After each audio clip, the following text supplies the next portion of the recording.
Hey everyone, welcome to my channel. I'm Shade, and here's my commentary and walkthrough for S Plus rank on professional difficulty for Resident Evil 4 Remake. Before we begin the walkthrough, let's get some basic information out of the way. This video is intended for casual players to complete the playthroughs within the 5-hour and 30-minute time limit. So my strategies will be safe and efficient. If you're looking for the absolute fastest speedrunning strategies, you won't find them here. I suggest looking up dedicated remake speedrunners on YouTube such as Distortion 2 or Spice instead. Next, I won't be using any bonus weapons, accessories or suitcase charms since not all players have access to these perks during their playthrough. If you want to use these perks to make your playthrough more comfortable, I don't see why you shouldn't. We'll be playing glitchless, so I won't be using any glitches to complete sections of the game. Glitches can be patched by Capcom in later updates, and I want this guide to be as future-proof as possible. Even though I'm playing on PC, the strategies in this guide will apply to other platforms like the Xbox or PlayStation. I can't speak for the VR version of this game since it's still unreleased as at the time of this recording. Now let's get into the walkthrough. After this cutscene, we'll encounter the first enemy of the game, which is a Shambler, and we won't be killing the Shambler, we'll just be running past it.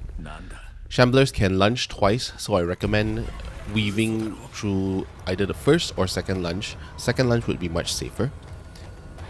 When we reach this corridor, I suggest crouching in order to sneak past the Ganado to avoid detection. If he detects you, he's going to throw an axe. Now we'll grab this green herb and escape through the first floor.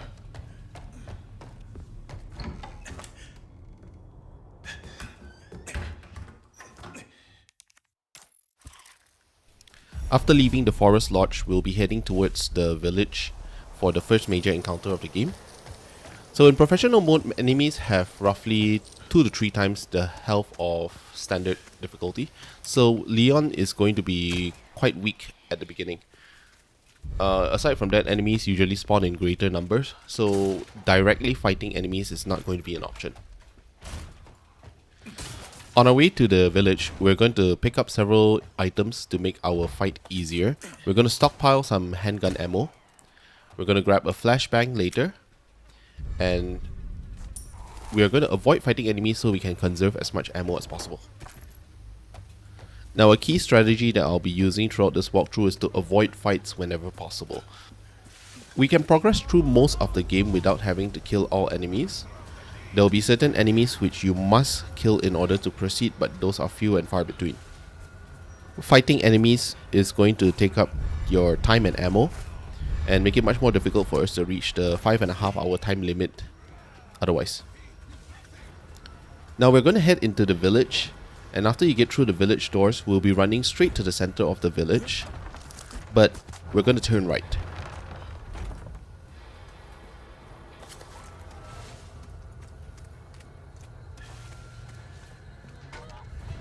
On this right path, you're going to meet this lady. She's hopefully going to be facing away from you.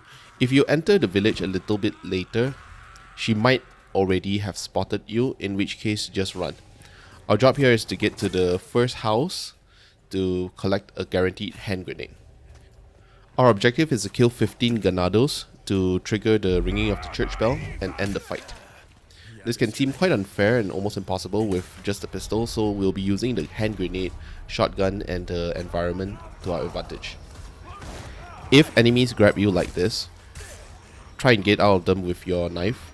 And we only have the combat knife with us at first, but I recommend using the disposable knives like the kitchen knives later on. We're going to make our first stand at this tower after collecting the grenade. With a lot of handgun ammo that we've collected, we're going to be shooting the enemies off this ladder. This ladder functions to funnel enemies in single file, so we don't have to deal with swarms of them.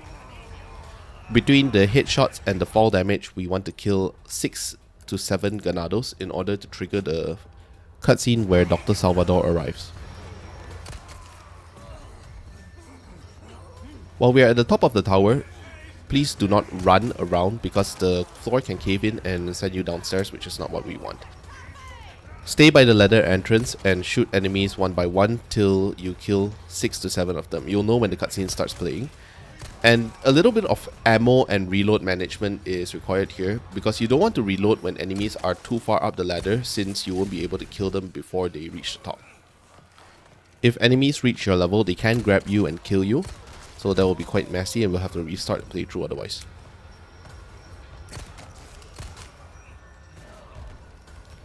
As the fight draws out, more enemies are going to gather at the base of this ladder, so when the cutscene plays, or if you run out of ammo, switch to a hand grenade and blast the cluster of enemies at the base of this tower and work towards the goal of killing 15 Ganados.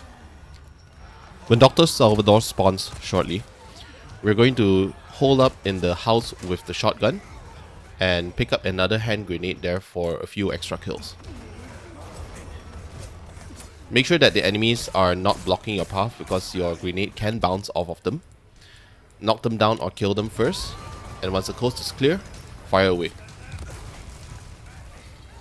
I'm gonna pick up the herb, and after which the floor is gonna collapse beneath me.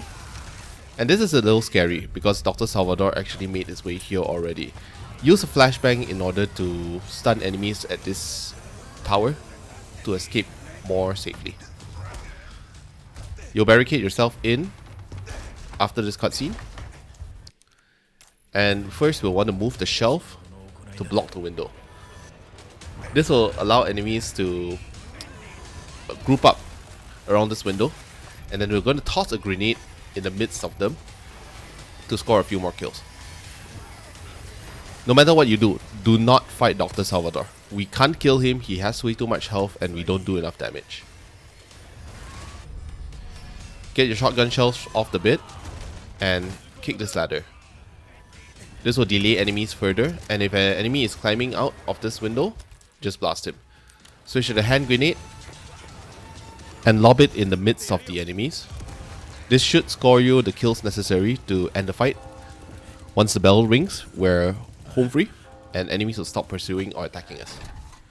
If we don't meet our 15 kill quota after the 2 hand grenades, we'll use our shotgun to mop up any remaining enemies, point blank blast them in order to kill them.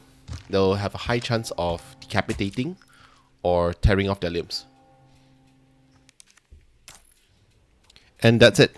Congratulations, you've completed the first fight of the game, which is the village. And the village is very notorious for being a bottleneck for new players because the imbalance of power is ridiculous in professional mode. Now we'll collect the rest of our loot that we've accumulated throughout the fight. There are several treasures in the village that you can get, such as the Velvet Blue and Ruby. Collect all these items and stock up before we head to the village.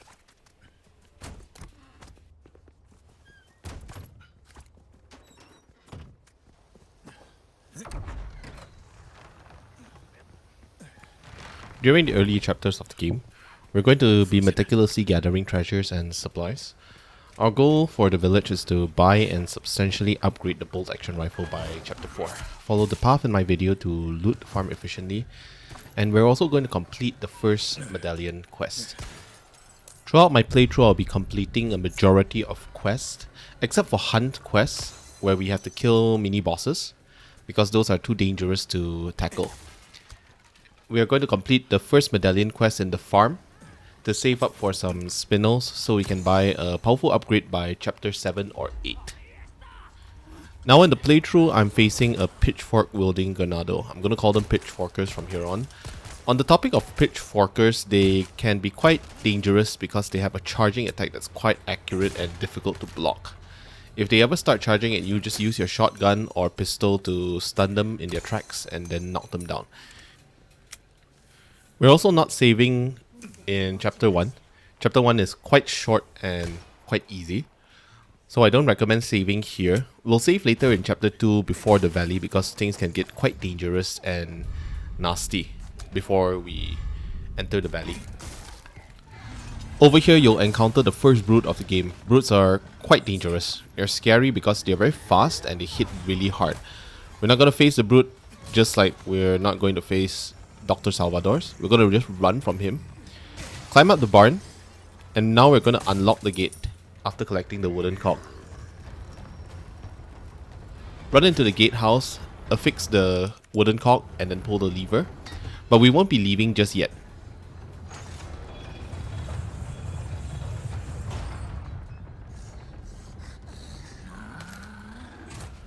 We're heading to a secret section behind the barn to get the last medallion and a treasure. If you've gotten all 5 medallions, then you've got the first request completed.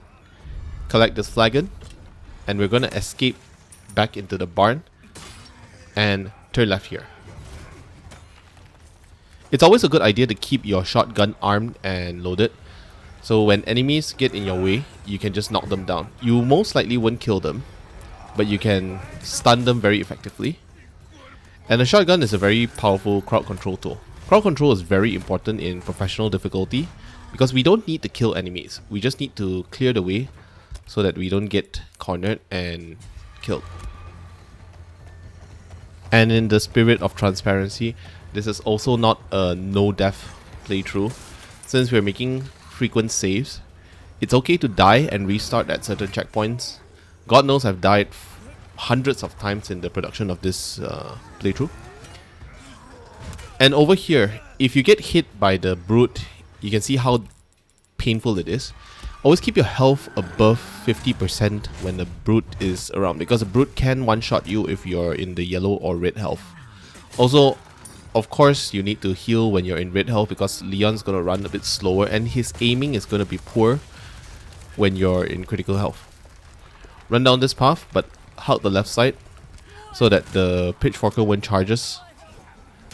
Knock her down, and we're gonna make our way to the lakeside cabin to end chapter 1.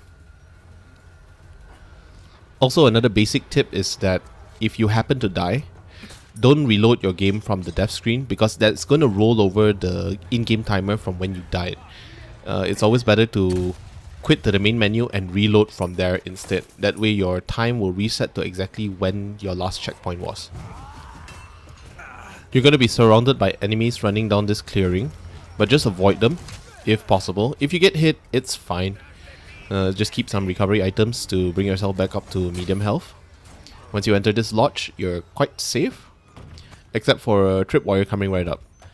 In Remake, it's possible to disarm trip warriors by simply walking up to them and hitting the interact button, but remember not to run into them and trigger them and explode. I'm switching to a kitchen knife because we're gonna knife the last enemy in this chapter.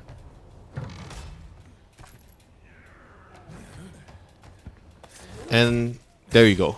Chapter 1 is done. Nice and easy. Not too difficult.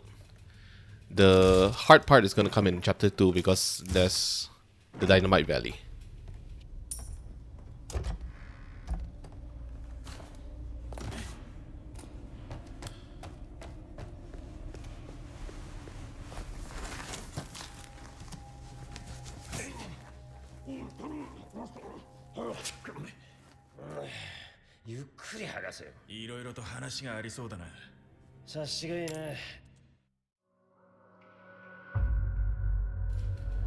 And before we start the walkthrough on chapter 2, I'm going to let you know that the chapter intermission is also a good time for you to sort and manage your inventory. You can't buy or sell items here, but you can craft items to free up some space and also take note of the items that you have as well as items that you might need. Take the time to sort and craft additional ammo or grenades if you need to.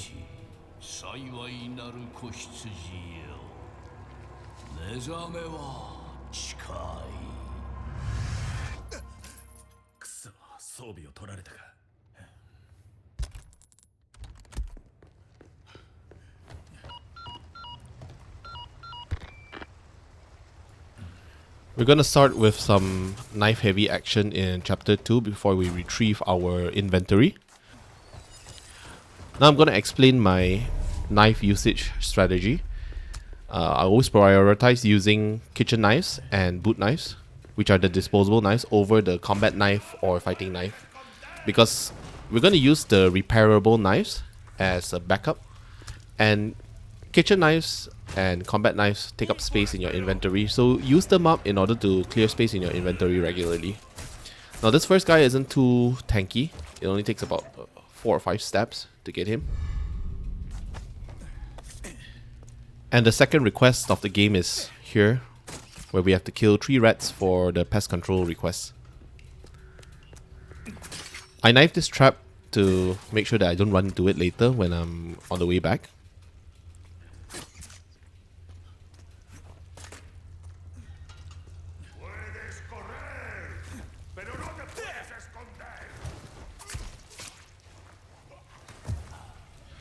And we are able to collect and stockpile some kitchen knives in the abandoned factory.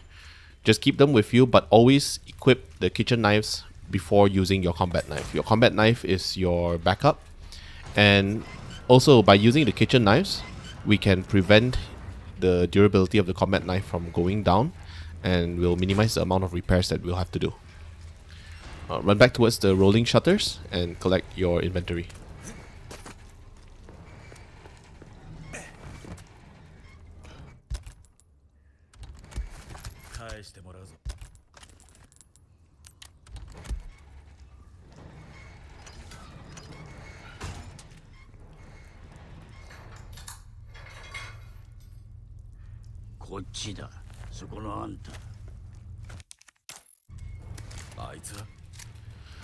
The merchant will be available now. We don't need him until we finish the valley, but you can make a save here. In fact, I highly recommend this first save point, because the next area has quite a bit of RNG. It can be quite infuriating because there are a lot of one-shot kills that can completely ruin our day. And if you don't save here, we're going to have to restart the game from chapter 1, and that's going to cause a loss of about 10 to 15 minutes.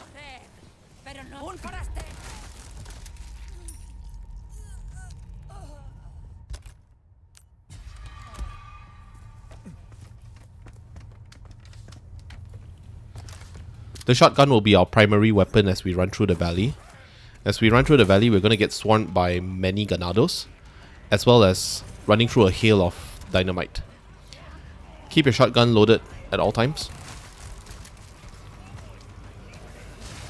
Enter through the side of this house. And there are going to be some resources and ammo in the lockers. But be very careful. Note the red and white arrows, which will indicate the dynamite. If dynamite lands by your feet, it's going to be an instant kill. So be very careful about that. It's not easy to predict when or where enemies will throw the dynamite. And sometimes you get really lucky that you'll just run right into the dynamite by your feet and it'll just end your run immediately. As always, just run and gun with your shotgun.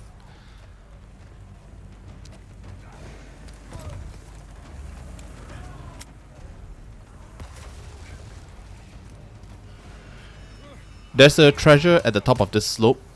You might want to collect it, but it's just a ruby. Rubies aren't too precious. They sell for 3,000 pesetas a piece. And rubies and sapphires can drop from enemy drops or loots or crates.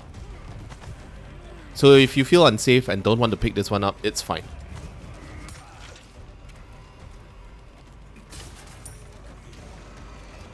When we're interacting with this crank, we're going to be invincible. But enemies might come quite close after we finish turning the crank, so keep your shotgun loaded. You'll learn very quickly that the most dangerous ganado is the unarmed variety, because they can punch you and immediately follow up with a quick grab, which is going to do a lot of damage and open you up to combo attacks from their allies. Escape through this room because there are some recovery items, and leave the valley.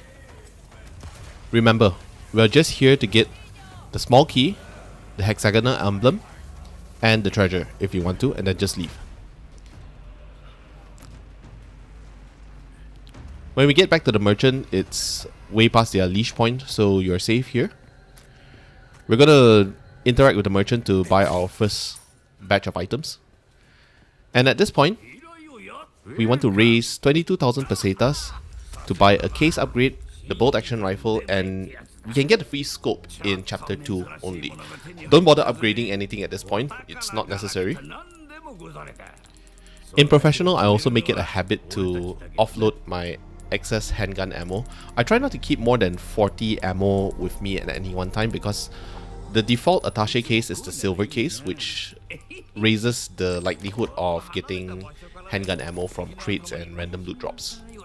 So it's quite difficult to run out of handgun ammo unless you're deliberately missing or wasting your shots.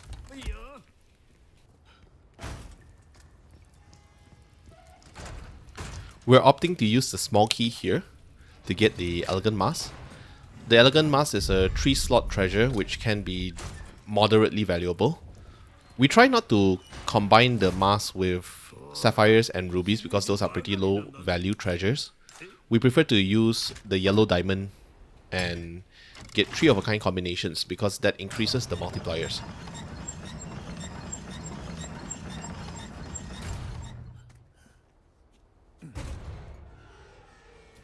After exiting the abandoned factory, I'm going to kill 3 enemies in this zone because I don't want them to follow me into the next area where we might come face to face with a Dr. Salvador.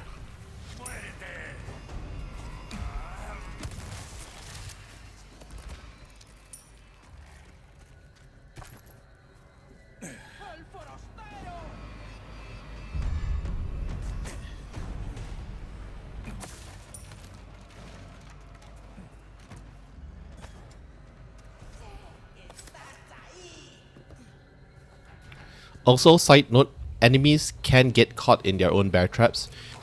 If they do get trapped, you'll be able to kick them and it will tear off their legs and result in an insta-kill.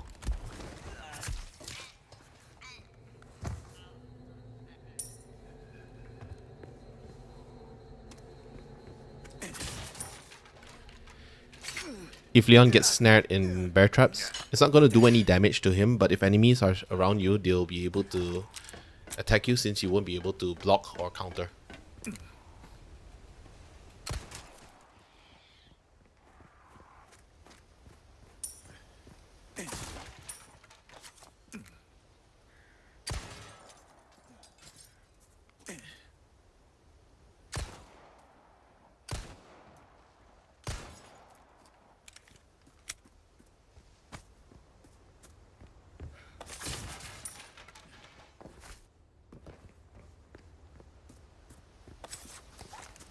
There's another pearl pendant here. Make sure that you shoot the well cover before catching it. If you shoot the pearl pendant into the well, you're not going to be able to collect it. Sneak past the Dr. Salvador here. We don't need to kill him. Once again, just run. And don't stop for whatever reason. But there are many bear traps here, so focus on the ground and avoid them. If you get trapped here, it's possible to get insta-killed by Dr. Salvador with his charging attack, or when he comes right next to you, so always be vigilant of bear traps. Bear traps are probably one of the most annoying aspects of this game, because the placement is just so insidiously good. Credit where credit's due, the programmer who decided to place the bear traps is an evil genius. Either an evil genius or they were hurt a lot as a child, so I'm not sure.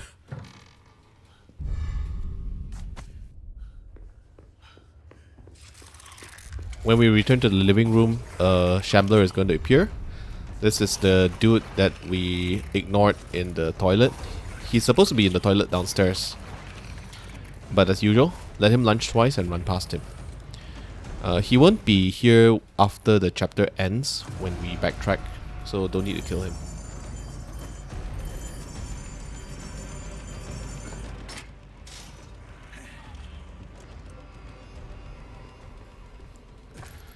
And there you go, that's it for chapter 2. Collect the insignia key, and here comes the Undertaker!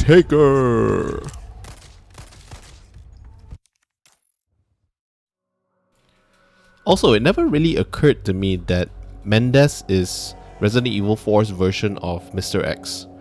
I think most Resident Evil games have their version of the big hulking zombie, such as the Tyrant, Mr. X, or even Lady Dimitrescu from Resident Evil Village.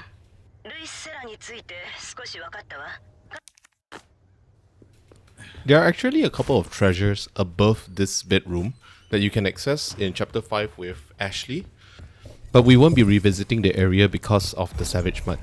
If you come back here in Chapter 5, the Savage Mud is going to appear, and Savage Mud is really tanky and really dangerous. We're not going to take that risk. Alright, in my playthrough, I opt to save the dog because the dog is going to make our fight against El Gigante a little easier by distracting him. If you choose not to save the dog, what can I say? You're a bad person.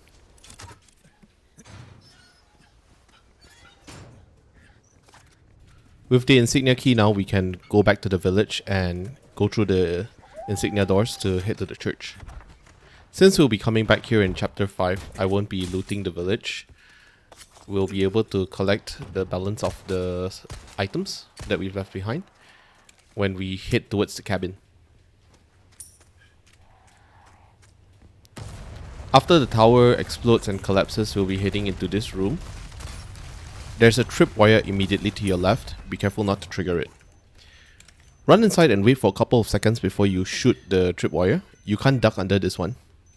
But wait a little bit, because the Ganado in the next room, she'll walk up a little closer and she'll die because of the explosion.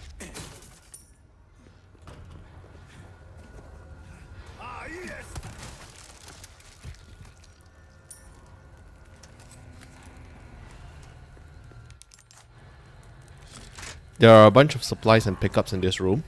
Get your first Viper. You can get Vipers from crates. And if you sell 3 Vipers, that's going to fulfill another request. The Viper request can be completed even later in the game. You don't have to complete it all in the village. Because if you don't collect all the Vipers in the village, there are still a couple more in the castle and maybe even the island, when you can complete it later. Make it a habit to visit the merchant when it's convenient to offload your items and non-combinable treasures. Purchase the flash grenade recipe. Flash grenades are very potent in this game. They are one of the best items in the game, and you can literally not have too many flash grenades. Also, flash grenades require large resources, and between flash grenade and rifle ammo, large resources are probably going to be our most scarce supply. Every time we get large ammo, never sell it. We're going to reserve it for either rifle ammo or flash grenades.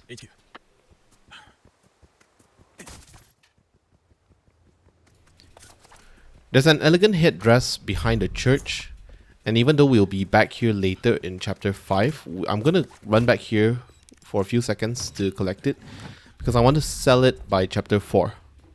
That way we'll have more money to upgrade the rifle before we fight the giant.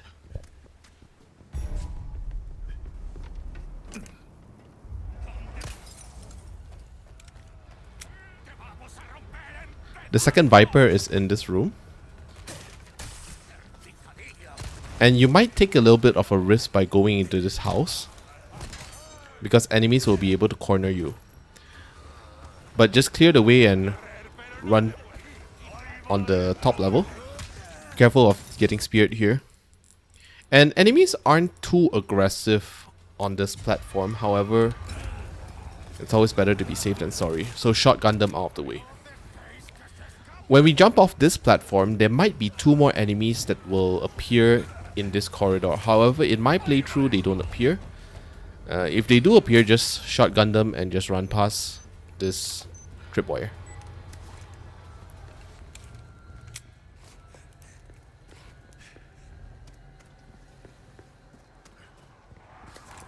Prepare a hand grenade or a flash grenade for the next area, which is the El Gigante's pen.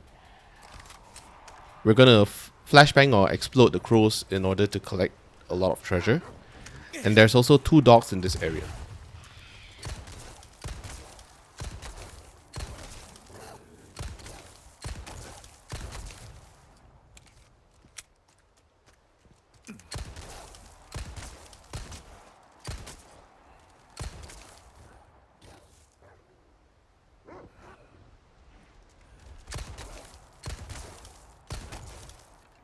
Collect all items after you've killed the dogs.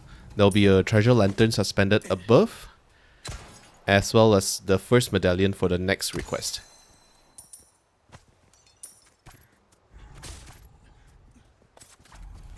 Our second save point is coming up, and I recommend saving at this area because we've gotten a good chunk of gameplay under our belt, and the fish farm is a little risky. You might need to practice the fish farm a few times to get it down, because we'll be running through the fish farm to collect medallions, treasures, ammo, and boat fuel.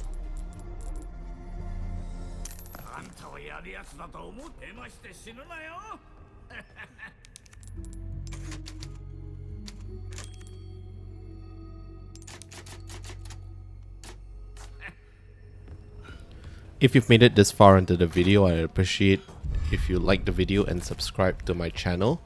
This is the first long form video I've made, and it was very fun to film my playthrough. However, the editing process was probably, well, the most tedious thing I've ever done. Most tedious personal project I've ever undertaken. And yeah, let me know if you'd like to see more Resident Evil content. I quite enjoy most of the Resident Evil games, and of course my favorites are Resident Evil 2 and 4. And if there are any kinds of strategy videos that you'd like to see from me, especially on Resident Evil 4.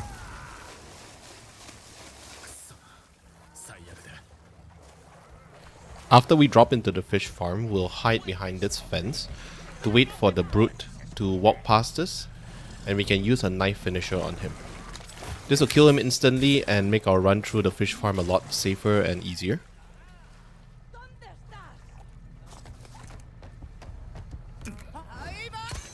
Now, I recommend watching this section several times. The reason is to memorize the locations of each of the treasures. There are 2 hanging treasures, 3 medallions, and a few supply crates. So follow an optimal path to avoid enemies and make your run as safe as possible.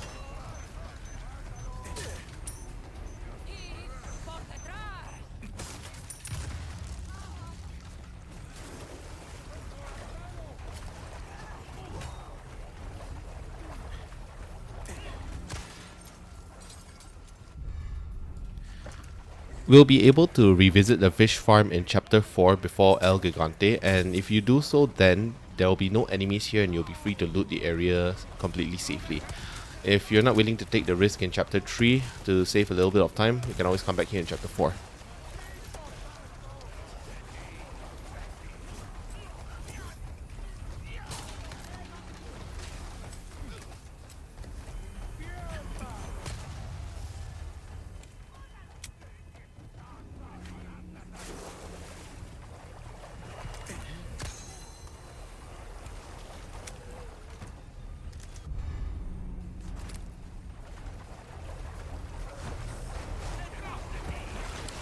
Now, very shortly, you'll see me mess up quite a bit. I'll be fighting a lot of enemies unnecessarily and lingering around for longer than I need. Try not to do this. It's very easy to get distracted when enemies are closing in on you, and especially the unarmed ganados are going to give you lots of trouble. I'm not sure why it took so much time and health in order to get through this section. It really isn't as difficult as it seems in this video, but you really don't need to kill anyone in this area except for the brute. Once you've killed the brute, every other enemy is avoidable. You can just stun them and knock them down to just run past them. After collecting the boat fuel, you'll need to head back out, and some enemies may be in the door. Use a flashbang, use a grenade to stun them and kill them. Stun them or kill them, and then just escape and climb up to the canopy.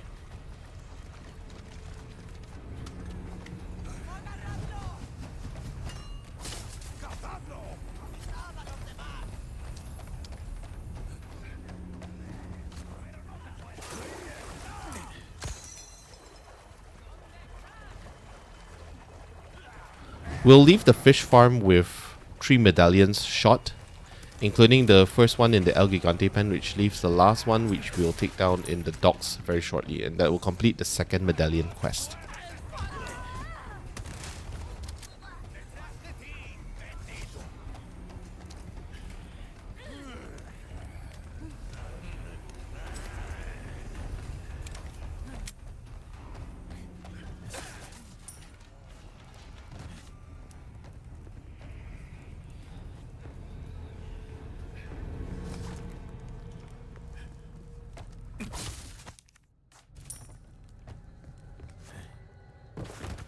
We'll return to this dock in chapter 4 because the depraved idol puzzle is behind us.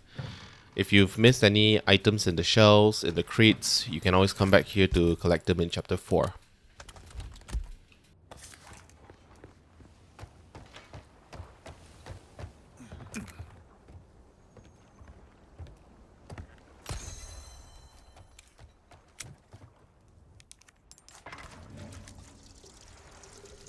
Let's refuel the boat and head out into the lake, where we'll be dealing with the most annoying boss in the entire game. Categorically the worst boss, because Delago has way too much health and there's little to no variety or skill involved in his encounter. He's just going to soak up lots of damage and waste a lot of time. So, have fun.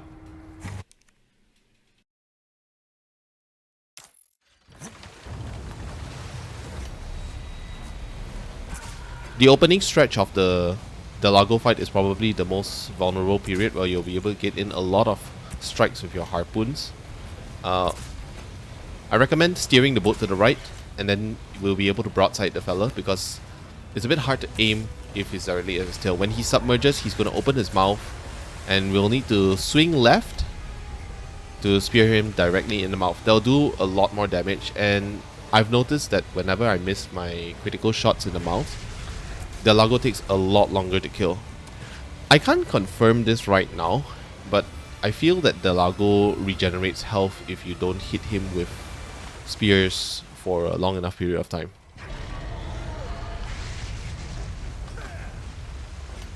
So Delago will follow a very predictable pattern of submerging and re-emerging, and then hovering around before he charges at you with his mouth open. When his mouth is open, that's a good chance to get another critical strike.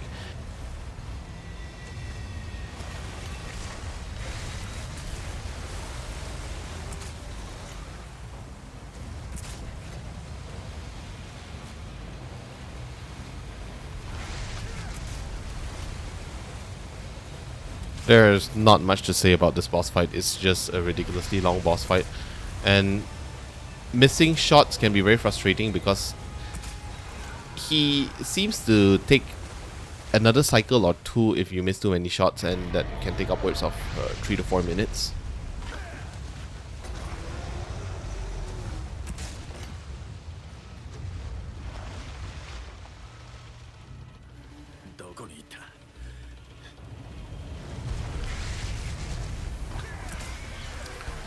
So in this very boring section of the game, I'm just going to remind you guys to like the video and subscribe to the channel if you enjoyed or appreciated this content.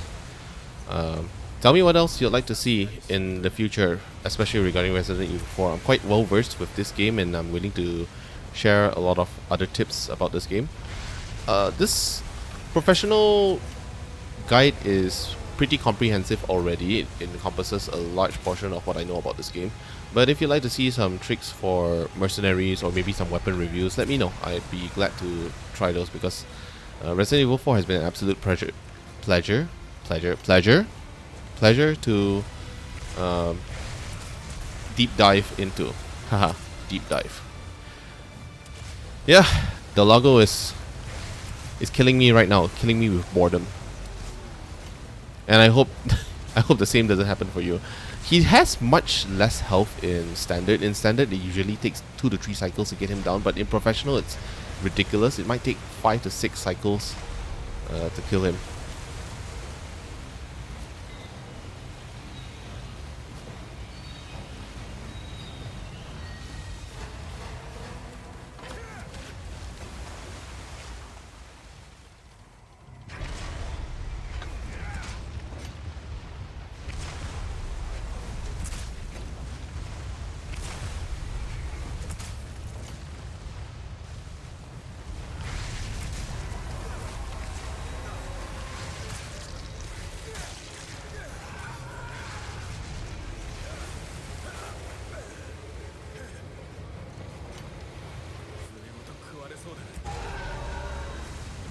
Oh, and thank God that's finally over. So you can appreciate the not all too impressive cutscene, and we'll be heading into chapter 4 shortly. On behalf of Capcom, I apologize for Delago. That's how bad it is.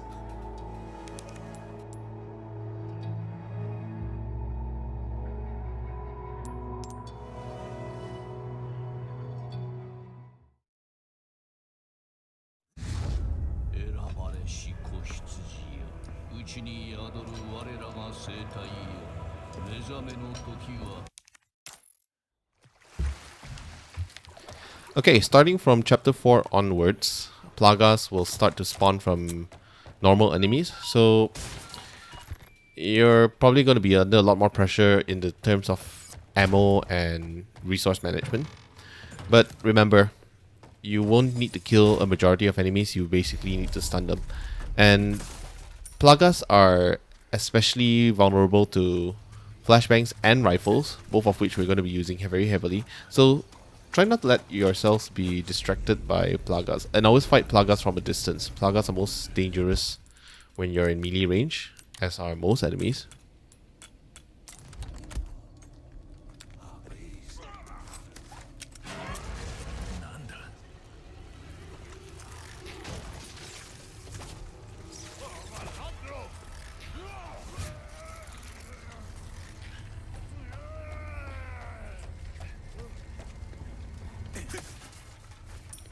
You'll be glad to know that chapter 4 is not too difficult. There's only one section of running and gunning, and that will be the Mural Cave? Mural Cave. The Mural Cave will be right after this, where we'll be collecting the Apostate's Head, and later on we'll be collecting the Blasphemer's Head. And chapter 4 is basically a fetch quest. Just a bunch of fetch quests to get treasures, request items, and even a weapon or two. You can get the Red 9 from the middle of the lake, and we'll be getting it later, but we won't be using the Red 9, we'll be selling it later, in fact, for a little bit more money. Chapter 4 is also where we'll be upgrading the rifle to its highest possible power. And that's one of the differences between professional and standard, is that in professional mode, level 5 upgrades are unlocked right off the bat, which will allow you to overpower your weapons much earlier. We'll snipe this first guy, but he is 90% of the time going to be a plaga spawn.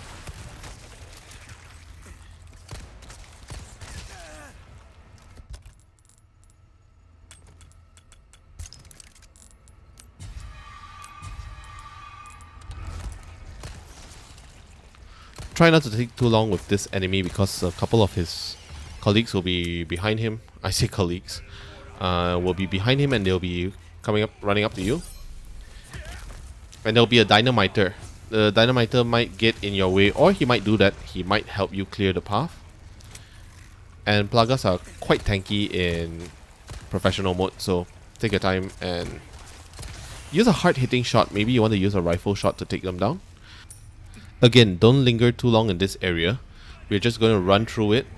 I killed a couple of enemies to thin out the horde, because when we're running back, it can get quite hairy if there are 3 or 4 extra enemies.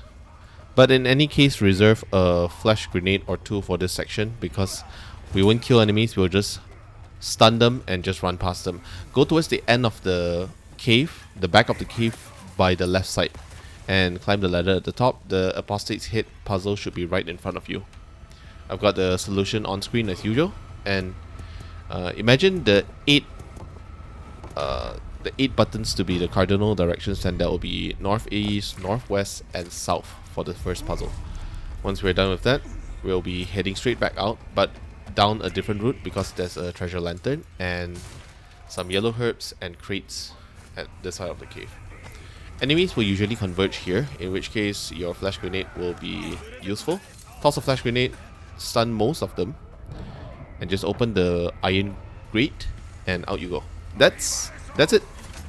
That's the most dangerous and risky part of chapter 4 before we make our next save. Of course, chapter 4 is going to end with El Gigante, but we'll be saving before then.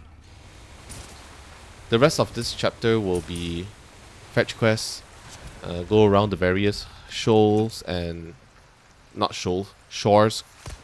We'll stop at the various shores and islands around the lake to collect way shrines, treasures, crates, key items, weapons, even a couple of unique request specific items like the Lunker Bass and Gold Chicken Egg.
While we're in the lakeside cabin, we won't be visiting the forest altar. There is a forest altar to the right, and if you go there, you'll be able to collect another clockwork castellan, as well as a bunch of ammo and a small key. But don't go there, because if you go there, you're going to trigger the spawns of several Komios, which are the Plaga dogs, and more enemies, and we don't need that. Just run to this house and collect the shotgun shells that we left behind in chapter 1, as well as the Rhino Beetle. So the Rhino Beetle is an item that most players will miss on their first time through the game. The Rhino Beetle doesn't do much. It's a recovery item, but it's not exactly a recovery item because it only increases your max health without healing. It does, however, sell for 10,000 pesetas and only take up 1 inventory slot. There will be 3 Rhino Beetles throughout the game, 1 in the village, 1 in the castle, and 1 in the island, so look out for those. I'm going to be selling all of the Rhino Beetles because we'll have more than enough yellow herbs throughout this entire game to max out our health.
At some point during chapter 4, we'll probably run out of inventory space because we're collecting so many treasures. We're going to collect the Red 9 now, which is located in the shipwreck in the middle of the lake. If you run out of space during chapter 4, you can just send back any of your items like the shotgun, rifle, or handgun, because before fighting the El Gigante and doing the next save, we'll be reorganizing and selling our items at the dock merchant, where we saved initially in chapter 3.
After collecting the church insignia, there's just one last stop to make, which is the depraved idol, because we've collected all 3 hex pieces, hex piece A, B, and C.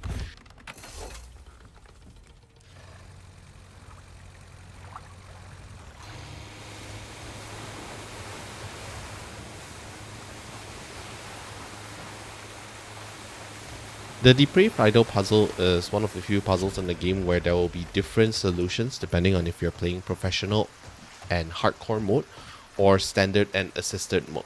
I will reduce it to professional versus standard solutions on screen right now. But in any case, insert hex piece A, B, and C first. If you do not insert them in that exact order, then the solution on screen is not going to be accurate.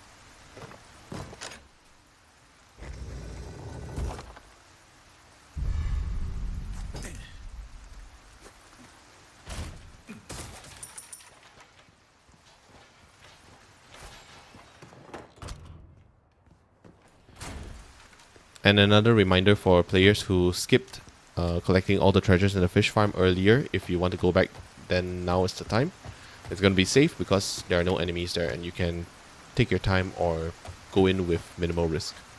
Aside from that, head back to the docks and I'll be explaining my upgrade options very shortly.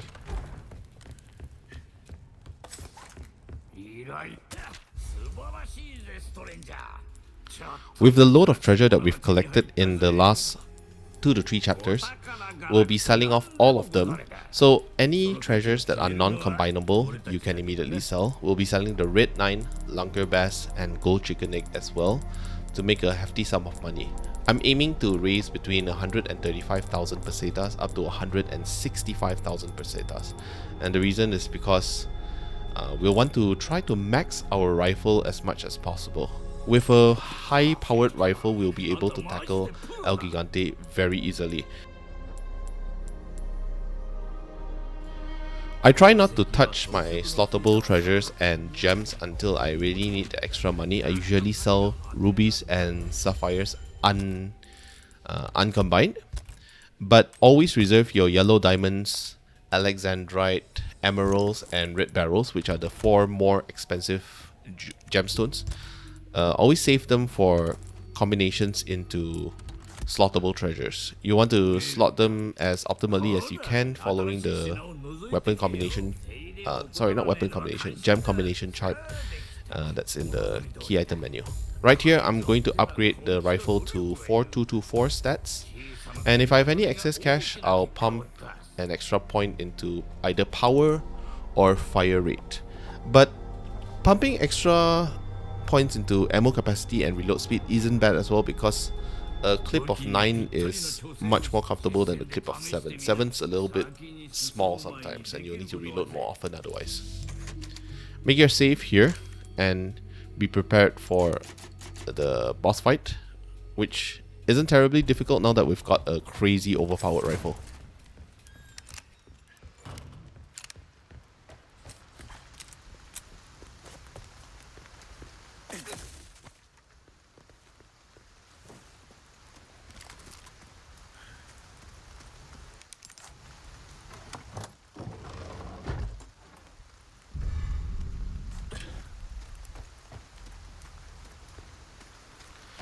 Before the fight begins, arm your rifle and be ready to shoot the moment that you regain control of Leon. We'll need to land between 3 to 4 headshots on the El Gigante, so.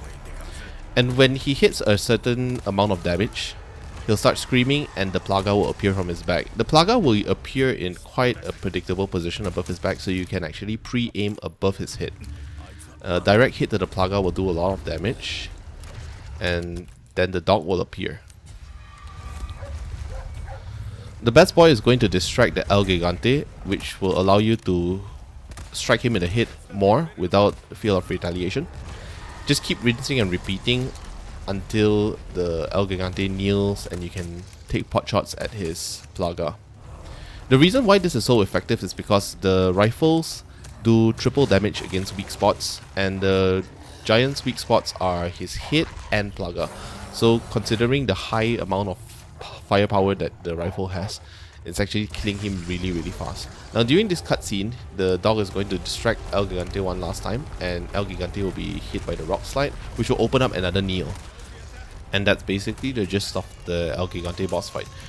Whenever he's up, nail him in the head until the Plaga appears. Once the Plaga appears, you can either flash grenade or shoot the Plaga directly to cause him to kneel and do a bunch of direct shots to the Plaga till he's dead. Rinse and repeat. It's really that simple. You may not be as quick as me, and the reason will be because I've practiced this fight so many times, and the best strategy against El Gigante is really just to keep your distance. El Gigante is a boss that relies on his close range attacks. At long range, the El Gigante is not really that threatening, with only a charge or a jump attack, which you can easily dodge. But if you're at medium to close range, he can grab you, punch you, kick you, and find 1,001 ways to maim you alive.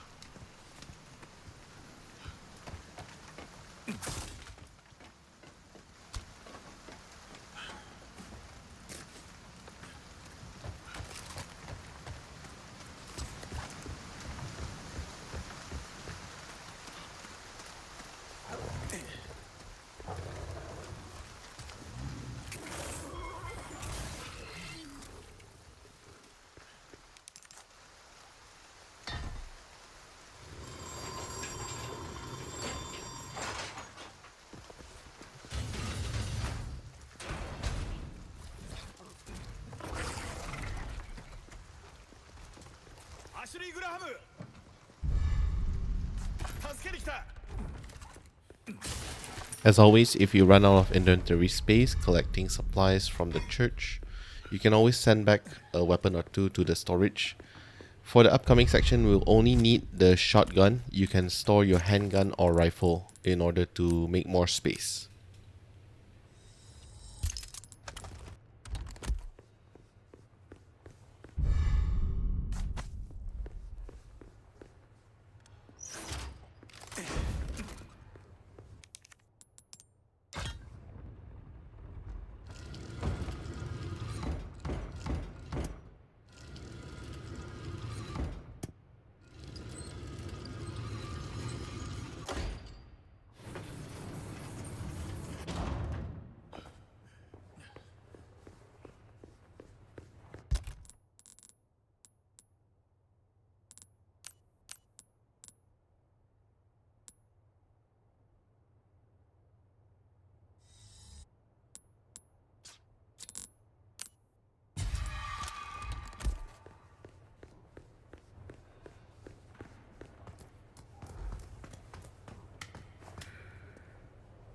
Ashley, いないのか? Ashley, Ashley Graham いるのか?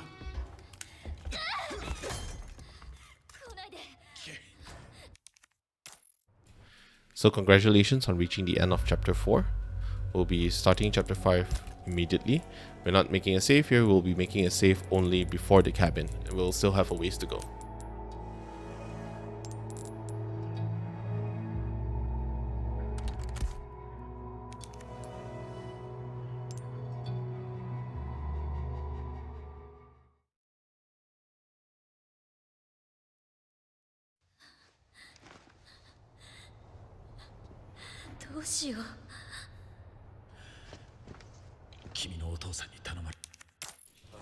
When we regain control of Leon, we'll be crouched, and I recommend staying in the crouched position during the balcony section of this chapter.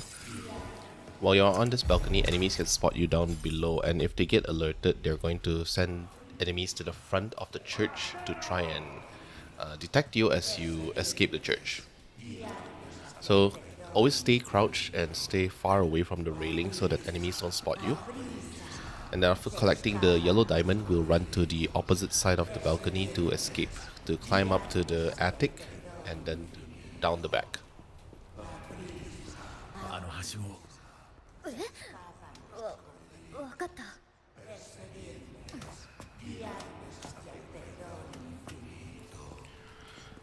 And I know no one asked, but the yellow gemstone was originally known as the Cat's Eye in Resident Evil 4 Classic.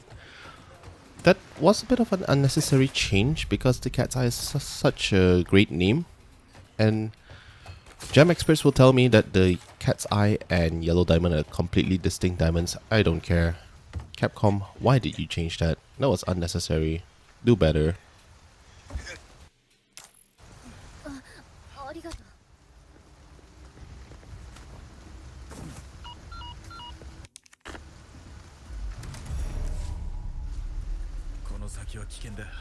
Since we will have Ashley with us for the following sections, now's a good time for me to explain the game's mechanisms regarding Ashley. She'll have two formations, the tight and close formation. With the tight formation, she'll follow Leon as close as possible right behind him, while the loose formation, she'll follow Leon but from a slight distance. I'll be using the tight formation for most of the game. And the reason is because it will allow me to respond faster if enemies grab Ashley. Armed Ganados are going to avoid Ashley and continue to attack Leon, but unarmed Ganados are going to behave a bit differently. They'll always rush in to try to capture Ashley. So that's one of the reasons why I said unarmed Ganados are going to be the bane of your existence. Ashley has two states, which is healthy and incapacitated. If she's incapacitated, she'll be on the ground and stationary and be quite vulnerable to being captured. However, there's some enemy AI that we want to exploit with regards to their behavior against Ashley. If enemies are capturing Ashley, And if they're carrying her away, and if you reach a leash point for enemies, it will result in an instant game over. So try not to run too far ahead of Ashley and ignore her if she gets captured. However, if enemies haven't captured Ashley and you reach a leash point, even if she's incapacitated, she'll be able to recover herself and run back to you, which is why I usually adopt the type formation so that Ashley will try to run as close to me as possible. So keep those tips in mind in the future when we're running through areas and there are a lot of enemies swarming you and Ashley at the same time.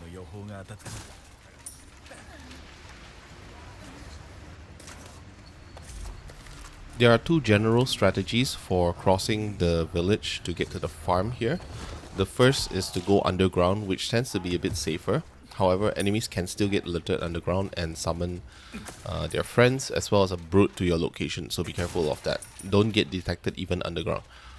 Another strategy would be to just run through the middle of the village and aggro every enemy, but of course don't stop to engage them, just run past. However, the problem is that it's very easy for Ashley to get captured because unarmed ganados are quite annoying. After going through the abandoned well, we'll be skirting around the perimeter of the village to avoid enemies that are patrolling in the center of the village. Ashley will be able to follow us all the way. And over here, it's possible to snipe one ganado. You could wait for him to pass and turn around so you can knife attack him, but if you shoot him here, enemies won't get alerted also because your gunshots are a little too far for them to notice or hear. However, if they spot you here, then enemies will get alerted, but don't worry, just keep running forward and climb up this ladder. Keep to the left and we'll be almost home free toward the farm.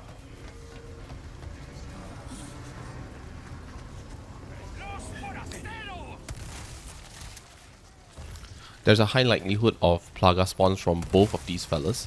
If they turn into plagas, then that's actually better because plagas can't capture Ashley. So if there are a lot of plagas, they can't capture Ashley. However, they can attack you and therefore attack Ashley as well. They won't directly attack Ashley, but they will hit her with their AoE swipe, so be careful of that.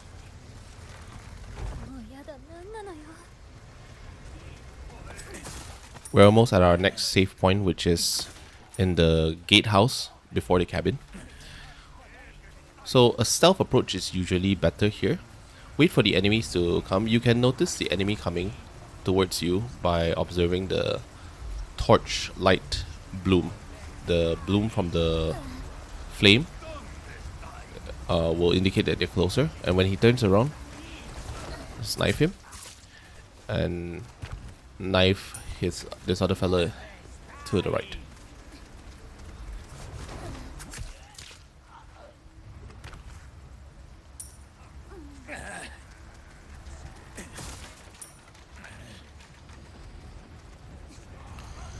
We've got the Way Shrine key now, so collect the Way Shrine. And there's a green herb to the right as well, if you haven't collected that earlier. Then we're good to go. Just avoid the brute. Don't fight the brute direct. Of course, don't fight the brute now. Unarmed brutes have a kick and a clothesline attack, which can be quite dangerous. But of course, just run away from them. And they are less likely to get stunned from shotguns, so always keep distance and avoid brutes.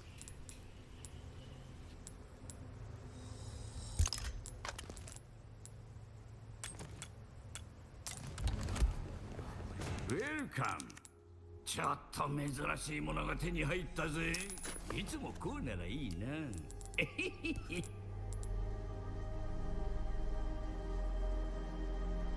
武器にぴったりの調整をしてやるぜ。腕は確かさ。実戦で先に進む前にできることは全部済ましときな。後で。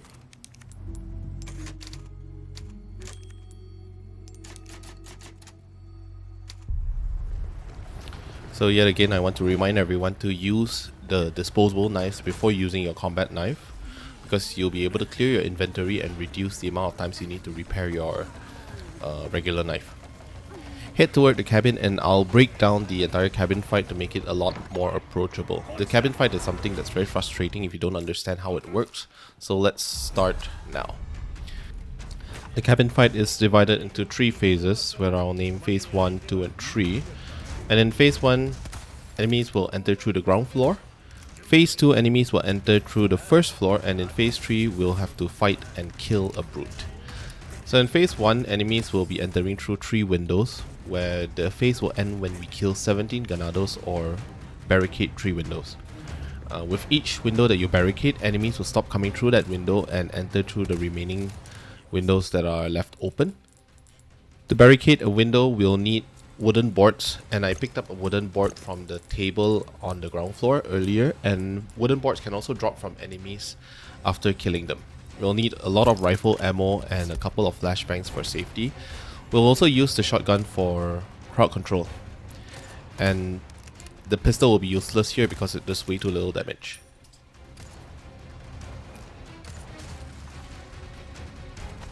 The best strategy is to barricade the window on the left, which is this window I'm at right now.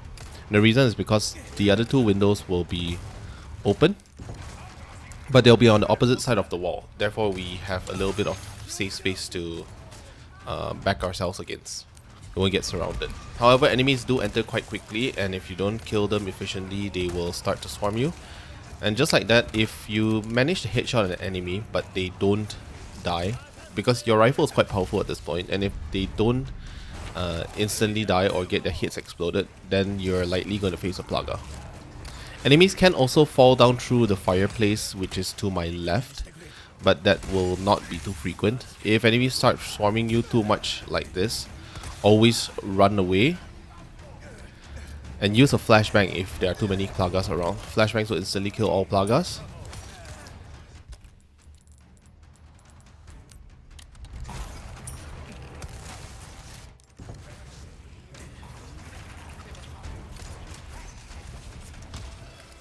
Now we want to make sure that we kill all enemies on the ground floor, because in phase 2, after you've killed enough ganados, enemies still will continue entering through the ground floor if you haven't barricaded any windows, and dealing with threats from multiple directions is going to be quite nasty. If you've got some time, you should always loot the room upstairs, because we won't be spending a lot of time on the top floor. We'll actually be spending even phase 2 and phase 3 downstairs, because enemies are less likely to swarm us. But you can use the staircase in phase 1. Well, now we're entering phase 2, where we'll need to kill just 5 more ganados. Then the brute will start to make his way through the leftmost window. He'll try to break... Actually, he won't try. He will actually break the barricade. And then we'll have to kill him very quickly. The fight ends, the entire cabin fight will conclude once the brute has been killed. And you can do that with our rifles. We're burning through quite a lot of rifle ammo right now, and we'll be able to collect a couple of large resources throughout the fight.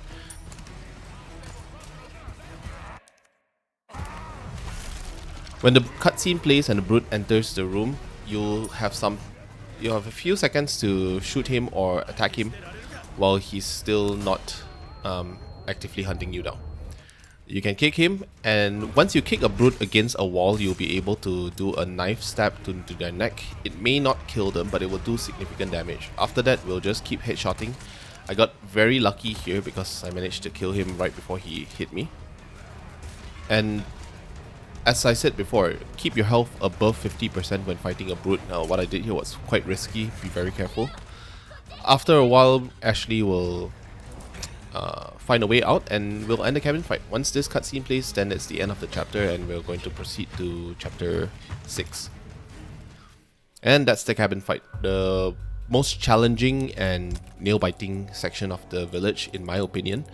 Also, possibly the most fun if you know what you're doing. The cabin fight will be extremely frustrating if you're not sure how the hidden game timers and counters work between the various phases. But this is just another showcase of the power and efficiency of the sniper rifle. Sniper rifle can deal with all enemies with a single shot, and for even larger enemies you can take them down in 2 to 3 shots. So Remember, this is why we maxed out the sniper rifle to begin with. ようタバコあるかええあなた好みのがアンバーはど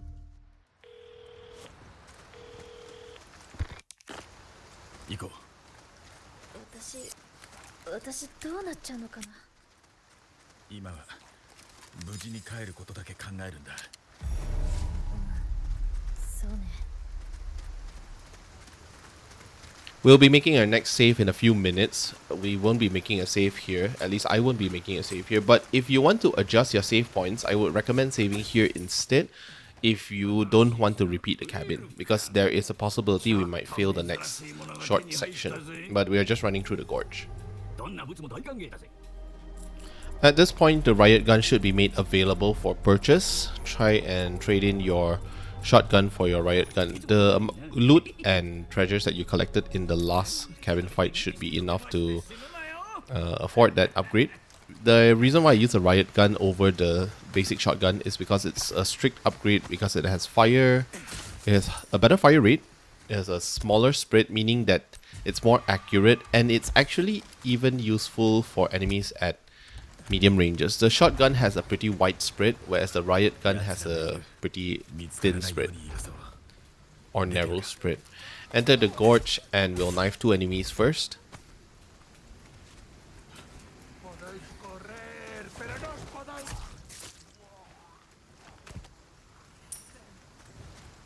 Then climb up this ramp, collect the treasure, and we'll be sniping 2 Molotov throwers which are located in balconies high above.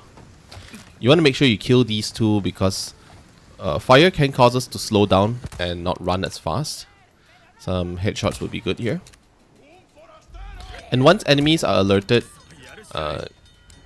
you need to take your time. What I mean by that is you need to make sure that all enemies, or at least most enemies, have run past this platform. If there's one enemy there, not a worry, but be very careful about bear traps. And Ashley will follow us down below. If you get caught in bear traps here, it could be quite fatal. Aside from that, use a flashbang in order to release Ashley if she gets caught. The only real threat you have here is an unarmed Ganado carrying Ashley away and the Brute. The Brute won't be affected by traps, so don't bother luring him into one. Once we get past that door, that's the leash range and we are safe from that previous section. We're gonna make a save here. I think that this save point is only available in professional. I need to clarify that, but let me know if this if what I've said is true, that this save point is only in professional mode. We'll save here because we're past the gorge and now we're shortly heading into the Bella Sisters section, which is another pretty wild and unpredictable fight. Save here and stock up and reload.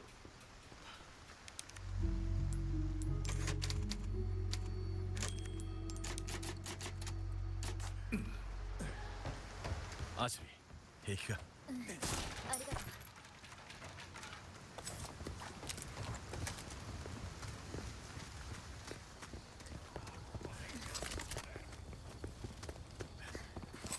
う。やけに静かだな。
We're going to put Ashley into this locker to avoid any distractions because enemies can carry her away if you don't leave her in there. Collect the way shrines. There are lots of ammo strewn in the building, in the previous building. And we're also going to be relying on rifles to kill the Bella Sisters.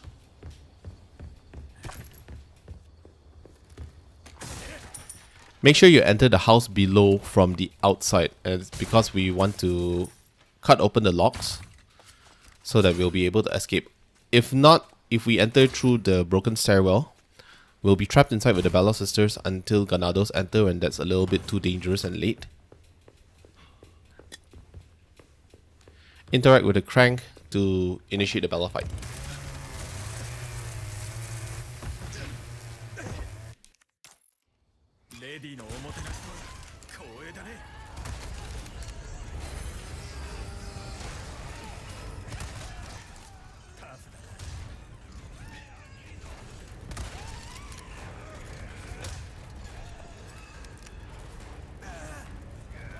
You can see precisely how fast enemies will start swarming in, and the Bella Sisters have a charging attack as well as a wild swing attack, and you really don't want them to get close to you. It's absolutely imperative that they stay as far away from you as possible.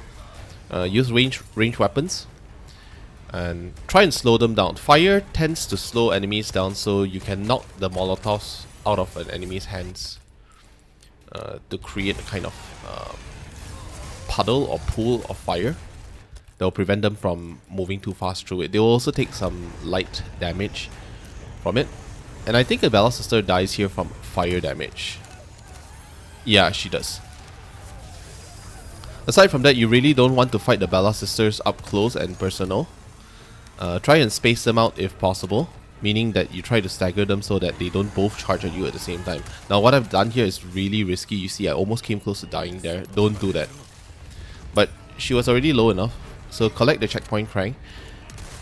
And if you're uncomfortable with this strategy that I'm going to show you, which is to escape even before killing all the enemies, you can just take your time and kill the rest of the enemies, including the Bella Sisters, before trying to escape. What I've done here is I'm going to escape even without killing every single enemy. You can do that by inserting the crank and then flashbanging over this wall. That means arc your flashbang over the wall. That should stun them for close to 10 seconds, which will give you enough time to open the crank. The crank requires about 8 seconds of turning. And once you get past this area, Ashley will rejoin us, and she won't be in any risk of getting hit or captured.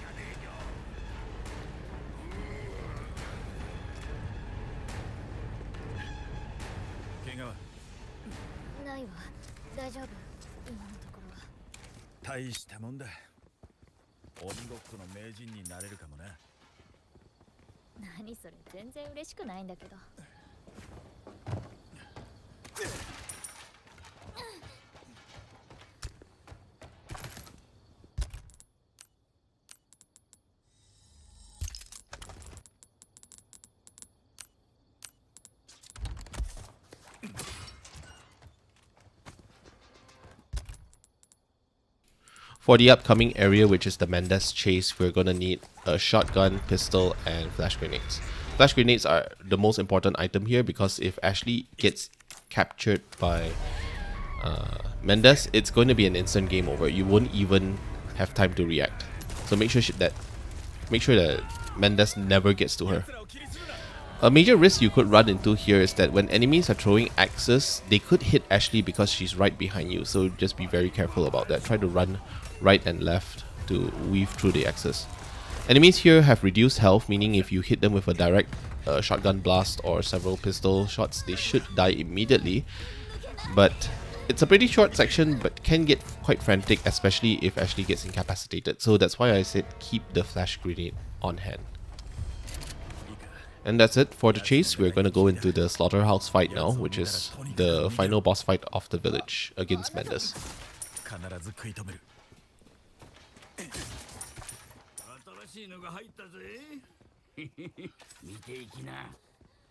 Welcome. ほら、新しい品を覗いてけよ。どんな価値ある品だって墓までは持っていけねえぜ。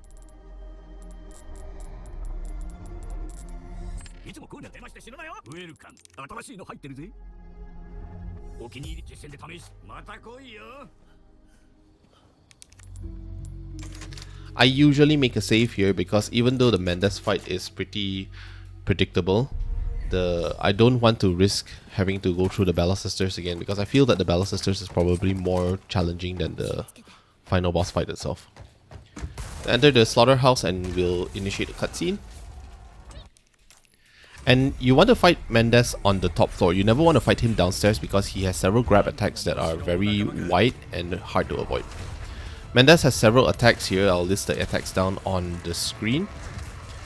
But when he's upstairs, he generally has a side swipe as well as an overhead slash. The overhead slash can be dodged by just running left and right, whereas the side swipe can be dodged by just hitting the dodge prompt.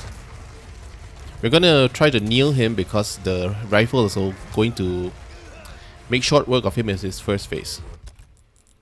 The basic strategy for the first phase of the fight is pretty simple, which is avoid his attacks and use the openings in between to blast him with a shotgun. When we do enough damage to him, he'll eventually kneel down like this, where we'll take our rifle to pump 4 rounds into his eyeball. Don't bother doing the knife prompt because it does too little damage, and I actually needed 1 extra shot there because something that can happen in that phase is you can actually end up clipping into the terrain with your rifle shot, which is something that's pretty dumb. Now we'll enter the second phase of the fight, and Mendez will have 2 main modes of attack.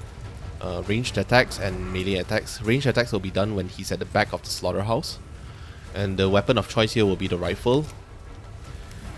Again, get your shots in between his attacks, but there are 3 major attacks you need to be concerned about. The first is his common attack, which is tossing 2 planks separately, which you can just dodge by strafing. Another one will be when he tosses 2 planks simultaneously, which you can dodge by just standing still.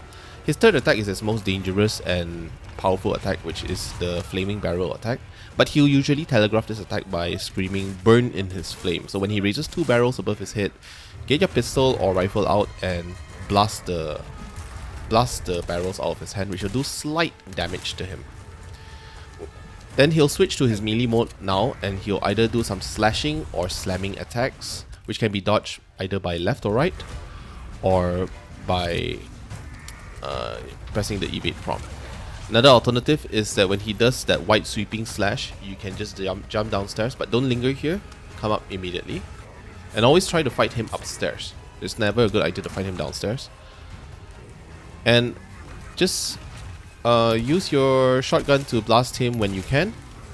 The reload speed for the shotgun is going to come in a lot of help here. And here he's going to raise his barrels. Shoot it with a pistol or rifle. The shotgun is going to have too much fall off and they're not going to be able to hit it. Don't worry about depleting your ammo or health in this fight. This is the final fight of the village, and we'll be able to replenish and refuel in the next section in chapter 7. So just spam your weapons and be careful. Never let his flaming barrel attack land, because when his flaming barrel attack lands, it actually obscures and traps you in a part of the environment where you can't walk through without taking burn damage. I usually only have a lot of trouble with Mendez in the second phase when he lands his barrel attacks, which can happen if you're not paying attention to his voice prompts. But as long as you keep him from using his barrel strike, you're pretty much good because you'll have a lot of room to run and escape his attacks. That's it. Mendez is just a huge bullet sponge, and like I said before, don't worry about expending your shotgun and rifle ammo. You'll be able to build up back up pretty fast in the next chapter. After Mendez dies, just scavenge any of the goods that you've left behind on the ground floor. Don't waste your time going upstairs, and collect his eye. Always remember to collect his eye and leave the slaughterhouse before it caves in on you. And there you go for chapter 6 and the first third of the game, which is the village. We've completed 1/3 of the game already. The castle section is coming up next, and I really want you guys' feedback on how I can improve my videos. This is the first time I've been making long form content and a walkthrough.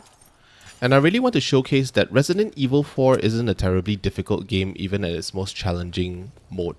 All you need is good strategy, good moment-to-moment gameplay, as well as practice. And as long as you're not aiming for a no-death run, which is infinitely more difficult, the S+ professional rank is actually extremely attainable. All you need is practice and planning, and a good understanding of the game's hidden mechanisms and strategies. Yeah, so like and subscribe. Thanks a lot.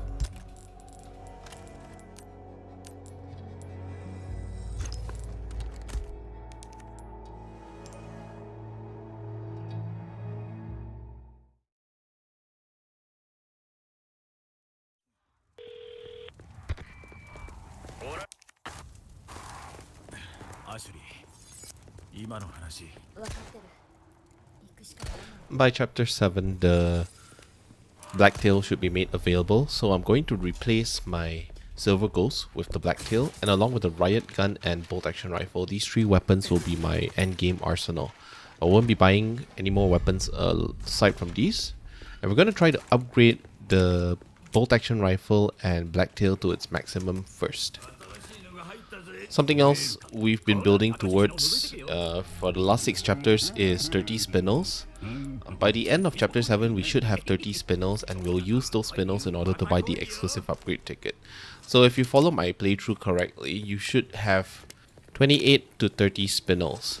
You'll get 28 spinels from simply completing the request, but 2 other spinels will have to come from random drops from crates. You can get spinels dropping from crates, and if you're lucky, you'll have picked up 2 by now. If you're not lucky, no worries, you'll be able to get it in chapter 8, and we'll be spending the exclusive upgrade ticket on the Blacktail in order to upgrade it to its maximum damage potential.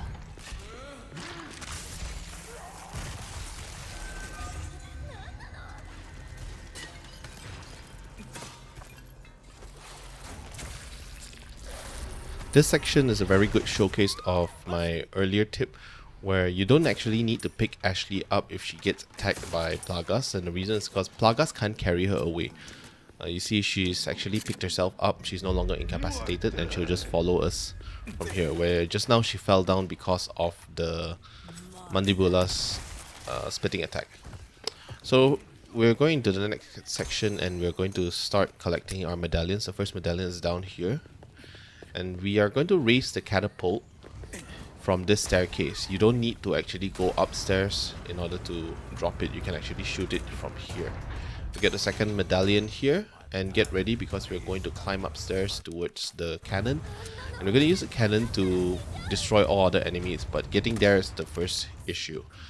Snipe that guy and wait for the catapult to, this catapult in particular, to launch 2 attacks, because the second attack is going to help us kill this first zealot. He actually should be dead by now. Run up this path and turn around. There will be another zealot running up towards us. Kill this zealot on the split level. For whatever reason, I missed my shot at point blank, but you can make short work of him. Go upstairs, and we're going to try and we're going to disable all of the catapults in this area, because catapults are going to make life very difficult. Kill that other catapult, and when an enemy grabs Ashley like this, you can just run up behind them and knife them. It will kill them instantly. Before we head over to the cannon, we're going to wait for one more catapult drop, and once the catapult has landed, the catapult shot has landed, just run past and kill this guy. Now, I don't notice it right here, but actually another zealot has followed me, and I don't realize it until I actually got shot or got hit. You can use the cannon. You can use the cannon because it has unlimited ammo to kill enemies running up the corridor, and you can even use it to shoot a couple of medallions. This guy is ridiculously tanky, and he's a guaranteed Plaga, by the way. He's gonna spawn into a Mandibula, and Mandibulas only take damage when their mouths are open and the red zone is exposed. So always wait for a Mandibula to open its mouth before firing at it. We'll use the cannon now to mop up the remainder of enemies and medallions and the door. And once everything has been settled, including all catapults, the music will die down and we are free to explore the area and collect the rest of our items.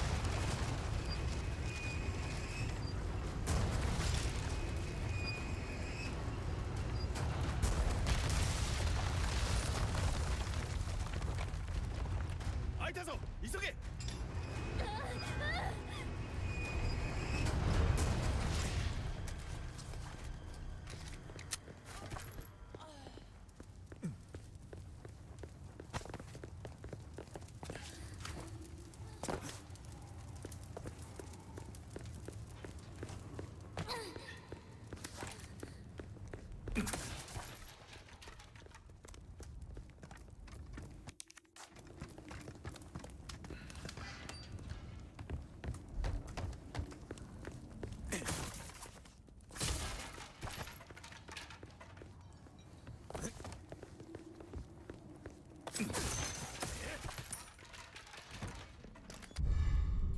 So if you're lucky to pick up 2 additional spinels from crates, we'll have 30 spinels after completing this medallion quest.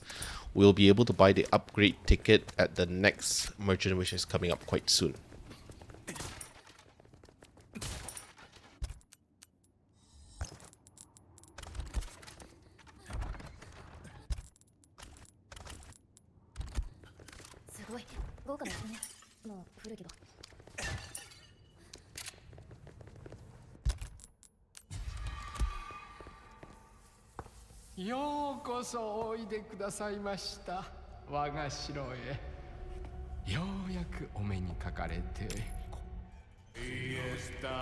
When we regain control, run back to the front of the hall to kill this guy. And we are going to lead enemies towards us. They're going to clump up, where a grenade will make fast work of a few of them. And we'll be able to break shields or even kill the shielders outright. And use your pistol and shotgun to finish the rest of them. We want to save some rifle ammo because coming right up is the Garador, and we'll need rifle shots to kill the Garador fast.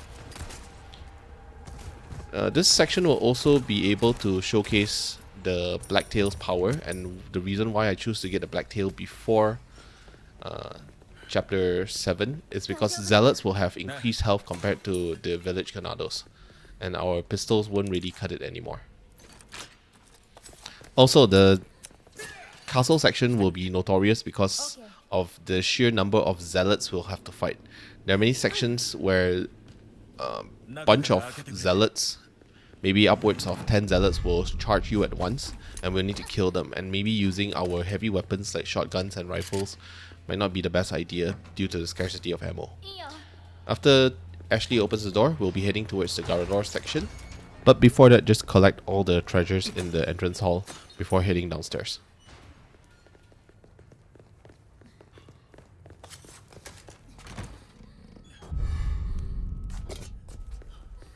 This will also be where the infamous scope glitch happens, when we can phase through the door of the entrance hall and skip a significant portion of Chapter 7.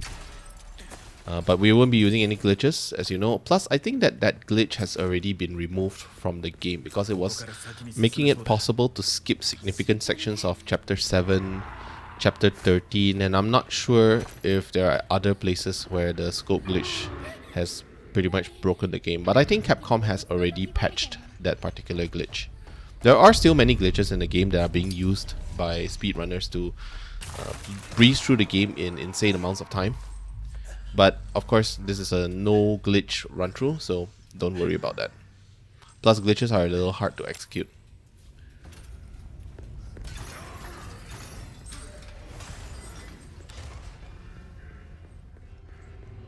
The Garador will always come charging down the center of the room and do his stabbing or slashing strike here. Just wait for him to calm down and meditate your shots on his plaga in the back. Then he'll struggle pretty long for about 4 to 5 seconds, after which his plaga will be exposed. Aside from that, just wait for him to stand still and boom, yet another one. He'll probably take 3 shots from a high-powered rifle here, so yeah, keep with the rifle and just walk and maintain a distance from him. Just walk throughout this area. Don't run because the Garador will hear your footsteps and come charging towards you. Once he's done, just collect the red barrel and head back up the stairs.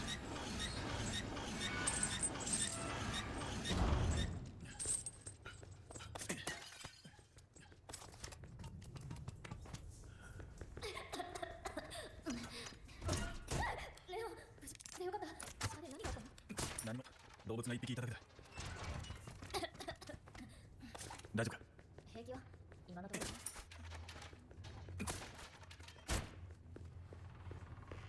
Once we enter the sword puzzle section of the game, bear in mind that the sword portraits on the wall are going to be the same regardless of standard or professional difficulty, but the location of the gongs required to open this door will be slightly different. In professional, they will be on the left wall, but on standard, they should be on the right wall.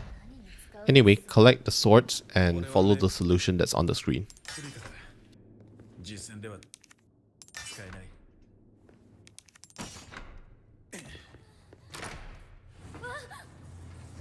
解だったのね。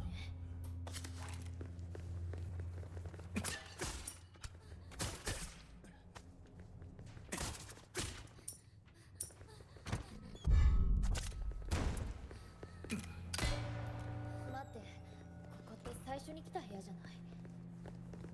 戻ってきたんだ。レオン、何してるの？君は絶対真似するなよ。 私がしないわよ。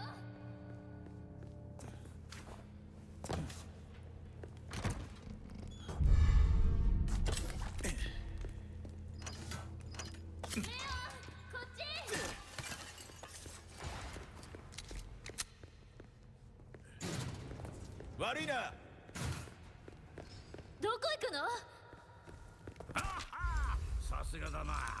Now by this point, regardless of whether we have 30 spinels or not, we want to spend all our money on upgrading the Blacktail. The Blacktail will help us out in the water room section, especially the second half. And the Blacktail is also the second most powerful handgun in the game next to the Red 9. But I opt not to use the Red 9 because the Red 9 requires a stock to be effective. It is far too inaccurate without the stock. And the Red 9 has a significant advantage over every other handgun, which is it has the smallest blueprint, being in a 2x2 size. So since we have quite the compact arsenal, we won't need to upgrade our inventory or attaché case in terms of inventory space anymore. We'll just be sticking with one upgrade in chapter 2, and that's it for the rest of the game. ちょっと珍しいものが手に入ったぜ。なんてこった。それなら先に取れちまったか。俺たちの職人技は芸術さ。 Sell your slottable treasures if you can. The best slottable treasures are the 3, 4, and 5 size. I usually don't sell the 2 size, or I try not to combine my gems into the 2 slotted treasures. They are not going to increase the multipliers by much.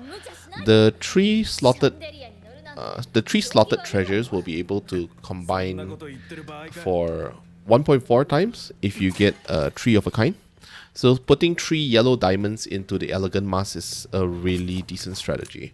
Aside from them, make sure that you keep 1 of each gem available at all times, because when we pick up the elegant crown later in the game, we're going to be able to combine 5 gems onto 1 treasure to achieve a maximum of 100,000 pesetas for 1 treasure. Now that is really impressive, and it's going to be a major boost to our arsenal and inventory.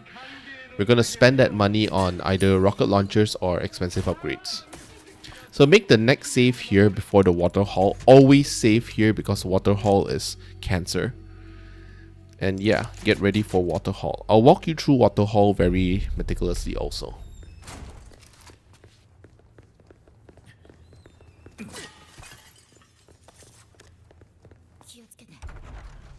We're going to minimize our confrontations and kills in Water Hall. We're only going to kill these 2 archers at first, because archers can make your life a lot worse due to the hail of arrows.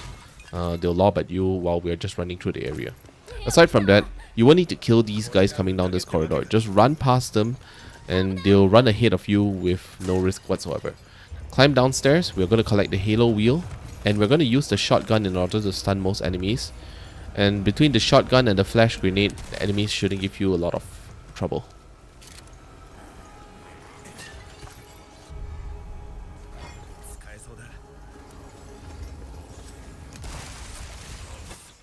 The enemies downstairs are also most likely going to spawn mandibulas, so be careful about that. Even if you manage to kill them, they're going to spawn into a mandibula. And if the mandibulas come too close, they can one-shot kill you. Right here, this is really too close for comfort. And that's why we're gonna need about 4 to 5 flash grenades to get through Waterhall very cleanly, without significant risk. This guy here caught me, but you can just blast him out of the way. And blast this scythe wielder out of the way as well. Aside from that, keep at least 1 flash grenade for when we're gonna turn the crank. Just like the Bella Sisters crank, put in the halo wheel first, and then toss a flash grenade. But we want to toss a flash grenade upwards in order to stun the archers and the enemies at ground level. You won't need to worry about Ashley too much, but if she gets caught, then that's where another flash grenade will come in handy. You can also get stun locked here, and this is the worst part of Resident Evil 4, the stun locking, which is really ridiculous, and you can just die for no reason whatsoever. If Ashley gets caught, flashbang the enemy and climb up here. We're gonna boost Ashley up this wall so that she can turn the first wheel. We're gonna need to turn 3 wheels in order to complete the second floor of Waterhall. 怪我は大丈夫ありがとう After she climbs the wall, we're going to turn the first wheel by ourselves. Immediately turn this first wheel because enemies are going to close in on her and we'll need to kill all of them before she can run to the opposite bank and turn the last wheel.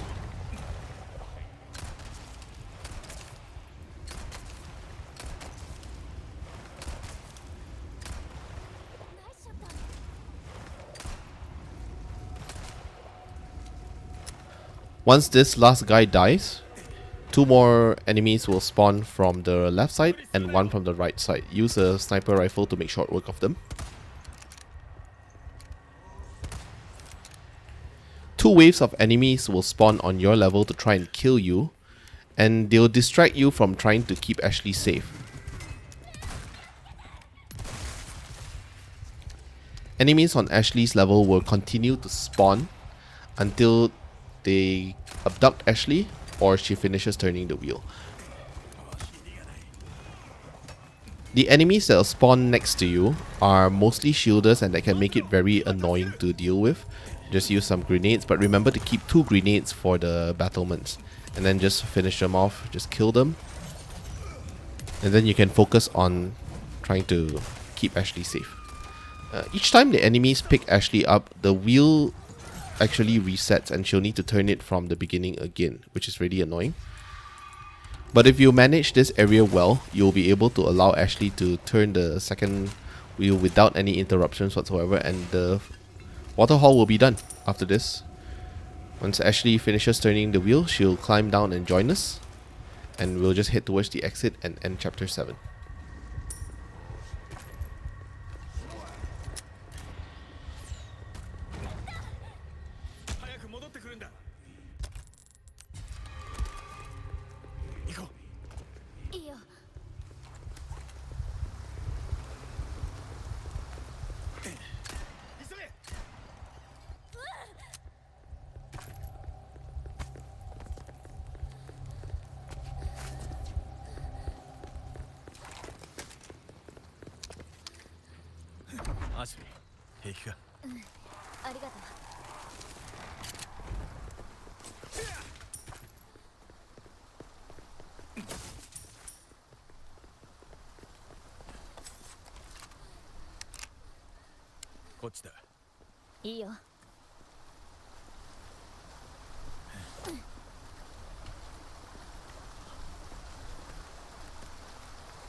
When chapter 8 begins, we're going to head to this fountain to collect some bass fish. There's a couple of small bass, large bass, and a rhino beetle at the end of the fountain.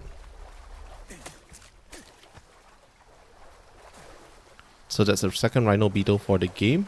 Make sure you get that and sell it later for 10,000 Ps. And after crossing this arch, look up and shoot this nest for the scratched emerald. That's another request done for a couple more spinels.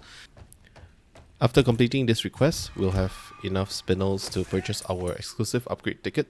So at the next merchant or even here, you can upgrade your Blacktail with it. I always recommend the Blacktail as the first exclusive upgrade because with a power of 3.6, it can deal with most basic enemies very easily. Now we'll enter the wine cellar and go inside crouched. The enemies won't notice you until they spot you face to face.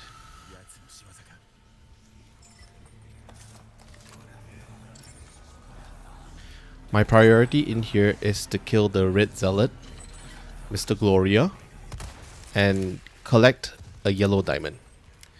Actually here I recommend using the flash grenade because if enemies spot you, it's going to make it a little bit tougher to fight them.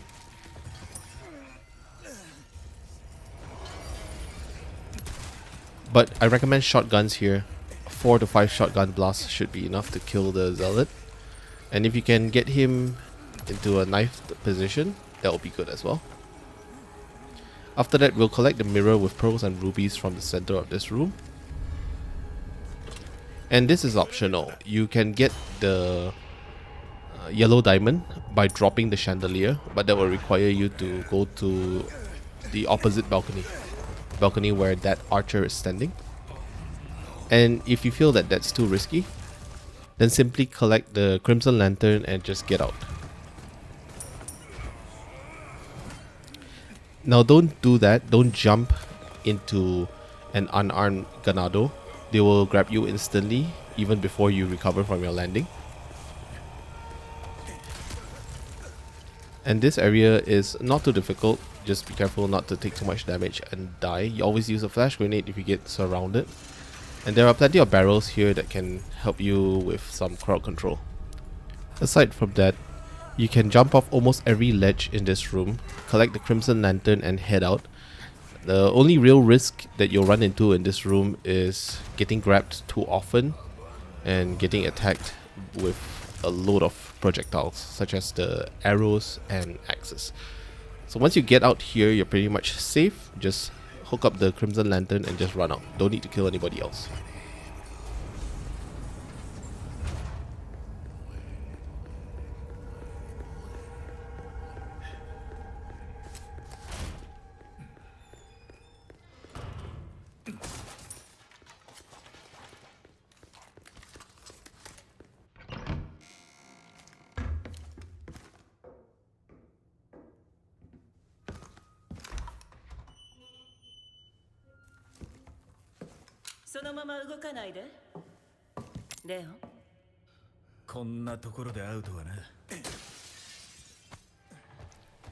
The lithographic stone puzzle should have the same solution under professional or standard mode.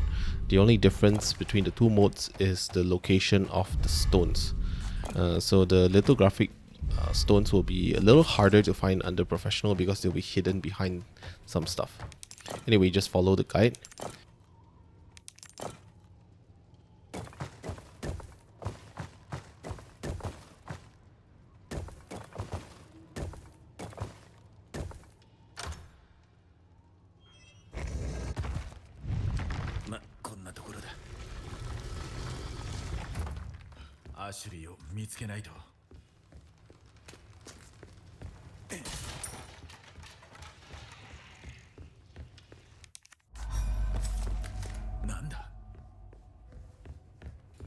Coming up to the next area, we'll face the first Aranya Plaga in the game, which is the Spider Plaga. Spider Plagas are moderately dangerous. They're not as bad as Mandibulas. Mandibulas can chomp your head off, but you'll need a shotgun to deal with the Aranyas. When you shoot their host, you're going to knock the spider off, after which you have to kill it separately. And in order to kill the Aranya, all you need are handgun bullets. With a well upgraded Blacktail, it should only take 2 to 3 shots maximum. I'm gonna make another save here. The next save will be before the castle battlements. And this save is important because this is after the water hall. And the next area is going to be quite long before we make our next save. We're gonna cross 2 to 3 chapters with the following save. Anyway, spend your money on upgrading your Blacktail as much as you can. We want to try to get the Blacktail to maximum damage by the time we reach chapter 10.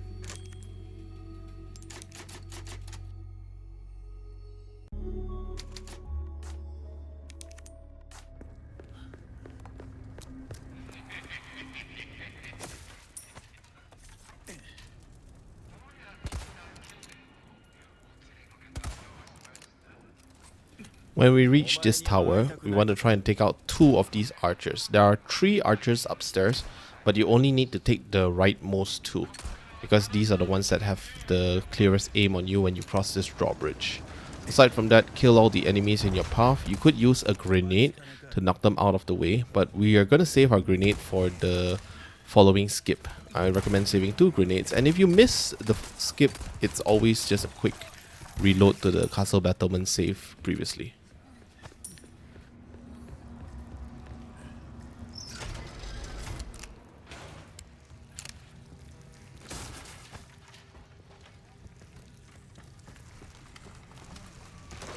When you reach this gate, try and run back as far as you can before you toss your grenade. If you toss your grenade too close, it will most likely bounce off the grate. So let it just slip through one of the holes.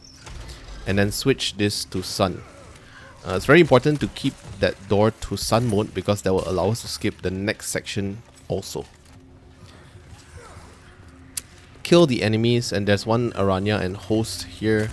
It's very annoying. A kick can also knock the Aranya off the back, in which case you have to dispatch both enemies separately. Just be careful not to get grabbed like I did. And if you're feeling a bit more generous, you can climb up this ladder for some additional treasures. There's an emerald and a couple of ammo crates upstairs if you want. There are 3 enemies here. Dispatch 3 enemies. And be very careful as you walk into the next room. There's an archer on the opposite side, on the left side of the room. But if you hide behind this barricade, then she won't be able to attack you. And keep your shotgun loaded for the next area. We'll need 2 to 3 shotgun blasts to knock enemies out of our way. And yet again, you want to aim through the grates, aim a little higher, aim a little further back. And make sure you hit the floor. Don't toss it too far, otherwise it will just fall off the castle walls. After you walk through that gate, you will summon the troll. I call him a troll and not a El Gigante because it actually looks like the troll from the Lord of the Rings movies. It looks ridiculously similar. For some reason I pulled my rifle out instead of my shotgun, but you should be actually shotgunning this fella. Then keep running. And try and time your run so that you don't get attacked by the boulders when you're here.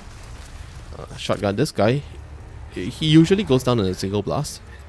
But if he doesn't, that's no matter.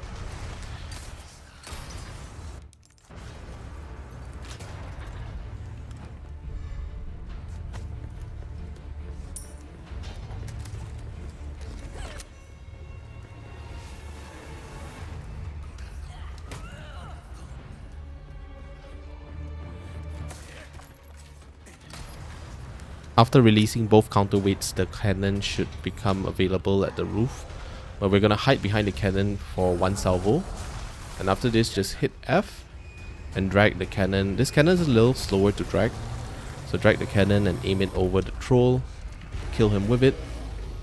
And you can use the cannon to clean the rest up. You have to use the cannon to open the gate as well. Clean this wave of enemies up. There are some enemies that are going to chase you up to the rooftop as well. And after cleaning up all the enemies as well as the door, that's chapter 8 for you. Chapter 8 is done. We'll proceed to chapter 9 now.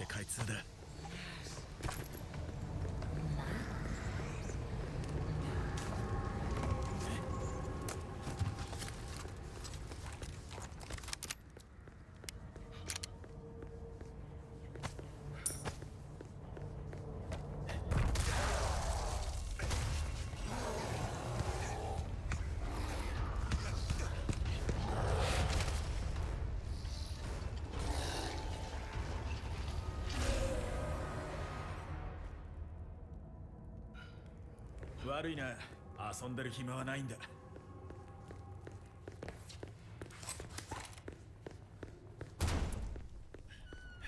アシュリー、どこにいるんだ？ We're not going to save until we reach chapter 10, so we're going to cross chapter 8 and 9 before we get to our next save, which is quite a long stretch of gameplay. We'll reunite with Ashley here, and we'll begin chapter 9 in the H maze shortly. The H maze may cause a bit of anxiety for new players, but let me assure you, the H maze is actually one of the most scripted sequences in the game. The H maze is extremely predictable as long as you memorize the enemy placements and be ready to kill them whenever they appear.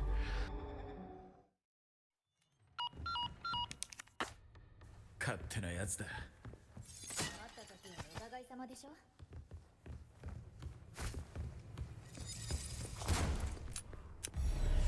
The objective in the H maze is to lower 3 banners, so we can open the gate that will lead us into the Grand Hall.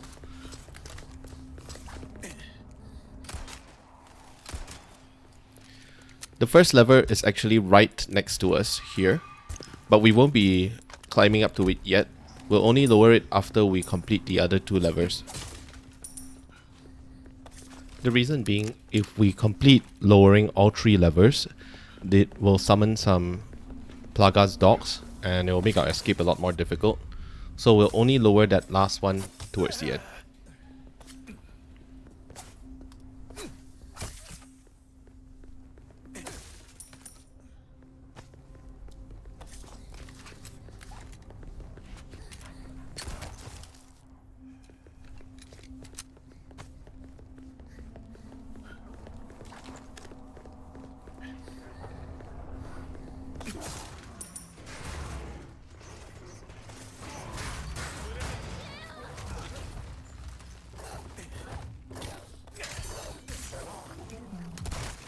Try to kill the Comials in their normal form. If the Plaga bursts from their backs and they turn into their strong form, it's going to take 2 or 3 more shotgun shells in order to kill one, instead of just a few pistol shots.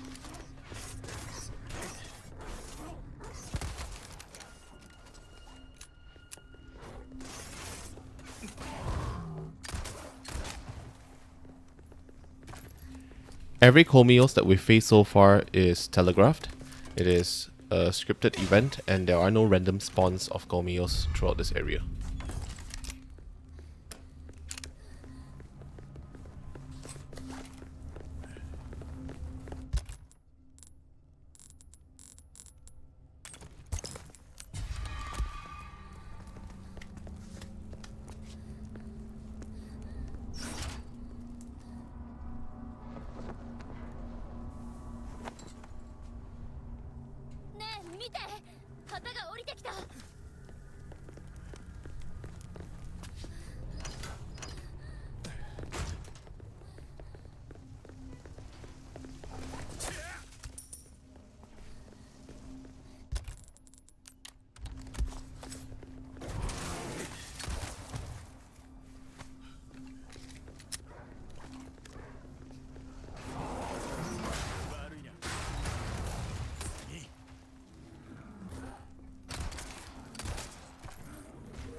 Another Comials is going to run up to us soon. Just premeditate your shotgun over there, and you'll get it. Ashley.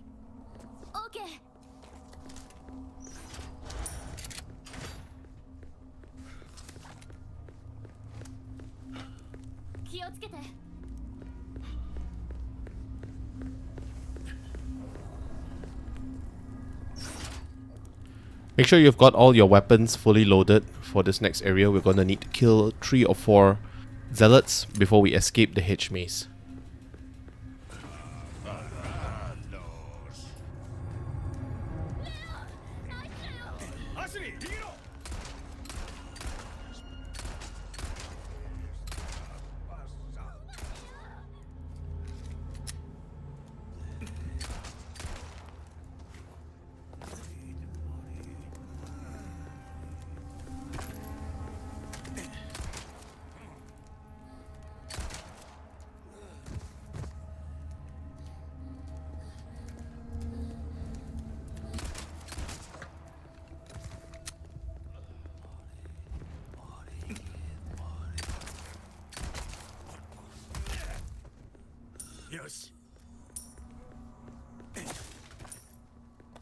無事か。 平気助かった。 As per what I've mentioned before, the moment we lower this banner, it's going to summon 3 Komios with Plaga spawns. So we want to get out of this area as soon as possible. Don't bother fighting them. やっと迷路から抜け出せそうだ。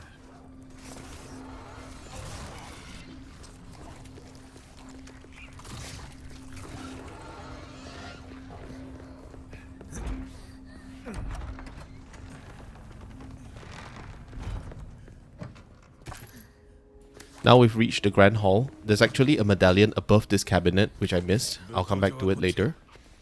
But we won't be making another save. In fact, we'll be crossing 2 more sequences before we save. We'll need to complete the Chimera puzzle, which I've only recently realized is a callback to Resident Evil 2's Chimera puzzle in the police station.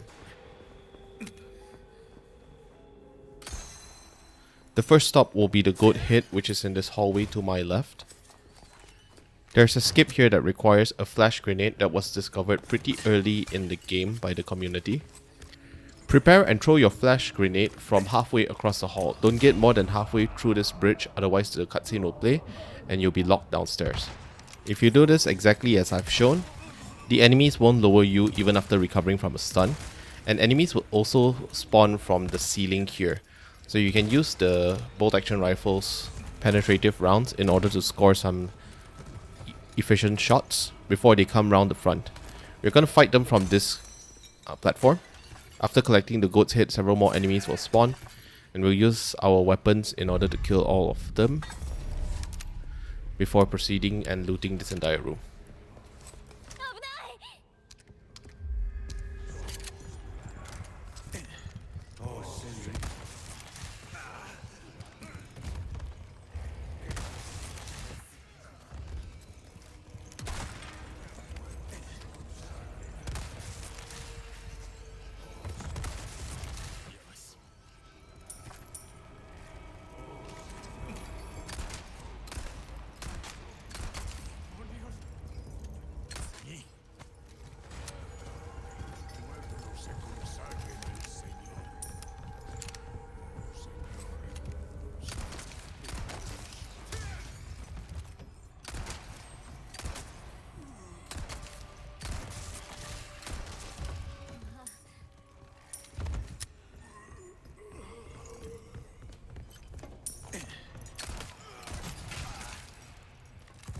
And that's as many enemies that will spawn once this area is clear.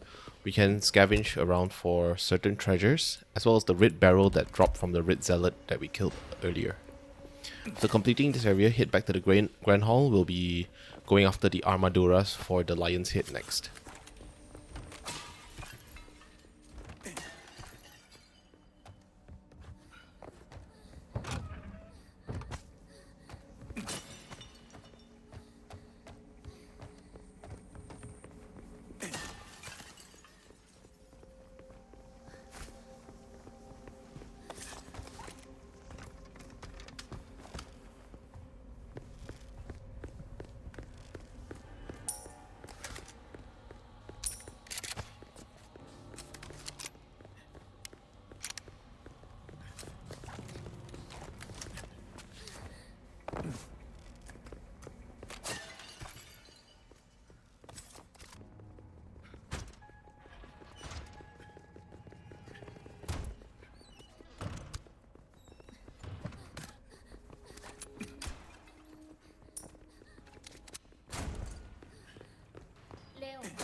さすがにあれじゃ戦えないな。残念。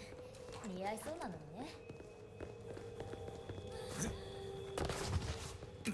アシュリー、上にいろ。わかった。気をつけて。 After collecting the Lion's Head, we'll need to kill 7 Armaduras in order to make it safe for Ashley to drop down, because we'll need her in order to open the gate to escape from this area. Armaduras are not too difficult to manage, but you'll have to shoot them in the plagas to weaken them.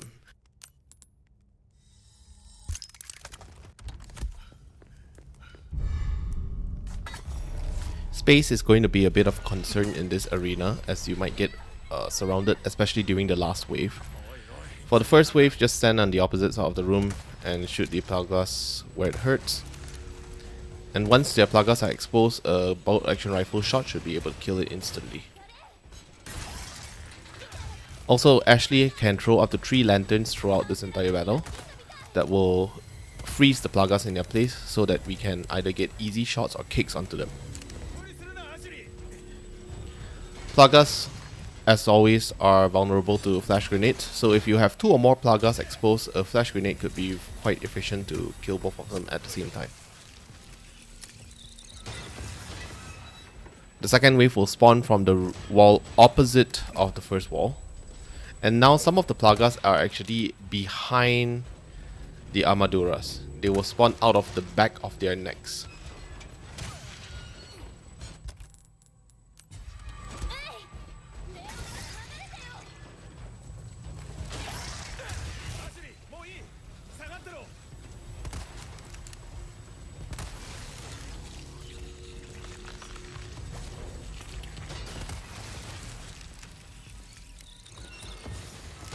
And the final wave will spawn from all sides. Don't stay in the center of the room because you'll get swarmed by all 3 of them, which could lead to very fast death. And Ashley's lanterns can be quite an asset here. If they land in an area that's advantageous, meaning that several armaduras will walk into them, you can actually kick a few of them at the same time. I got lucky in terms of my positioning, and the armaduras were all exposed, leading to a flash grenade that can end the fight immediately.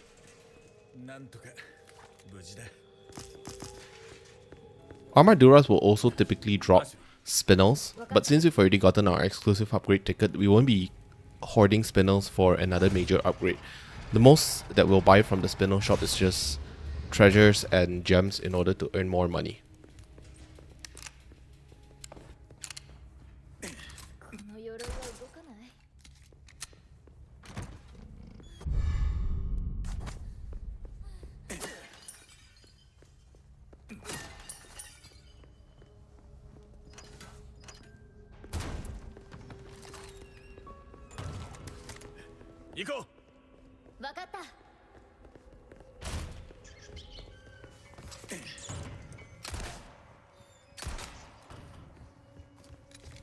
The final room will be the Snake's Head room, where we'll order Ashley to sit at this chair and position yourself at this location and hit the bell. That's it.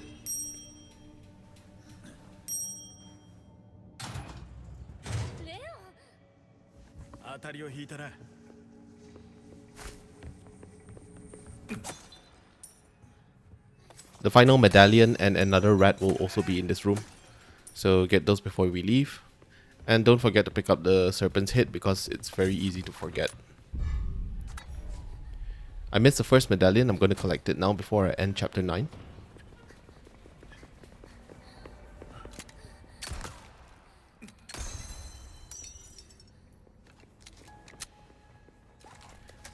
Insert 3 of the beast heads into the statue and that will be the end of the chapter. Actually, not really. The chapter will proceed into Ashley's section, but Ashley's section is quite easy. So the difficult part is over here.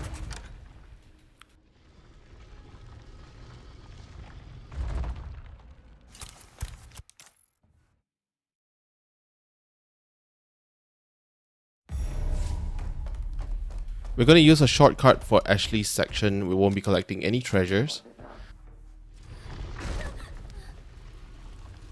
The codes for the grandfather clock are already preset, which is 7 o'clock for professional and 11:04 for standard. So just put in the codes and go downstairs to get the Salazar insignia.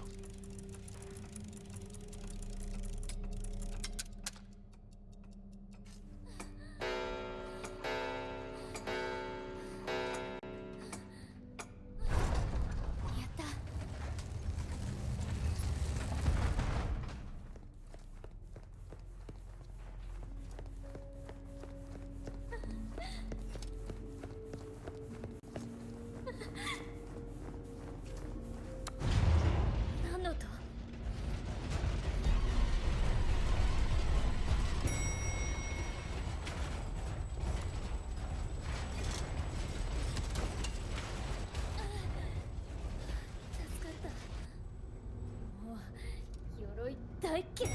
This armory room is probably where you'll face the highest risk, where enemies can slash Ashley and she'll go down in a single strike no matter what mode you're on. So just remember to flash your lamp to freeze the armaduras in their tracks. And just be careful of them in case they sneak out behind you, but just run away from them. Don't go near any of them. And if anyone comes near, just lift up your lamp and freeze them in their tracks. Ring the 4 bells in order. The order doesn't actually matter, but that's the most efficient running path. And when all the enemies are gathered, just get them to freeze and go through this passageway. Once they're here, the enemies won't chase you beyond that. You go downstairs and do the lamp puzzle. なんだ。 So once again, if you guys have appreciated anything from this video, leave a like and recommend it to your friends. Share it around on Resident Evil community boards, and if you found the guide helpful and want to see any other tips or my thoughts on other aspects of this game, do let me know in the comments below. ダメダメ。明かり返して。またなの。もういい加減にしてよ。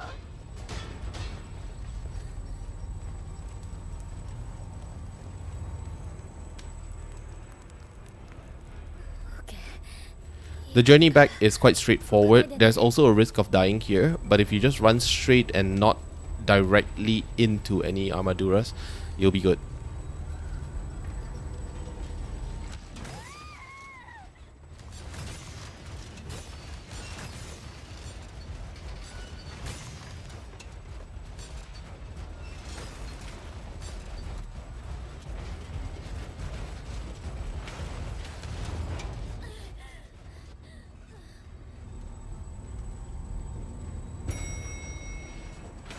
There's another armadura that might trap you on this stairwell. Just run towards the right and avoid it. Quite close, but it's really manageable, don't worry. Of course, if you die here, it'll be a very painful setback all the way to chapter 8. And you have to clear the Battlements, Hedge, and Grand Hall all over again. I decided not to save for such a long stretch because I feel that this area is very predictable. All the 3 segments before are quite predictable with a little bit of practice, and this can allow us to conserve some save points for later on in the game where you might face a little bit more trouble. Once again, my save points are not mandatory. They are flexible. You can choose to use them however you like, but these are my recommendations. Finally, we'll complete chapter 9 and we'll make a save shortly after chapter 10 starts.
Another financial goal is to fully upgrade your Blacktail, then conserve whatever cash that you have, because in the end of chapter 10 we're going to need 160,000 pesetas to buy a rocket launcher. We're going to use the rocket launcher against the Verdugo, and we've probably amassed quite a lot of cash up to this point. Try not to sell your diamonds and gems at this point, because we'll need one of each color to make a 5-color combination when we collect the elegant crown towards the middle of chapter 10. We'll collect the elegant crown when we drop down into the sewers. So again, don't bother upgrading the Blacktail's ammo capacity, it's not really worth it. Instead, you could always upgrade the reload speed because reloading faster will make sure that your weapon's downtime isn't that bad.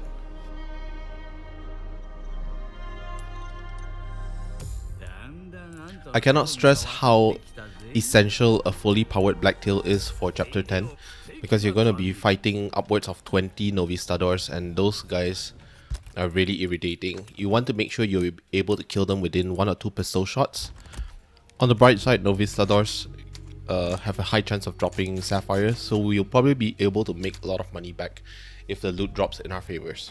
I make my 9th save of the game before heading into the Ballroom, but before we reach the Ballroom, we'll need to take a right, because the last rat for the other pest control request is located at the start of the library. Once again, you don't need the spinels anymore at this point. I'm just showing you for completion's sake. And it's not a huge detour, it's pretty fast and easy, so keep this in mind if you're trying to gather as many resources as possible. Collect the handgun bullets and let's tangle with the bugs.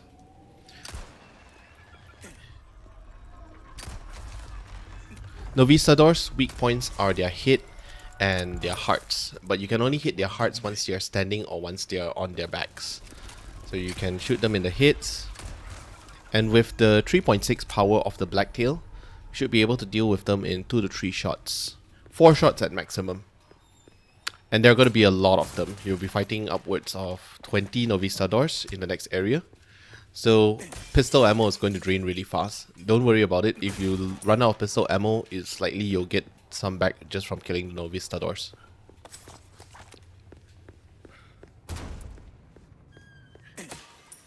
Novistadors also can camouflage, like this guy here. It's not exactly camouflage, this one is easy to spot, but sometimes they can blend into the terrain and their colors can camouflage, and that's really irritating. It's a bit hard to spot sometimes. While Novistadors are flying, a shot to the head should bring them to the ground, and then you can finish them off by shooting them in their hearts. I don't use the knife prompt here because I feel it's not really economical to kill Novistadors using the knife. Keep your knives for breaking out and not for finishers. Now I'm just going to stay silent for the remainder of this area because there's not much to say and most of my tips will be on screen anyway.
We can escape the ballroom now that this gate is raised, and we can say goodbye to Novistadors for now.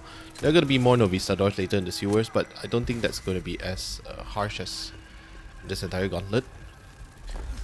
So I wasn't joking when I said this area was a nightmare. Chapter 10 is probably my least favorite chapter to repeat just because of the Novistadors. Anyway, the fun's not over yet. We're going to go up against double Garadors in just a few seconds. For the double Garadors, we'll use the sniper rifle, but we'll prepare at least 2 heavy grenades and a couple more hand grenades. You want a total of 4 heavy grenades or 6 hand grenades. And you can't craft hand grenades, but you can craft heavy grenades. But I didn't show it to you in this playthrough. I didn't buy the recipe because heavy grenades also require large resources. Clear the floor of zealots as much as you can. You'll only have about 10 seconds to do so before the Garadors break free and start chasing you. But we want as few distractions as possible. Once the Garadors are loose, any gunfire is going to draw them to your location, as well as running. You're going to run towards this corner, and I was supposed to shoot the bell that is located at that corner, and I didn't because the enemies or the Garador knocked it for me. What the bell does is it draws both Garadors next to each other together, and then we'll just hand grenade or heavy grenade the hell out of them, because Garadors can take external sources of damage without hitting them on the Plaga, but the Plaga shot is required to kill them, so we want to weaken them as much as possible so a single shot to the Plaga will be able to kill them. And I almost get that right there, but you can see I get very close to hitting the Garador in his back several times. But no thanks to the zealots, they kept on axing me and attacking me, and it's really annoying.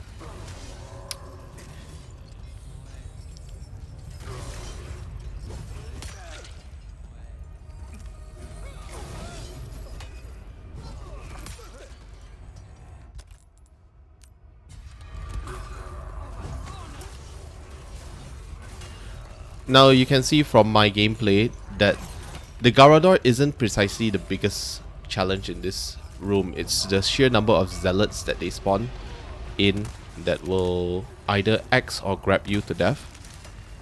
And the best strategy against the Garador is to put a zealot between yourself and the Garador, because Garadors don't distinguish between friend from foe, so if they run into a zealot, they're going to attack the zealot and possibly kill it. Chapter 10 is a bit of a shit show so far. It's quite insane, simply due to the variety of enemies we have to face, such as Novistadors, Garadors, and even later the Verdugo. But I've devised really cheesy strategies to deal with all of them, so it shouldn't be that hard. Although Chapter 10 would be considered one of the toughest chapters in the entire game. That's my personal opinion. Let me know which chapters or which sequences are the most nail-biting for you. And Chapter 10 is terrible if you don't have the right gear or knowledge to prepare ahead of time. Now we're going to go into the throne room and drop into the sewers. We'll face a couple of invisible Novistadors.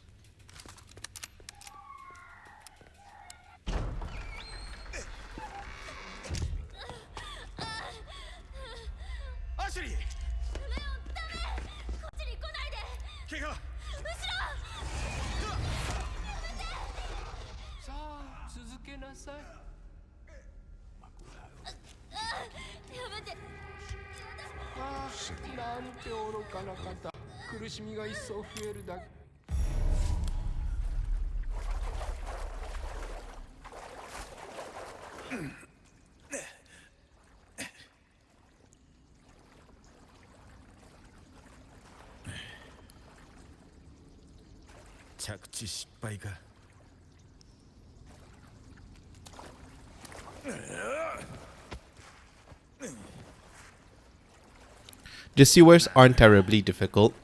The invisible Novis actually come up very scripted locations. There are 4 of them you have to kill in total, although there can be up to 5 if you run around the wrong area.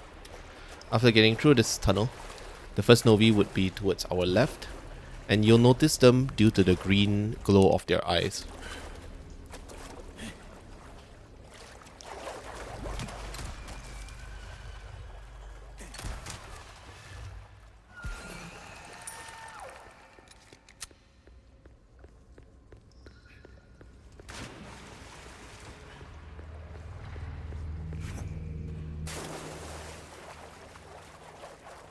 Second Novistador coming up past this rock. Once the Novistador squirms like that, you'll be good. Next Novistador coming in through this path.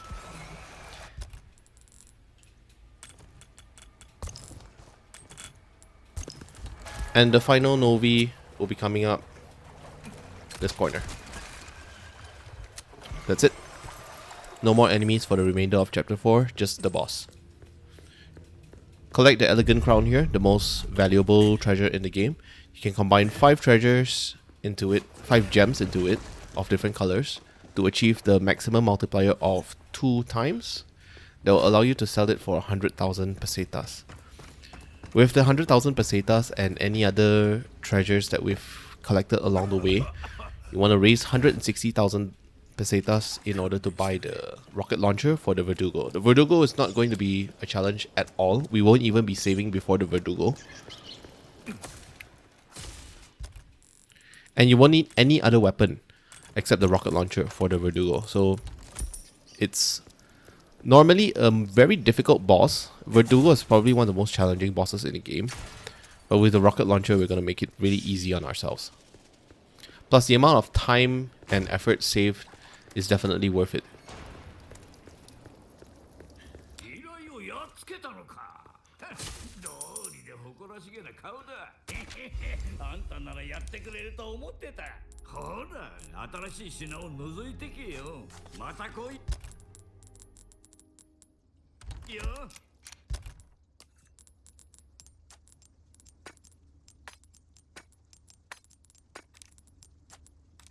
ウェルカム。最高の選択だ。あんたのお世辞は今出ましたし。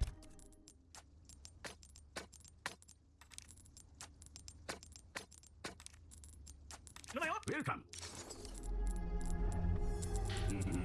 Buying body armor in chapter 10 is also a good idea because it's at a slight discount, and we'll need the body armor to get through certain areas more comfortably later anyway, especially against Krauser and in the last chapter, I think chapter 14, 15 and 16, where we'll take a lot of damage and the body armor can make the difference between living or dying.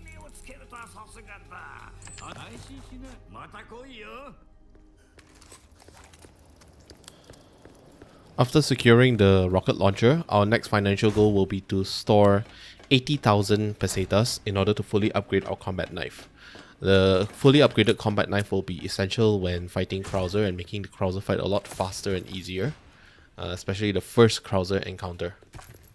So yeah, keep your pesetas for Krauser and don't invest into the rifle just yet. We will be investing into the rifle, but that will only be in chapter 12.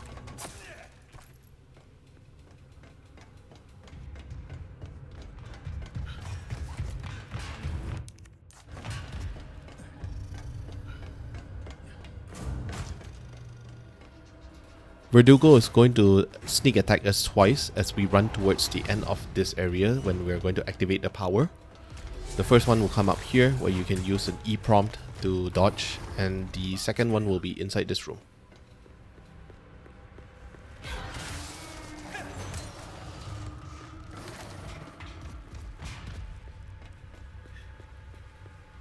Turn the power on and run back towards the front of this room where the Verdugo will enter. But don't shoot him here with the rocket launcher. He'll take 2 shots on the rocket launcher if he's unfrozen. So just run back, wait for 2 seconds, and activate the nitrogen showers. Once he's frozen and white and pasty like this, there you go. That's it. Boss fight over. We'll save after this, but you can believe me when I say that the Verdugo isn't going to pose a problem to us at all. If you were to fight the Verdugo manually, we'd probably run out of ammo anyway. So there are a lot of ammo and treasures in this area. Just take your time to collect everything. Now that the lift has arrived, we'll take the lift up and complete chapter 10.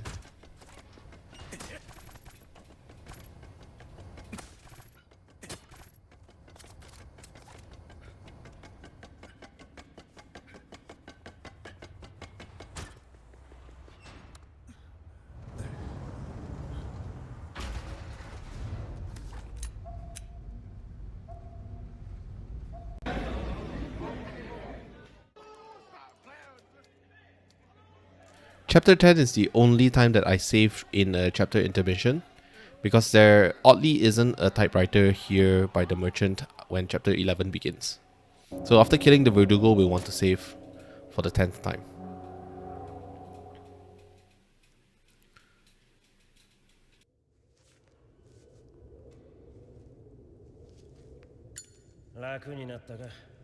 Ah, 聞いたようだ。あいにく。We're going to go into the mines now with Lewis, and I really appreciate how they expanded Lewis' role in this remake, where we spend a lot of time with him in chapter 11 and get to know him a bit better.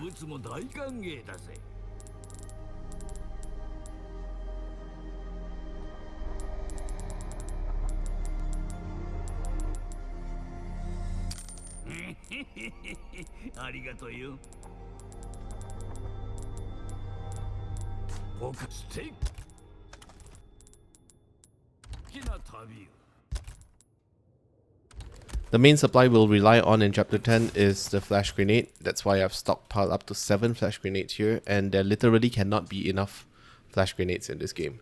The reason is because we're going to run through the mines where we'll be facing off against several chainsaw men. And the flash grenades, we're not going to kill the chainsaw men, we're just going to flash grenade them and stun them in their tracks. Also later we'll be facing El Gigantes, and we'll be flash grenading him to stun him and kill him. So yeah, there can literally be not enough flash grenades.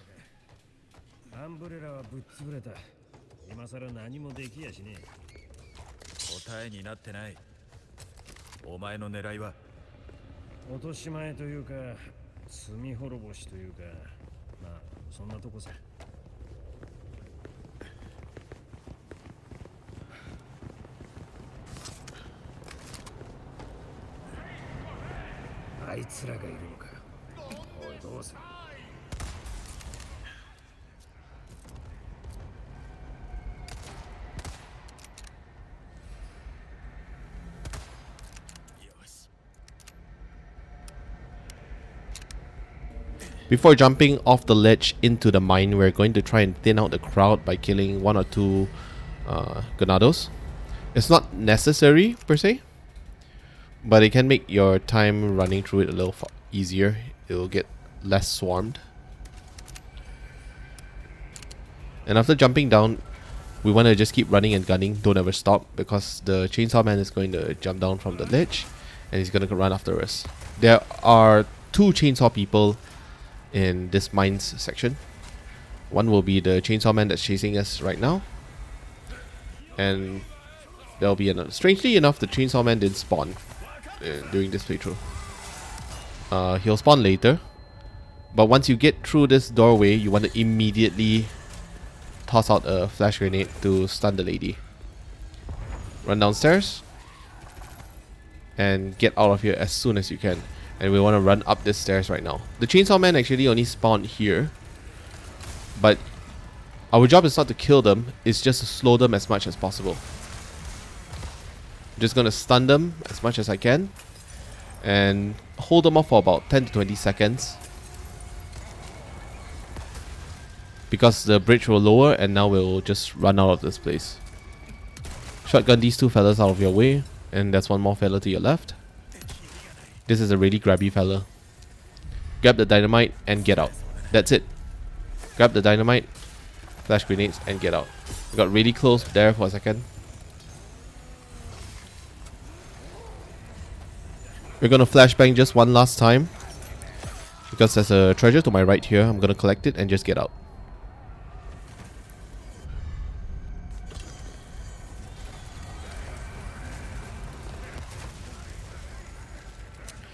And that's all there is to it. Run and gun. Once you're past this mines area, they won't chase you outside of the M4 mines. Climb up this slope. We're going to blow this rock slide out of the way. Once you insert the dynamite, just run back. And once you're at this wooden wall, you're safe. Don't worry about Lewis. The game will progress whether or not he's with you. He's probably occupied back there with the Ganados, but that's not your concern.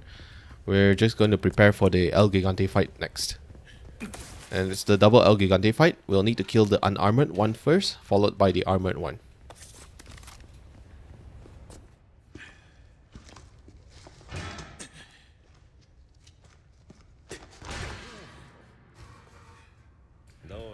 There are two ways you could resolve the El Gigante fight. First is to drop both of them into the lava, which will get no drops and loot. And the second option is to kill both of them. Killing the unarmored one will drop a yellow diamond, and killing the armored one will get a red barrel. So I'm actually planning to fight both of them. It might take a bit more time. But the reason being, both El Gigantes don't have as much health as the solo El Gigante that we fought in Chapter 4. In the first phase of the fight, when you're fighting against the unarmored El Gigante, when both El Gigantes are available, only the unarmored one is going to come after you, which you can kill him manually.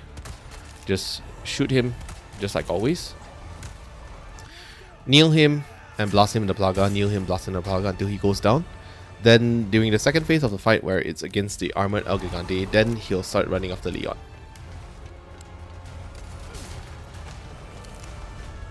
Flash grenades and heavy grenades are going to be quite useful here also. And down the first one goes. You can collect the yellow diamond now. When only one Gigante is left, the armored El Gigante is going to run after you and pursue you. And he can hit a lot harder than the first one. But our job is simple. It's just to stall until Lewis runs away to grab the dynamite, and we're going to use the dynamite to knock the armor plates off of him. It's going to be just as persistent as the first one. You're going to have their usual string of attacks, which is the sweeping attack, kicks, grabs, and stomps.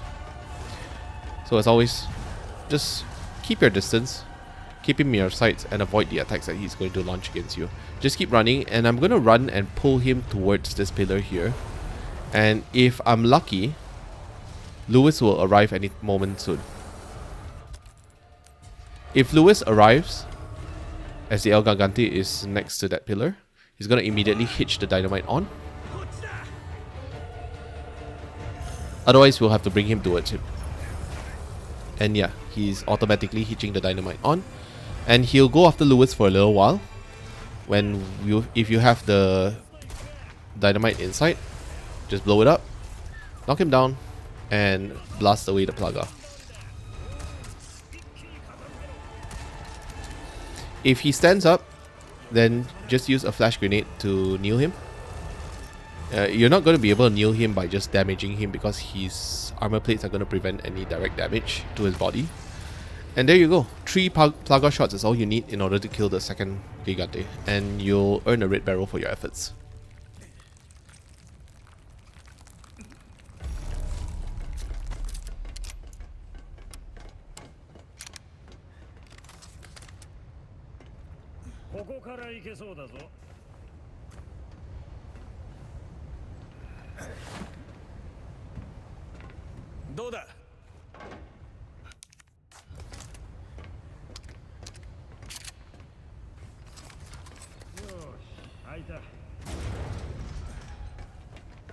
We're gonna proceed to the minecart sequences now. There will be 2 minecart sequences, and your minecart health will regenerate between both areas. And the minecart is not a very difficult section. In fact, I don't think that there are any distinctions between professional and assisted difficulty, except for maybe the amount of damage your cart can take. But if you play it carefully and you practice enough, the minecart section would be a breeze. Shouldn't even be taking any damage whatsoever. There are just several things you need to pay attention during the minecart, especially the second half of it, where you'll be facing off against Dr. Salvador. And first off, the minecart is no sleeping allowed. You're not allowed to sleep on it, because there will be sharp turns where you'll have to adjust the minecart. You have to lean left or right in order to correct the minecart. Otherwise, you'll just fall off the rails and it's an instant game over. And the minecart's red 9. In the minecart, you'll be equipped with a red 9 with unlimited ammo. And this red 9 is quite accurate, as well as reloads pretty fast. It has 10 bullets. But in order to focus, you just need to line it up for half a second. and the reticule should focus onto a more precise target.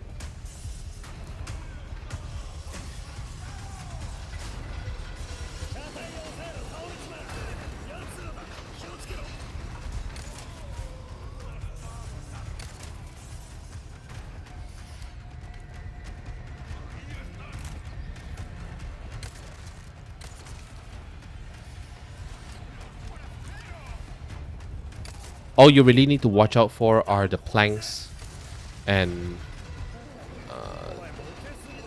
track changes, where you have to switch tracks. Buttons where you'll switch tracks because otherwise you'll run into a dead end and die.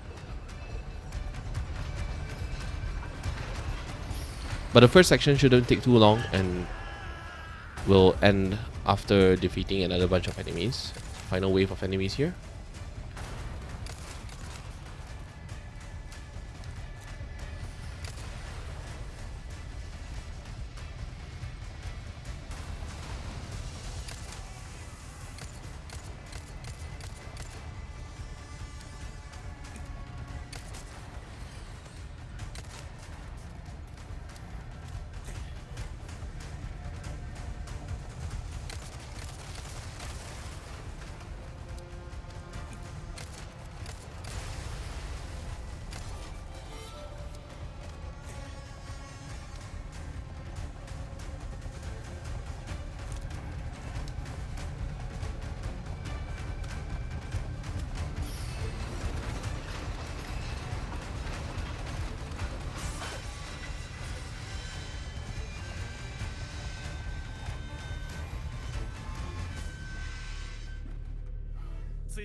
When the first half ends at this card change, there will be 3 enemies on this level, including a dynamiter. So I'm opting not to fight the dynamiter, however there are some treasures and resources located downstairs. You can go and get them if you want. It shouldn't take too long of a detour, but I'm just heading straight up to the next minecart and continuing this section in interest of time.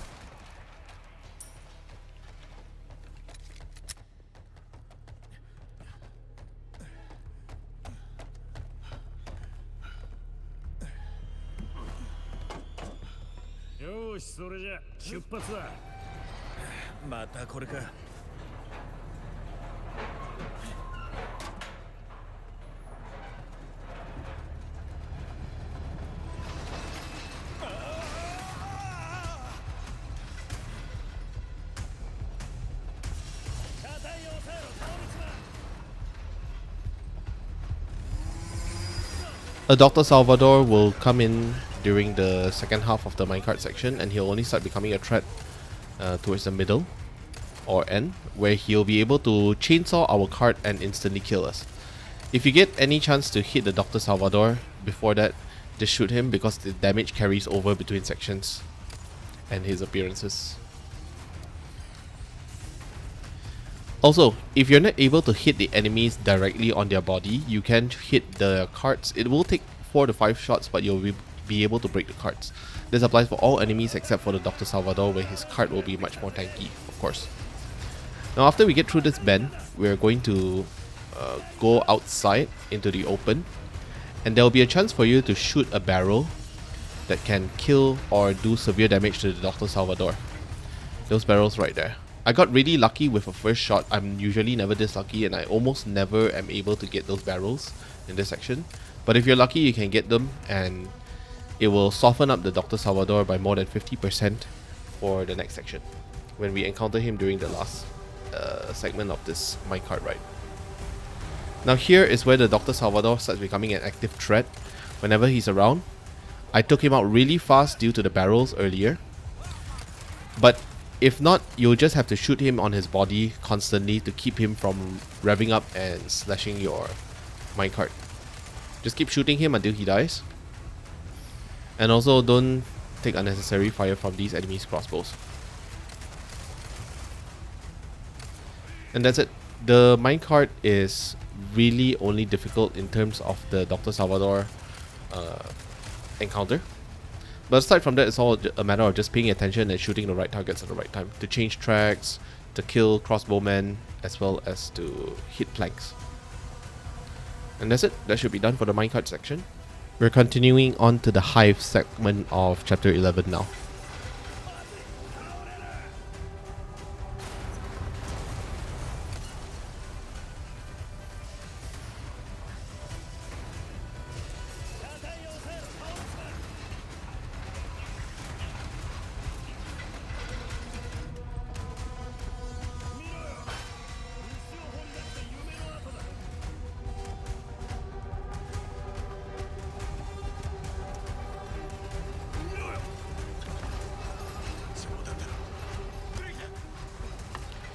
So the good news is that we're going to be facing off more Novistadors.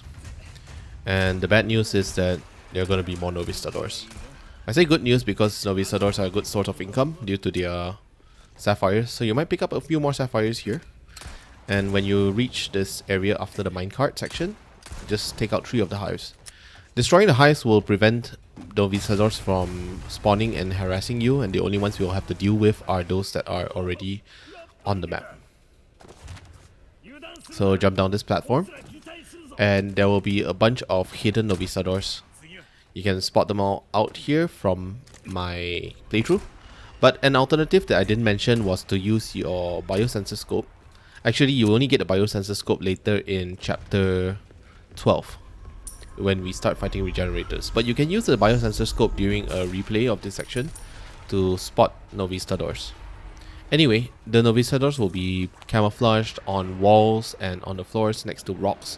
They would be a little hard to spot, but just pay attention to what I do here in order to detect all of them. The last hive is up there. Take it out and dispatch any other camouflage Novistadors you see in the area. You can shoot the barrels to knock out some in that section. But Novistadors take critical damage, as I'm sure you already know, while they are camouflaged. While they're camouflaged, 1 shot or 2 shots should be enough to kill them. Inside this case, we're going to kill 2 more Novistadors, 1 there and 1 while we shoot the barrel. Destroying that barrel is going to kill another Novistador, and also open a path behind where we can collect a gold bar treasure.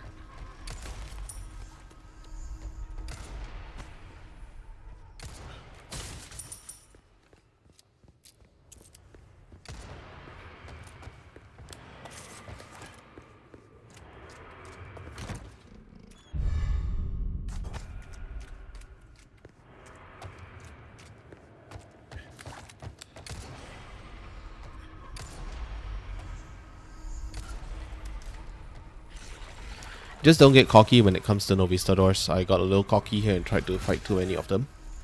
And without body armor, you're gonna only take 2 to 3 shots before you're dead. With body armor, you're gonna be a little bit more durable, but still painful nonetheless. And be very careful with the barrel right here. You might shoot it and kill yourself. But the last Novistador is hanging on that wall. Kill it, and we'll head towards the next save point. We're gonna make a save here, duck under these rocks, and talk to the merchant. We're gonna make an upgrade to our combat knife. Make sure you have 80,000 pesetas here. We're gonna upgrade the combat knife's power to its maximum, and you're gonna use it for the Krauser fight. Also repair your body armor, because the Krauser fight will be much easier with the body armor.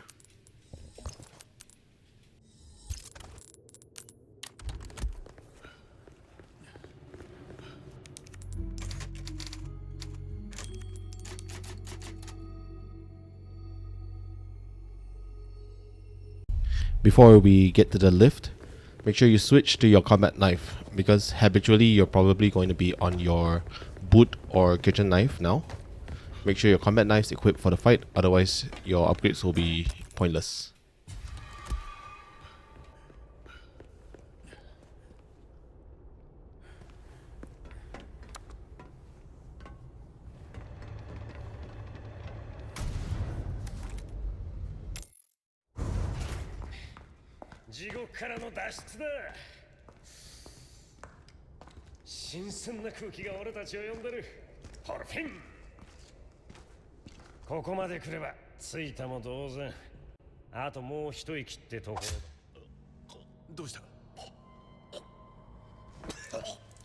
When the cutscene ends, we'll immediately be facing Krauser. My main tip for offense here is to aim for his hit when you're doing your stabbing or slashing attack. In order to do that, make sure that the white dot is hovering over his head and you'll be able to do more damage to him. And even though we're playing in professional mode, for the Krauser fight alone, you're allowed to do normal parries. Normal parries will block his attacks but will not deflect him.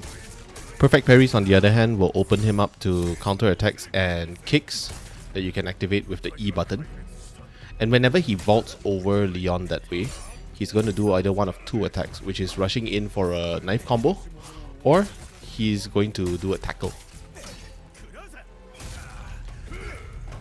Just keep your finger handy on the E button so you can evade whenever he does a kick or a leg sweep. And every time you dodge him, he's going to be open for 1 or 2 slashes. And during this combo is where I need you to observe the value of the body armor. The body armor saved me there. I would have died otherwise from that combo. And here is his tackle attack. You can break free. So aside from these attacks, I would just advise you to not fight Krauser at the edge of the con. The fight is over once this cutscene plays. And that's the end of chapter 11. Don't make a save here. Our next save will be after defeating Salazar. So this is also a pretty long stretch of gameplay. We're going to fight Krauser and Salazar before saving in chapter 13. So just make sure that you're prepared for it. You'll need a bit of practice, especially since the following segments are quite challenging. But it's nowhere as bad as chapter 10. Let's just be clear about that.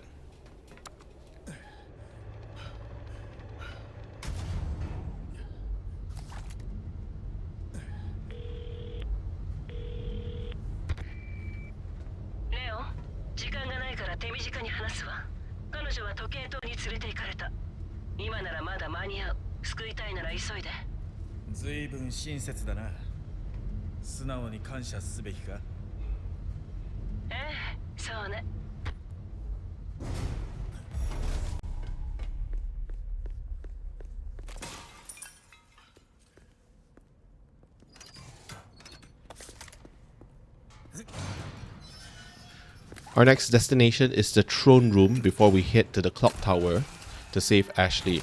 The throne room is where we fell to the sewers earlier after the double Garadors. You can collect the remainder of items that you've missed out in chapter 10 from the ballroom. So this is basically a short revisit of the ballroom and throne room after this. We'll revert back to our original knife usage, which is to use our disposable knives first, followed by our combat knife as a backup. In the next area, we're going to face off several Aranyas, and you will need a flash grenade to deal with them easily. There are going to be 4 Aranyas in total, which is going to be quite nasty.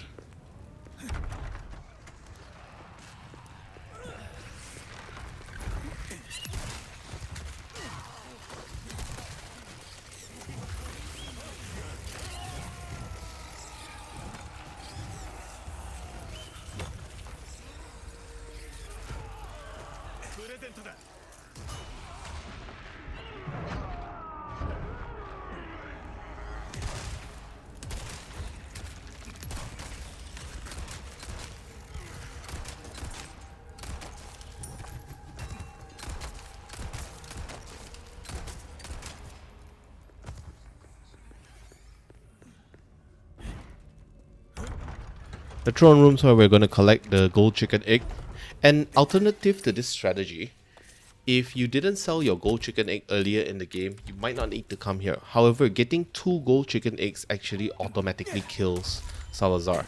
1 gold chicken egg will take off 70% of his health, and 2 gold chicken eggs will kill him completely. So if you're willing to delay your exclusive upgrade ticket, then you might be able to hold on to 2 chicken eggs by the time you reach Salazar, which will make the fight a lot faster.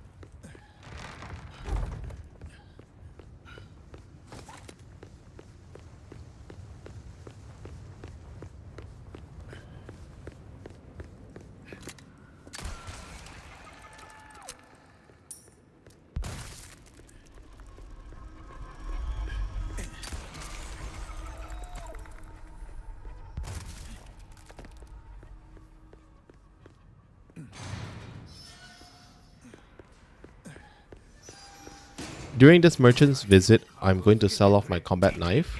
You won't need an upgraded combat knife for the rest of the game. The combat knife is really just to fight Krauser. And by selling the upgraded combat knife, I will recover 81,000 pesetas, which is approximately 95% of the upgrade costs invested into the knife.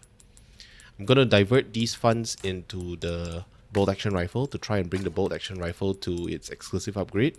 And what the bolt action rifle's exclusive does is it doubles its attack power, making it one of the most powerful boss killers in the game.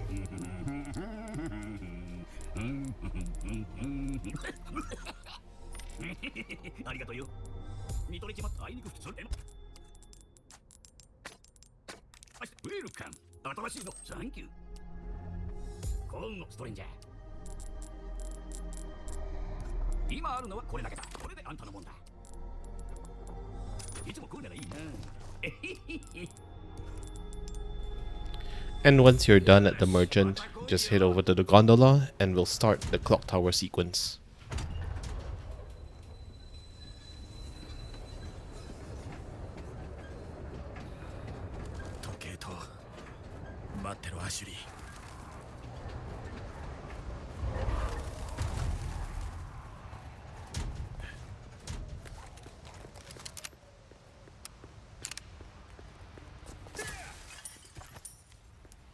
The clock tower is going to be quite combat heavy. You'll need to make sure you have sufficient Riot Gun ammo, because we'll be relying on the Riot Gun to blast enemies out of our way on the climb up.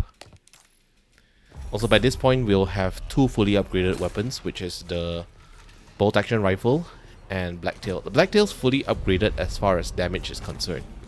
So even if you don't have the ammo up to full, I still consider it as a fully upgraded weapon because the ammo upgrades are quite insignificant.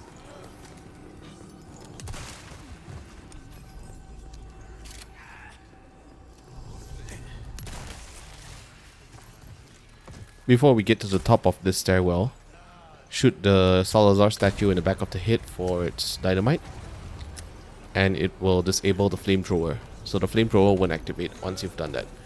You're gonna run past this lady. You can shotgun her or not, it doesn't matter. Now I want you guys to observe this fight up the staircase, where I've made one crucial mistake, and that's not upgrading my Riot Gun's reload speed. At its lowest reload speed, the Riot Gun reloads one shell at a time, which caused me to spend too long reloading, and I wasn't able to blast this shield guy in the face. He ended up hitting me with a mace, and here I'm going to get stun locked into oblivion and getting juggled by all the enemies around here. It's going to be really nasty. Try not to put yourself into this situation. Of course, just as my tip below said, you can always use a flash grenade to stun enemies if you're desperate. But make your way up this staircase. And this is really dangerous here. Try not to get grabbed or stun locked while you're in the boulder's path, because the spike ball, the spike ball is going to auto kill you regardless of armor or not. Fortunately, it's going to auto kill enemies as well. So if enemies are chasing behind you, a steel ball will be able to deter them, so you don't need to worry about enemies behind you. When you get up to this lever, just kill the attendant and lower one more spike ball to knock enemies off your trail. Collect everything else on this platform before we are going to start the lift, and once the lift starts, it's going to get a little frantic. But collect the treasures, like the extravagant clock. Now the extravagant clock, as I've mentioned earlier, is one of the worst treasures in the game. Never combine your gems into the extravagant clock. Before we start the lift, pull the lever and rush. Rush towards the lift. Activate the lift. And you'll notice that red glow over there. That's the first red zealot that we've killed. So there will be a total of 2 red zealots that spawn during the lift sequence. The first red zealot will spawn below there. And it's important to kill off the red zealots because otherwise they will summon the plagas and make enemies much harder to kill. Without the plagas, enemies are quite vulnerable, only taking about 2 to 3 shots from the Blacktail. But with the plaga, it's going to drain your ammo much faster.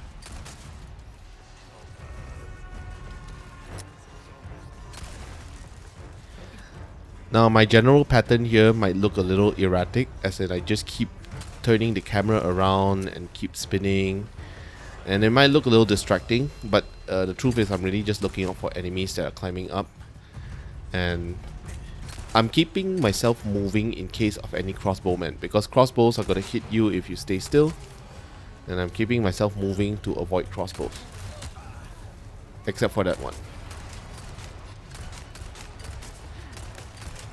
And the clock tower's lift is going to be where the Blacktail's full capabilities come to shine. You'll be able to kill enemies extremely efficiently, and when you reach this level, your rifle is also going to shine, because you're going to use it to kill the Red Zealot. 2 shots in the chest should be enough.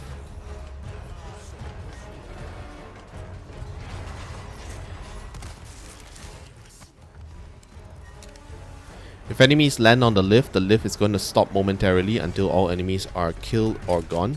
Try to shoot enemies before they land on the lift to save your time. And it's not always easy to preempt enemies, because they will come from 3 or 4 platforms at any one time. But try your best. Keep your weapons fully loaded when enemies drop onto the platform, especially shielded enemies. It's going to be a bit harder to dispatch. But unshielded enemies should take between 2 to 3 shots from your Blacktail to kill. The lift is much more manageable once you've killed the Red Zealots, so always prioritize killing the Red Zealots when you see them. Otherwise, they're going to keep screaming Gloria Las Plagas, and Plagas will spawn like there's no tomorrow, and it's going to make this whole sequence much worse. After reaching the top of the clock tower, just get your rifles ready to knock out a couple of archers. Kill these archers before we cross the rickety wooden bridge, because we can't run across that bridge, and these archers are going to take advantage of that. Make sure that you walk here, and there's a treasure lantern up here. There'll be 2 sides to this wooden bridge. Walk across the first and walk across the second half.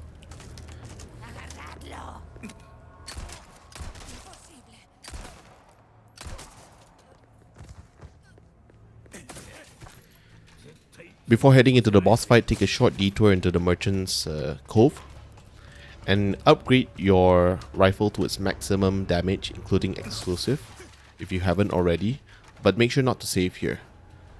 The Salazar fight is going to be quite predictable, and we won't save here, and as well as there won't be any significant danger. But that comes with a few caveats, which is you need to make sure that you don't miss your gold chicken egg, because you only have 1 chance to lob your gold chicken egg. And if you miss it, you're going to have to take the full fight. Or more realistically, you're going to reset back to Krauser's boss fight.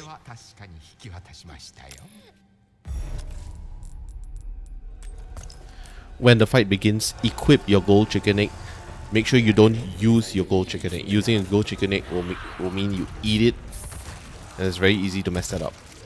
Once he's down, just unload your rifle into his head. It might take 6 to 7 shots, and only shots on his body will count. So don't hit his shell, and he'll go down very quickly, because the gold chicken egg will take out 70% of his health, and you only need to do the balance of 30% on his body.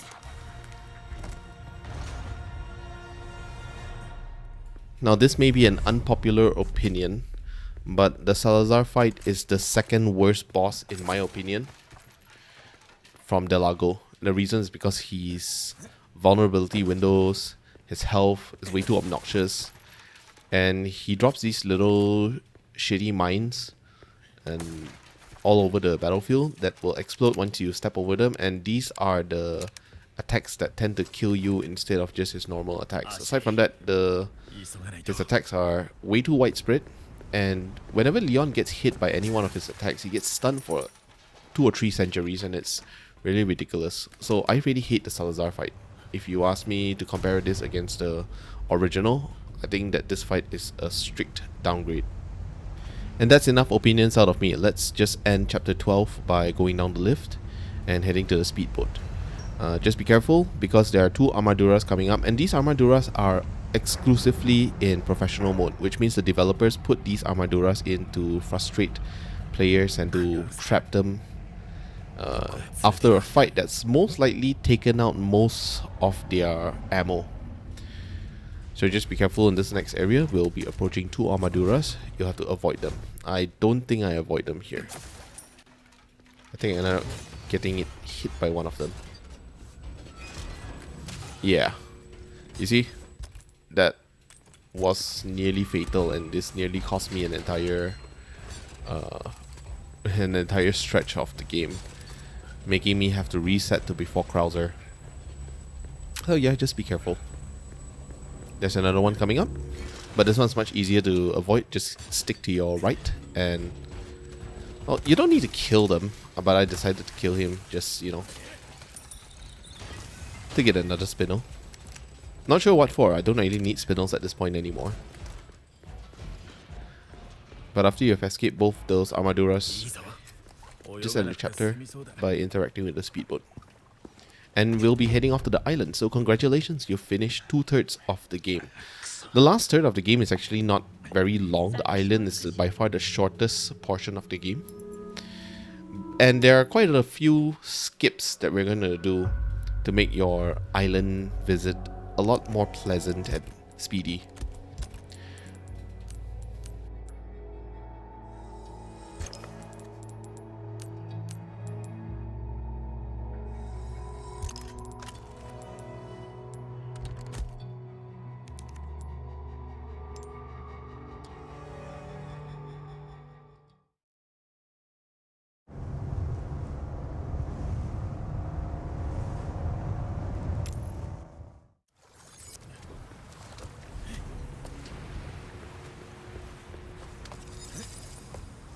So once again, if you've enjoyed my guide and found it helpful so far, a like and subscribe would be much appreciated, as well as providing any feedback to help me improve the quality of my videos. Let me know what kind of videos I can do after this. And from this point on in the game, we'll encounter these turrets, which will kill you automatically if you walk into the laser sights. You just make sure to deactivate all the turrets that you see. Here's where I'll make my next merchant visit and save, and let me explain my next financial goal, which is to save 160,000 pesetas to buy a rocket launcher by the time we reach chapter 14. We're going to use this for the Krauser fight. And we're going to need a second rocket launcher, or rather the third rocket launcher of the game for the Saddler fight. So I'm going to spend quite a lot of money, but fret not. We're probably going to be able to raise 320,000 pesetas by the end of the game. But now back to the walkthrough. I'm going to use the hand grenade to do a skip here through the laser turret. I'm going to use a hand grenade to launch an archer into the laser sight so that the turret targets it instead of Leon. I want to aim slightly above the laser screen but behind the archer so that it tosses him off the edge and Leon can just run through. That particular skip is a little tricky to pull off, so you'll need to reload several times to get the timing right. It's a very efficient, if difficult, skip to execute.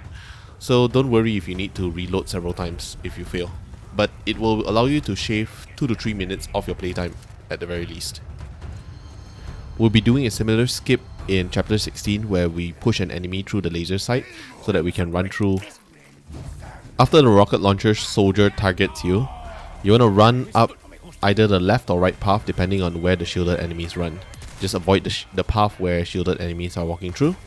You don't need to worry about the rocket launcher hitting you because you'll probably get into cover before he can attack you. And here's the leash point for enemies at this point. Once you get past this door, they won't chase you beyond it.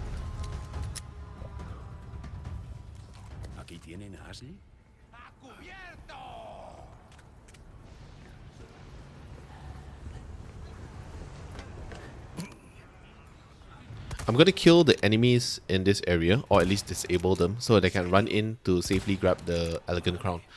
The second Elegant Crown of the game is located here. Don't miss it, for sure, because that's another 100,000 pesetas in your pocket.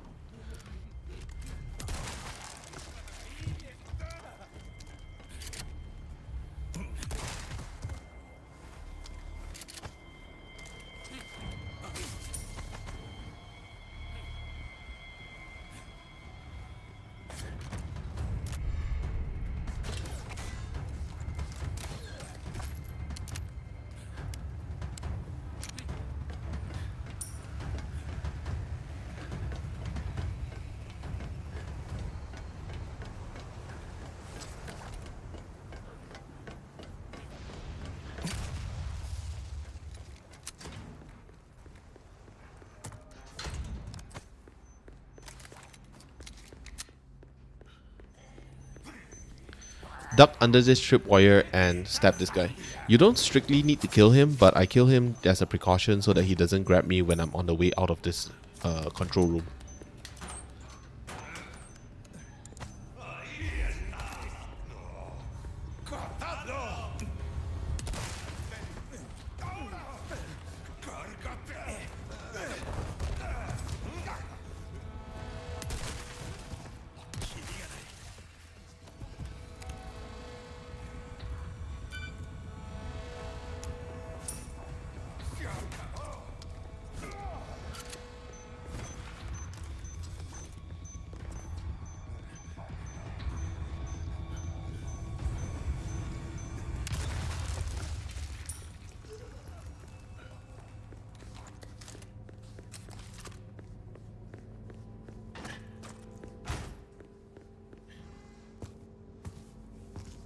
After this cutscene, we'll be facing several enemies, including a brute, but we won't need to kill any of them. Just stun and run, because they'll all despawn once we return to this area. We'll return to this area once we've upgraded the keycard to level 3, and we've completed this Facility 1 section. In fact, I make a bit of a detour here to collect some items and treasures, but I don't think that's in fact necessary at all because it's only a red herb. So don't waste time going to this room, it's really not worth it. Plus it'll give time and opportunity to the brute to return, and that's not smart at all. Just avoid every single enemy you see here, there's no point in fighting them. And after we get past this door, we can scavenge a little bit.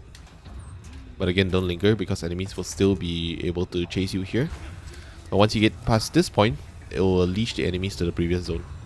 Collect the hand grenade in this dumpster and get your pistol ready because a flaming soldier is going to come charging. This is a interesting Easter egg or feature that they've kept from the original game, and I was pleasantly surprised when the guy popped out of the oven.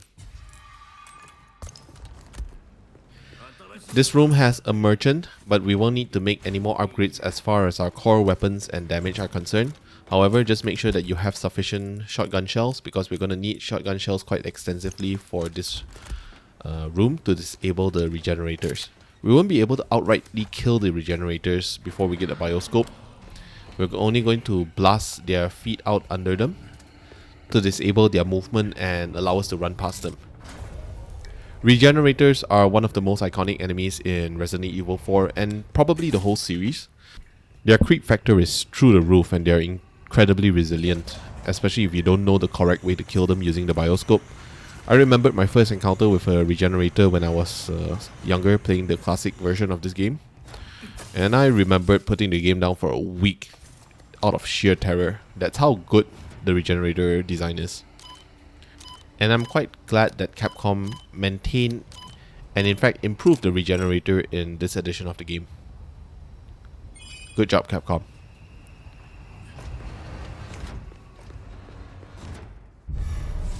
The first regenerator will spawn outside this room the moment you collect the key card. You're not gonna kill it, just make sure that you hobble it, blast it in the leg. But this will allow it to use its pouncing attack, which is quite irritating. It doesn't do so much damage necessarily, but it's irritating and it can eat through your knives if you get pounced on too much. Regenerators won't stay on the ground forever. They're called regenerators for a reason. They've regrown their legs, especially if you're hearing that sizzling or steaming sound effect where the regenerator spawns a new leg. He's going to run towards you. Now don't bother engaging.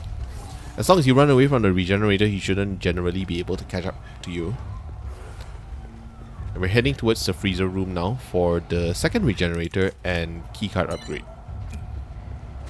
Once again, same strategies, just blast the regenerator's feet from under him and just stall until the keycard is fully upgraded.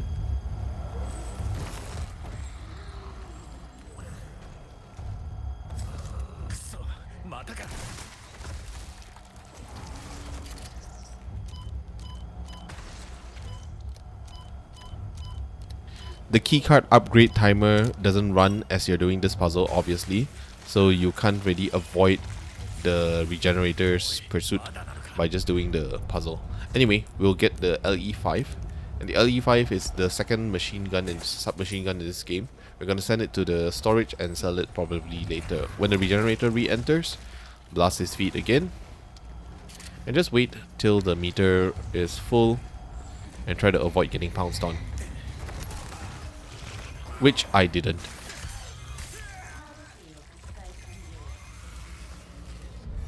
Collect your level 2 keycard and just get the fuck out of here. You might run into the first regenerator again in this corridor, but use your shotgun to hamstring him and just be on your way.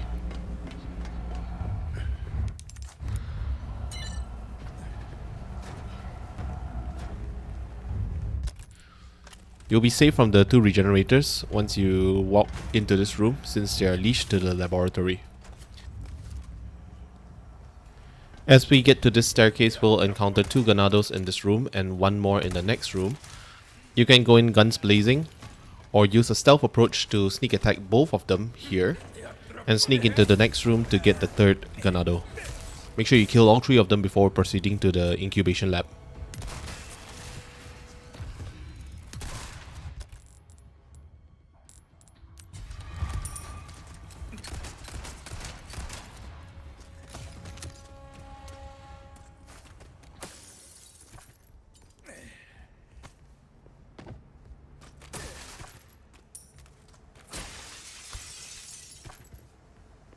We're about to pick up the biosensor scope in the next room, which will allow us to kill the regenerators more efficiently by shooting them in their parasites.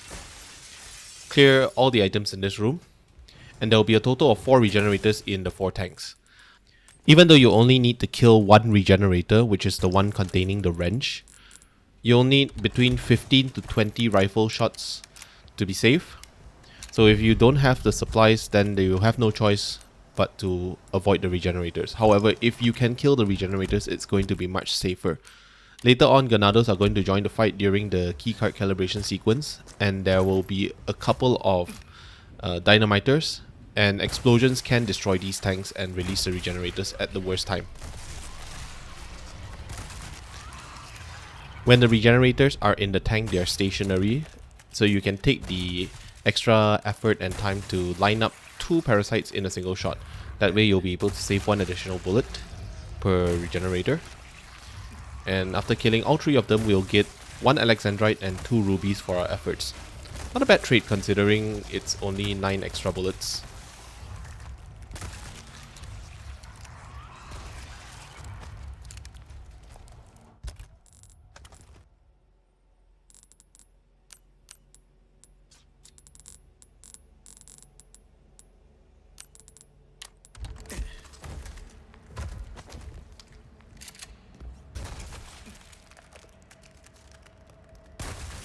I do slip up a little in this last fight, but not to worry, we have more than enough recovery items left.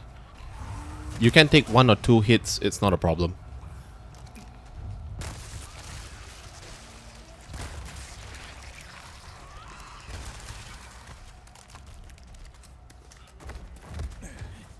After finishing the fight, use the wrench to unlock the control panel, insert the keycard, and wait for level 3 calibration.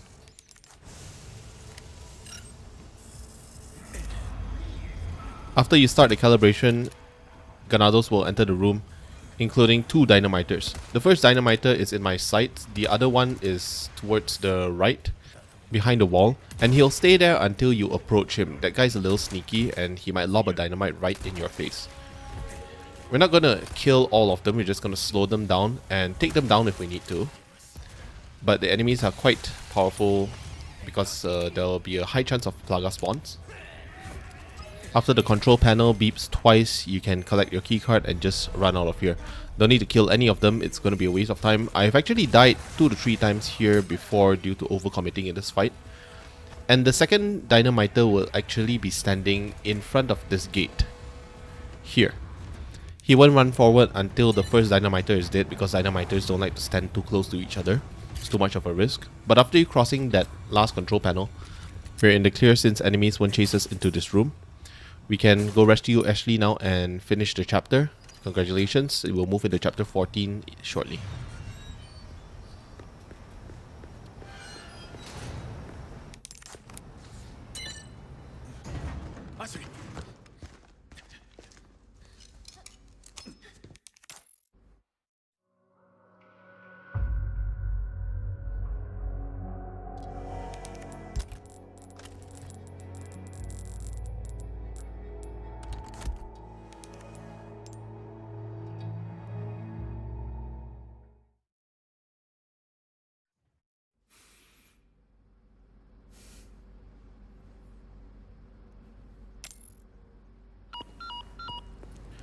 For some stupid reason, there's a black bass in this cabinet.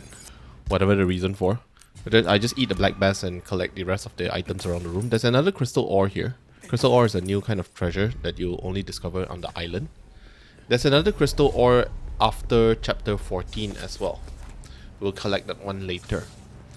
Boost Ashley into the next room for her to unlock the gate and collect the loot remaining in this room.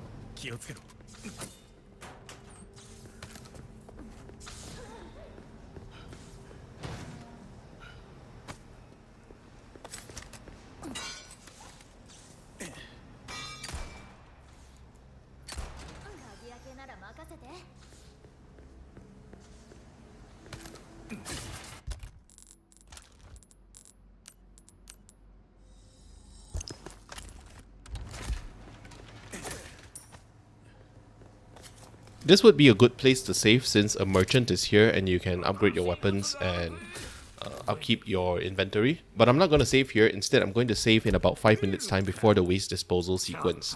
The waste disposal sequence later is a little iffy. There's a lot of precise timing required in order to clear it fast, and you might fail the game entirely if you mess up the timings. So just a reminder that our last save was in chapter 13 before the Wharf. If you fail here, you're going to have to repeat all over again, and chapter 13 is a pretty chunky one, so try not to screw up in the next 5 minutes.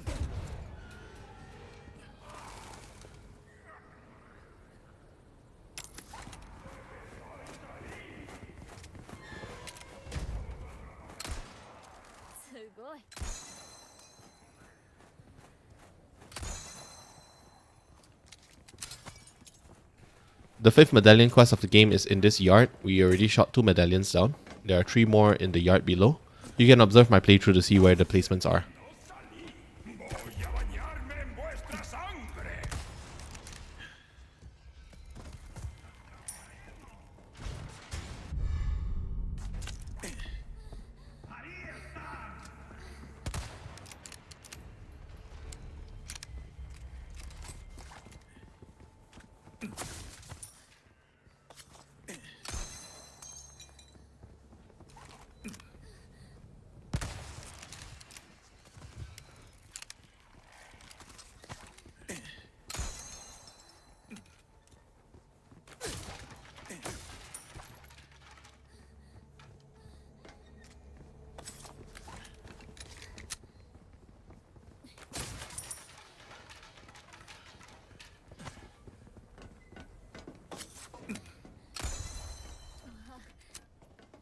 As we enter facility 2, there will be 4 Ganados downstairs.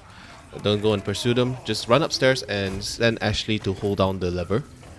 And 3 Ganados are going to pursue us up the stairs and we can kill them there.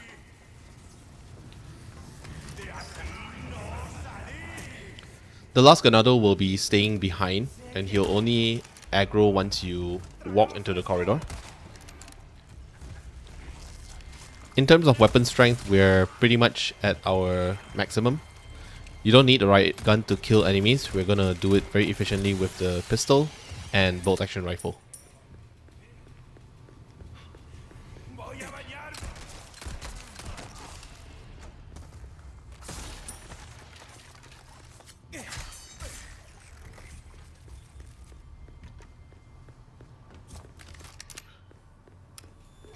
When we open this door, there will be a Ganado that will automatically spawn next to Ashley and kidnap her.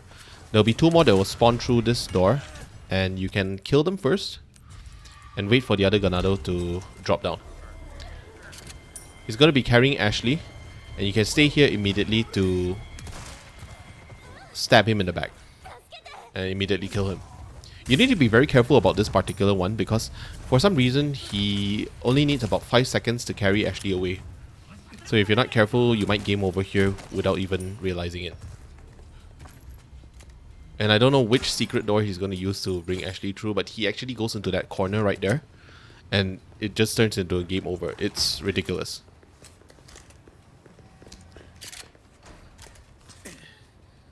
This enemy here is a guaranteed Plaga. A headshot will turn him into a Plaga and the second headshot should take him down. Or not.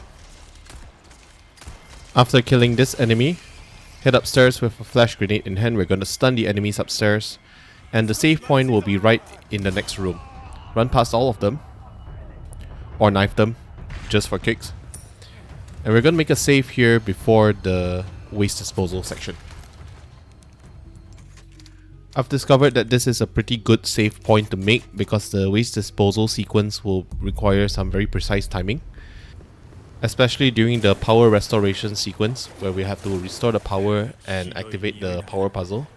In that segment, we're going to require a very fast and speedy run back to Ashley after activating the power, otherwise they'll kidnap her. You'll see what I mean later.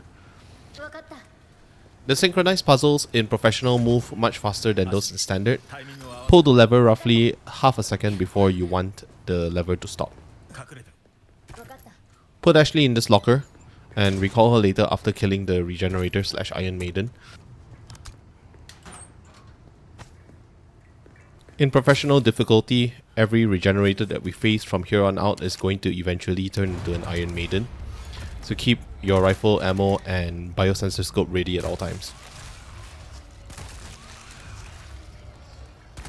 After killing the regenerator's parasites, the body is going to burst and it's going to regenerate into an Iron Maiden where the parasite will be located in its head. With the high powered rifle that we have, only 1 to 2 shots should be enough. Right there, I only required 1 shot, direct shot to the head, and it went down. So you can recall Ashley here and perform the second synchronized switch puzzle.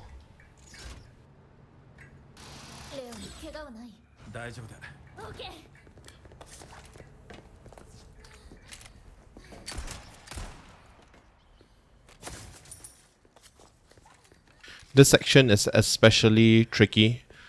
We'll be asking Ashley to hold down this wheel. She'll turn the wheel all the way, which will raise the bridge, and she'll have to hold the bridge up for us while we run back. We're going to run to the opposite end of the waste disposal to turn the power on. But the moment we turn the power on, Ganados are going to come chasing after her and they're going to grab her. And if they grab her, she's going to drop the bridge and we'll be trapped on this side.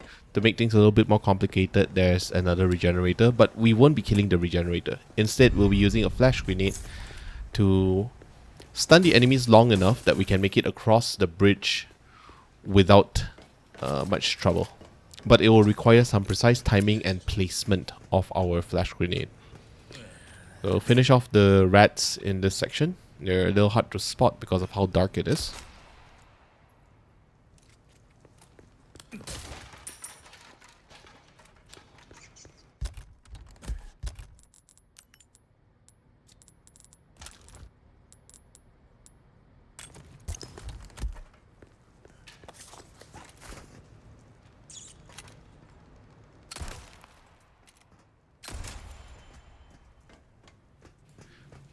Now get ready your flash grenade because you're going to count to 5 seconds after pulling the lever while standing at this precise spot. That should stop the enemies in their tracks long enough that you can make it back across the bridge without having to kill them or shoot them. This will minimize the amount of error that we can make. There's a regenerator chasing us right now, but we don't need to worry about that as long as we can make it across the bridge before the enemies can grab Ashley. When you're across the bridge, swap to a shotgun and kill them however you can. And Ashley will drop the regenerator. You see, Ashley just let go of the wheel because the regenerator was following behind us. And as long as we got past the bridge to her side, she would drop the regenerator into the pit in order to deal with it for us. There should be a minimum of 4 Ganados that spawn in this area to abduct Ashley. And for some reason there were only 3. It's probably because I completed this area faster than the 4th Ganado could spawn. But either way, just prepare for 3 or 4 Ganados and kill them, otherwise they'll pick Ashley up and carry her away. Duck through this barricade, and there will be 3 Aranyas waiting on the opposite side. Blacktail doing its work right here. 1 shot each. Before the Wrecking Ball sequence, gear check for 2 heavy grenades. If you've run out, simply buy the recipe from the merchant here, and also buy the ingredients. The heavy grenades will require 1 large resource and 12 gunpowders to craft. We're going to use the grenades to weaken the wall here, so Ashley only needs 1 swing of the Wrecking Ball to demolish the wall and end the Wrecking Ball fight early. Normally I keep my heavy grenades for sequence skips and elite enemies, so I don't normally run out of heavy grenades here, but just pay attention if you've spent any heavy grenades earlier. Interact with the crane to start the fight.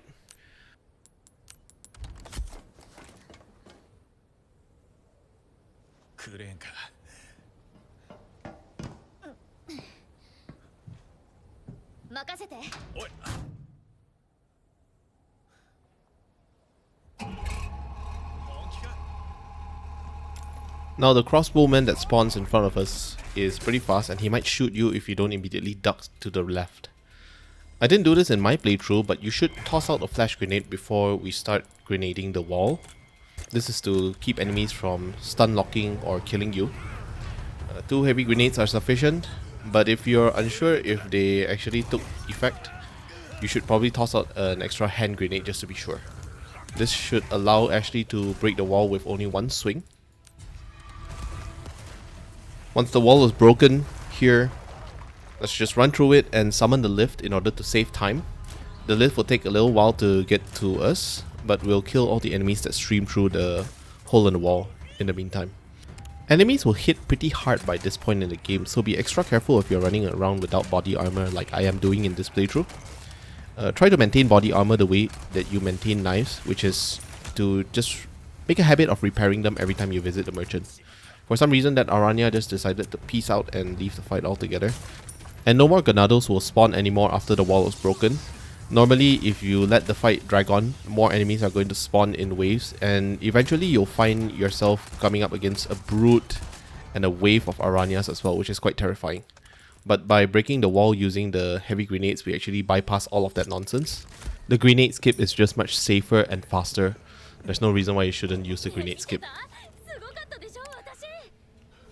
During the lift sequence, we can listen to the friendly banter between Ashley and Leon. Yeah, I know. Ashley probably still has the hots for Leon, who wouldn't? But she's a lot more dynamic in this game, and her admiration comes off as more than just a simple schoolgirl crush.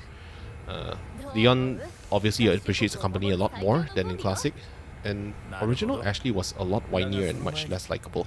Capcom did a really good job recontextualizing and upgrading Ashley for the remake. Good job, Capcom. You did the impossible. I didn't think that it was ever possible to like Ashley, but they did it. Congrats. Now, despite all that, we are only actually halfway through Chapter 14. Chapter 14 ends only after we beat Krauser. The Krauser boss fight's gonna start after this, but not before we meet Sadler, finally.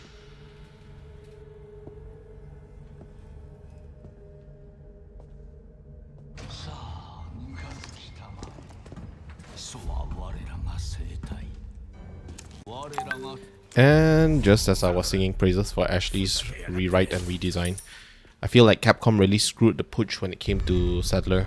Chapter 14 is practically our first time meeting Sadler face to face, and the new Sadler is just so lacking in personality and humor. I love the classic Sadler who would hijack the walkie-talkie just to have cheeky banter with Leon, but in Remake, Sadler is just another boring ass supervillain.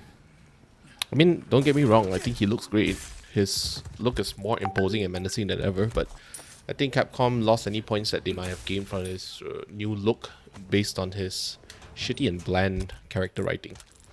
So yeah, I don't like the new villains in Resident Evil 4 Remake, except for maybe Krauser. A lot of people have complained about Krauser's voice acting and that his voice just sounds very off and a little too whiny, but I think his character's motivations are a lot more fleshed out in Remake. So that one is a little debatable. However, Sadler, Ramon, And even Mendez, yeah, kind of a step back in that direction. And Ada as well. Ada was so underutilized in this game. Well, hopefully Separate Ways fixes that, and that's the end of my rant in terms of character writing. Anyway, leading up to the Krauser fight, we're going to scavenge the area for supplies. And since I'm going to use a rocket launcher on Krauser, there's not going to be much pressure here. You won't really be fighting tooth and nail against him. We'll just be using the bolt action rifle to hit critical shots of him. Use the pistol to destroy obstacles. And you can stash the shotgun and replace it with the rocket launcher to kill him during the final fight. As we reach the merchant, it's been quite some time since we last visited the merchant, so some major upkeep might be needed. Sell off your Elegant Crown if you haven't already. I haven't sold off my Elegant Crown and I'm still sitting flush at a few 100,000 pesetas. So if it isn't already obvious to you guys, professional mode gets easier as the game goes by. The only real hurdles we have to face is in the early game where enemies are more powerful than our weapons, but once we reach certain milestones, enemies become much easier to deal with. And you'll be swimming in cash by the end of the game. Enough to buy 2 to 3 rocket launchers.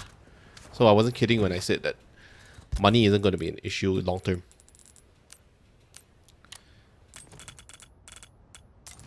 Oh yeah, by the way, I didn't save before the Krauser fight. You won't really need to save, it's quite predictable.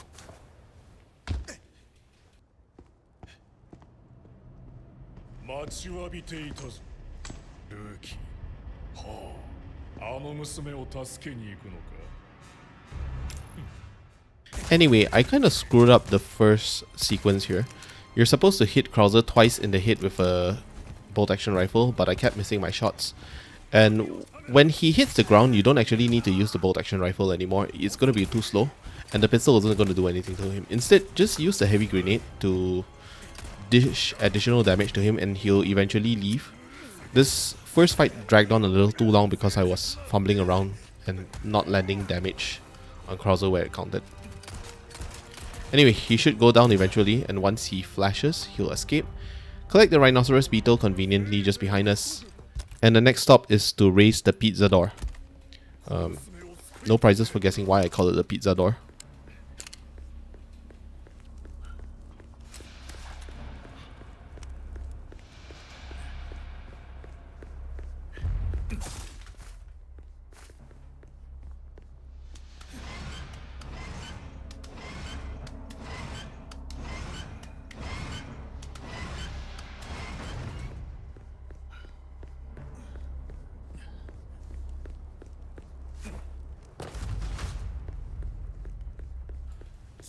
Now very frequently, Krauser is going to ambush you, and you can duck through this first mine, but most of the other mines can't be ducked through. You have to destroy the mines. But when we jump down here, Krauser is going to appear behind us, and just shoot him a couple of times before he gets to tackle us. Krauser is going to appear very shortly up here, and I'm going to premeditate my shots, get him with the sniper rifle, and he'll escape. Destroy this mine. And there will be a couple of auto turrets up above. Be very careful about them. They aren't going to auto kill you like the big turrets will, but they're still going to tear through your armor pretty fast.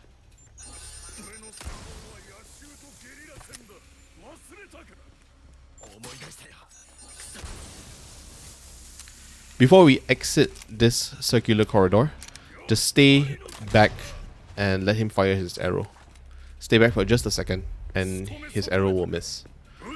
He's gonna launch another arrow as we climb that staircase coming up, and we'll need to hug the left side of the staircase to avoid taking damage.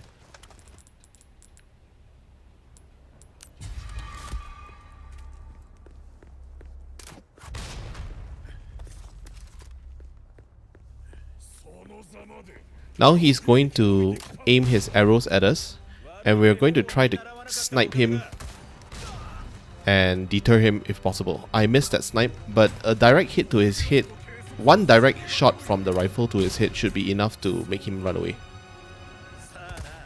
There you go. And he's going to stop pelting us with his arrows from here on. Then you're free to just run across this entire stretch without him bearing down on you. As we approach this gate, he's going to toss in 2 hand grenades. Just step back and let them blow. And get your rifle ready. We're gonna use our rifle on the next sequence, where he's gonna attack us with his TMP.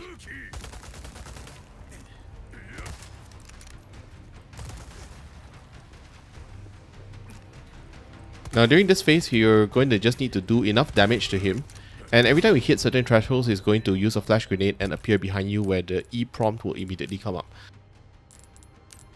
We're going to use our hand grenades to keep damaging him. The pistol is going to be too weak and the rifle is going to be too slow. So keep using your hand grenades to blow him up, and eventually he'll do another backstab, flash grenade backstab. Dodge this, and just keep hand grenading him. This is where the shotgun might be useful, but we don't have enough space for the shotgun. Eventually he's going to run around and tackle us, or do a knife combo, just like in his first fight. But just deal with it as you would normally. If you run out of health here, just heal. There are plenty of healing items throughout this entire boss fight. And once you do enough damage to him, he's going to jump up and this cutscene will play. This will signal the end of phase 2. Let's proceed to phase 3 now.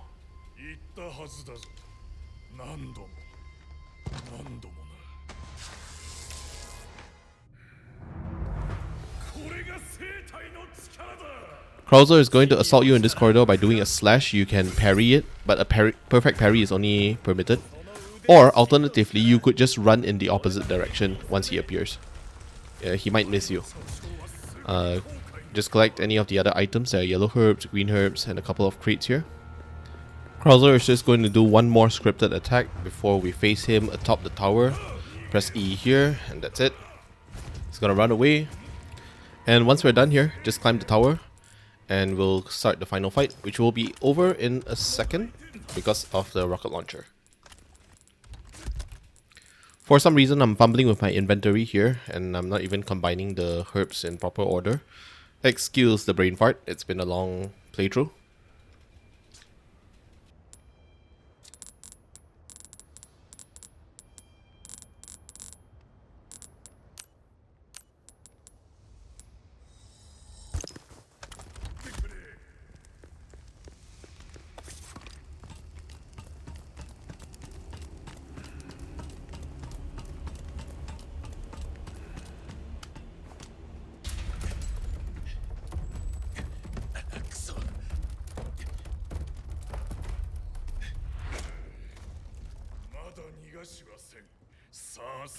Krauser is going to begin the fight with a diving attack, dodge it with evade.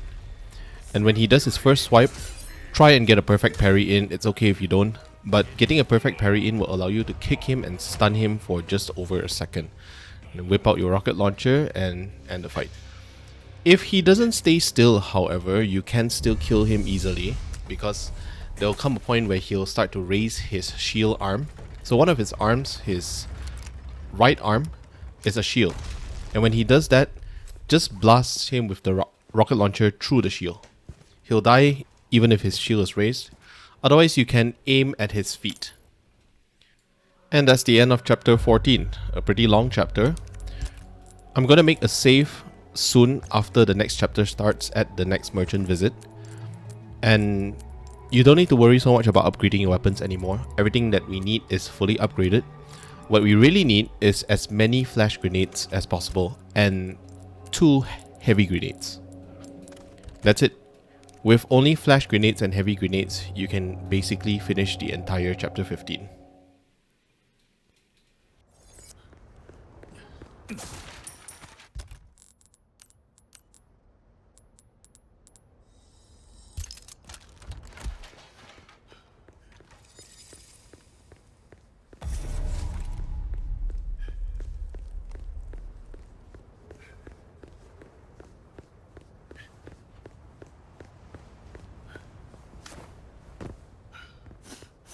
Welcome. それで何がお望みだ？いつもこうならいいな。お宝がなくて何でもございだ。その価値を決めるのは俺たちだけどね。サンキュー。また来いよ。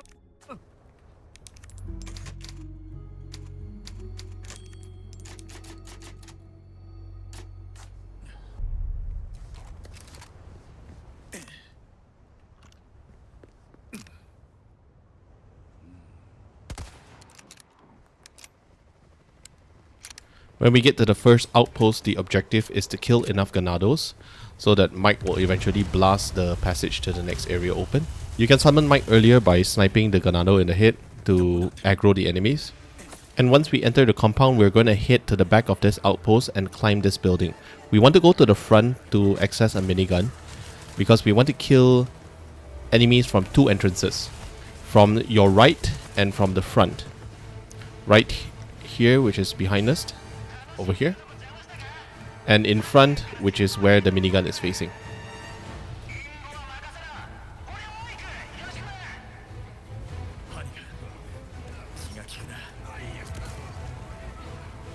Preempt a hand grenade to kill a couple of enemies first. Then about 8 or 9 enemies will walk down this path and use the minigun to finish them off. Don't spam the minigun because the minigun has limited ammo, but you should be able to kill all the enemies required before even reaching halfway through its clip. After that, just jump to the front. This is the safest area to be because when enemies are in the open, Mike can help take them out for you. You lure them to the front and let Mike finish them off. Once about 16 enemies total have died, then Mike will open the path and we'll run to the next area.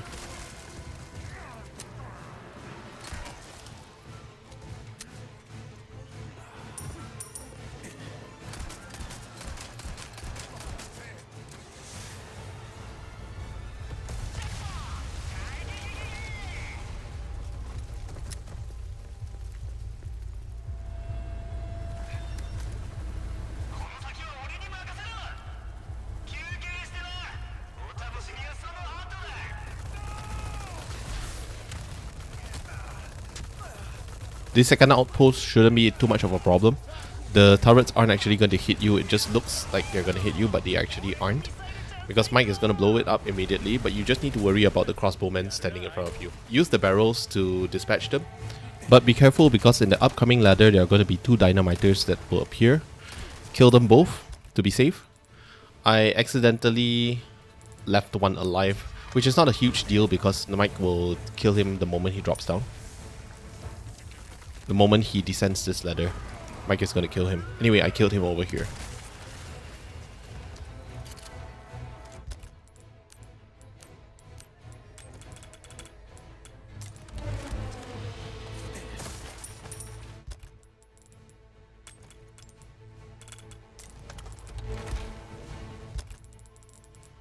Coming up next is the hand grenade anti-air gun skip, where we're going to use the hand grenades to destroy the anti-air gun rather than climbing up the tower and machine gunning it down from the top.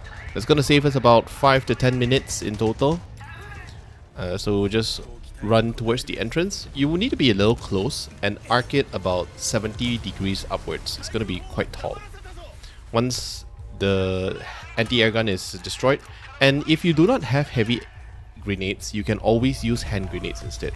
One more time, this is one of the last few stretches of the game. We don't need to kill enemies to proceed, we just need to hit certain checkpoints. And I'm gonna run straight ahead because Mike will blow this door open early. And I'm gonna go upstairs, but not before throwing a flash grenade because there are gonna be a lot of enemies who will give you a hard time. Remember what I said, hand grenades are your friends. With only hand grenades we can clear this entire outpost. It can get quite hairy at times, so just take it easy and don't rush in. Make sure that you hand grenade frequently to keep enemies constantly stunned. And there's one irritation, which is the minigunner who's across the field. He's going to shoot you down, so which is why the hand grenade will also affect him. You can see that when things are getting too hairy, I just focus and pay attention to the enemy positions and just run away from them. Just avoid all the enemies. You have 6 more hand grenades. Just use as many of them as you can to keep them all stunned. Just to be safe, every 5 seconds, 5 to 10 seconds, toss out another flash grenade because that will stun enemies in the entire zone. And you need to also be careful because after lowering the first lever, after pulling the first lever, a brute is going to spawn and it's going to come after you. And this brute is a machine gun brute. One more flashbang to keep enemies off my tail. And it's also still a bit dangerous because enemies are throwing molotovs and machine gunning me from the opposite bank. Make sure that you have your health items handy. Pull this lever and the gate should open. After that, just get out. Just seriously, just get out, just run out. This is the hairiest section in the entire game. This is not a pleasant section to run through. I did that stupid thing where I jumped into a ganado again. And I jumped right into another brute, which put me in a lot of trouble here.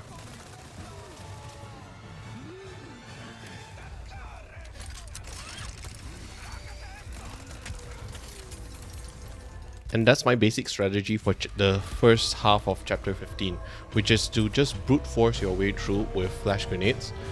Use your healing items, but also don't be like me, always repair your body armor.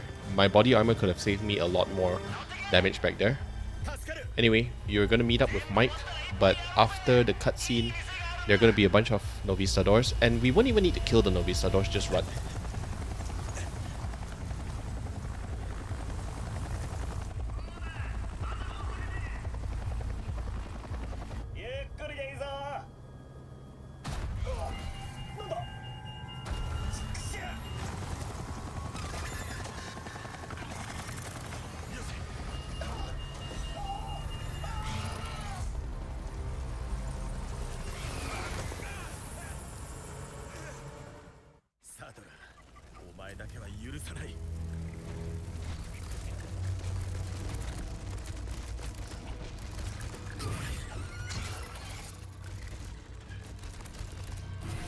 When we enter the specimen storage, be careful of regenerators. Hug the right side of this wall so that you don't touch the center bag. And there are going to be regenerators inside these body bags. If you're not sure which one contains them, use the biosensor scope to spot them out.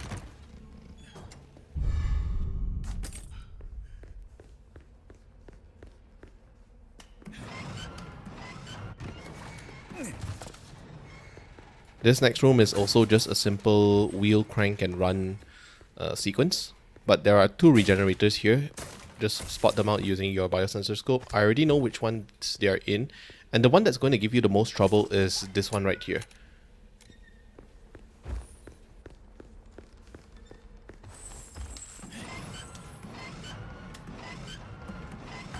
Turn the wheel all the way and run outside. Don't run through the middle because you're going to bump into the back and trigger the regenerator. Aside from that, the regenerator is also going to stun you, which is not nice. And here is the final save of our game. Save number 15 in chapter 15, right before the sanctuary approach. Final preparations you need to make are to repair your body armor. Your body armor is actually essential in this next approach. And I'm selling away all my other treasures, just in case. You can already afford the rocket launcher, so don't need to worry about it. And just in case you run out of money for whatever reason, you can always sell one of your fully upgraded weapons to raise $160,000. Then you can just buy the rocket launcher outright to end the game. And I'm going to make my final save here before the sanctuary approach, which is good because I'm going to do a turret skip. And you might need some practice to get the turret skip down. First of all, we want to clear the starting area of enemies so that we don't get rained upon and swarmed too early. Kill these enemies that I'm pointing out in the video. These are the easiest ones to spot. You don't want to kill every single Novistadors. In fact, a Novistador is going to be what helps you clear the turret skip. So I'm on Novistador here. And try and get this RPG guy. This rocket dude. He's going to give you hell. So don't take any chances. Destroy the rocket launcher soldier. And just avoid the brute. The brute is not going to be able to do anything to us if we just run. And now I'm going to run as close as I can to the laser screen. Don't touch the laser screen, obviously, but stand as close as possible, and this Novistador is going to push us through it, and he's going to take the turret shots himself. This will allow me to just run through, and you can see where the body armor really comes in handy, where it helps me to tank the brute's machine gun fire as well as some of the turret shots. And that's it. That's the final turret skip of the game, which will allow us to save 5 to 10 minutes of fighting in the Sanctuary approach. Rescue Ashley, and we're going to continue to Chapter 16. No need to save in Chapter 16, we're almost at the end of the game. 来たか我が子や。何が狙いだ。この恩寵を分け与えたいだけだ。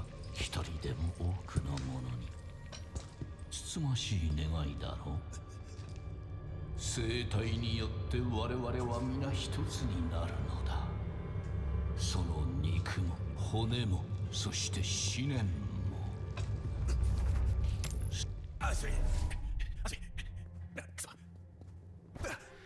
It feels anticlimactic, but we've essentially beaten the game. Chapter 16 is free. This final sequence of Chapter 15 is just an auto walker. You won't face any significant threats from enemies in Chapter 16. There are no swarms of enemies out to get you. The most you'll have to contend with are a couple of camouflage Novistadors. Sadler is going to be free because of the rocket launcher, and the jet ski sequence is very scripted, but you need to be careful and no sleeping there, of course. But if you've reached this point in the game, congratulations, you've basically beaten the game. And I can't recall my in-game timer exactly at this point in the game, but I'm pretty sure that I cleared the entire game in less than 4.5 hours. That gives you more than an hour of leeway to take it slow in certain difficult sequences such as the cabin fight, the water room, the Garrador fight, the ballroom, chapter 13, chapter 15. There's a lot of ways that you could make this whole playthrough much easier on yourself. And you can do that definitely within the 5.5 hour time limit. In fact, if you follow the strategies that I've given to you, your weapons will be more than capable of scaling with the game's increased health and damage. So we'll bring Ashley into the lab, disinfect her, and that's it for chapter 15. We're moving into chapter 16 now. Just enjoy the ride.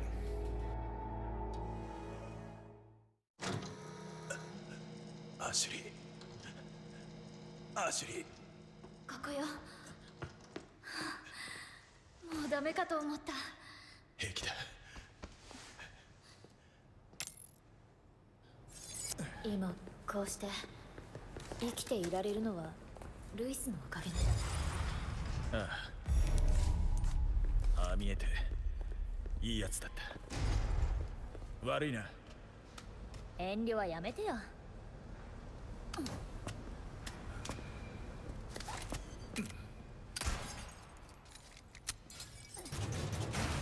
手慣れたもんだ。でしょ。ねえ、体調はどう？絶好調だ。よかった。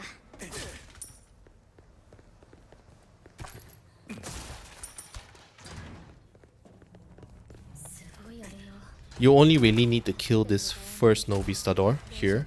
You don't need to kill these other two. I'm just showing you where they are in case you want to collect the treasure. There's a red pendant, an Illuminado's pendant on that pedestal, where you can collect so that you can stockpile a little bit more money for your New Game Plus.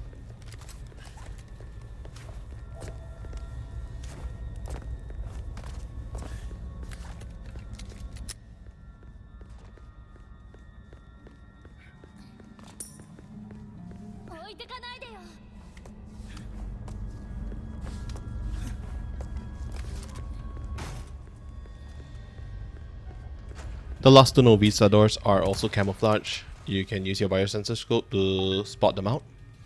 But the other one is somewhere on this wall here. Got him. First try.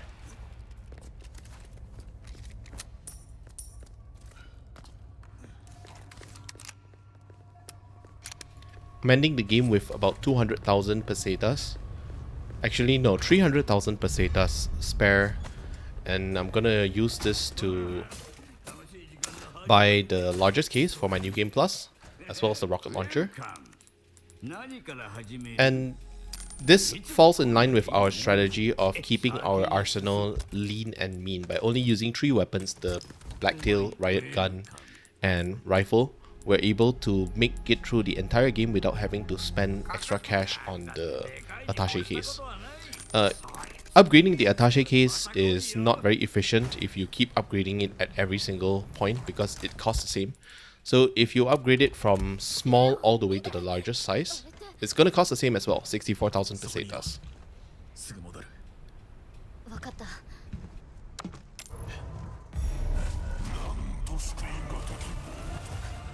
Now the only setback you might face against Sadler is that you might miss your rocket launcher. If you don't want that to happen, just stun him with the barrel that he lands right next to and finish him off. That's it, there you go.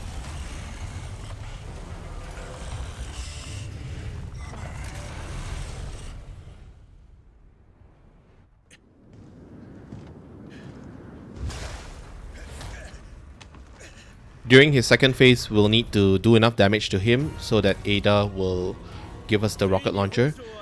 He's on a timer, but you can speed that timer up by doing massive damage to his body. And he only has 2 attacks, which is a side swipe and an overhead swing. So the side swipe can be evaded while the overhead swing can be sidestepped. I'm just gonna pump all of my rifle rounds into his head. Don't worry about it. And at the most, you'll be saving several seconds of time. Ada will provide you the rocket launcher regardless after 10 or 12 swings total. But you can speed it up by just hammering him with everything you got. Once you finish him off with the rocket launcher special, that's the final boss of the game and it's time to escape. And every Resident Evil game is not complete without a countdown. This is a very satisfying cutscene. It's a very satisfying ending to this shitty boss. Plus he's been going on about his holy body the whole game. Well, we finally gave him his holy body.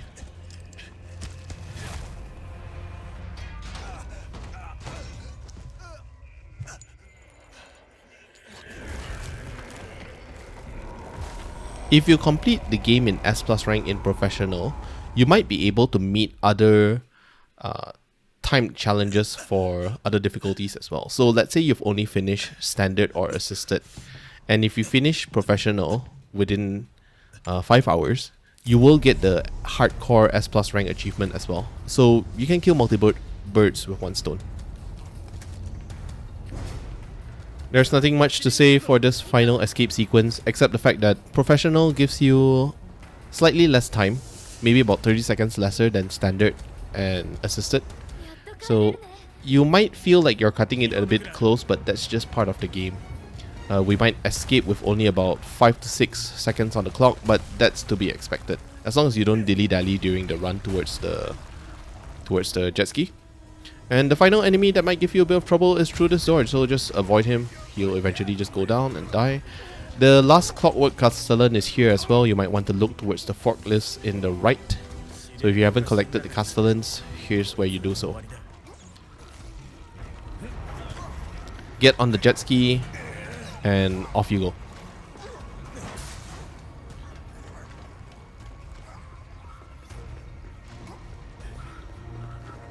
なるほど、悪くないな。絶叫マシンはそりゃよかった。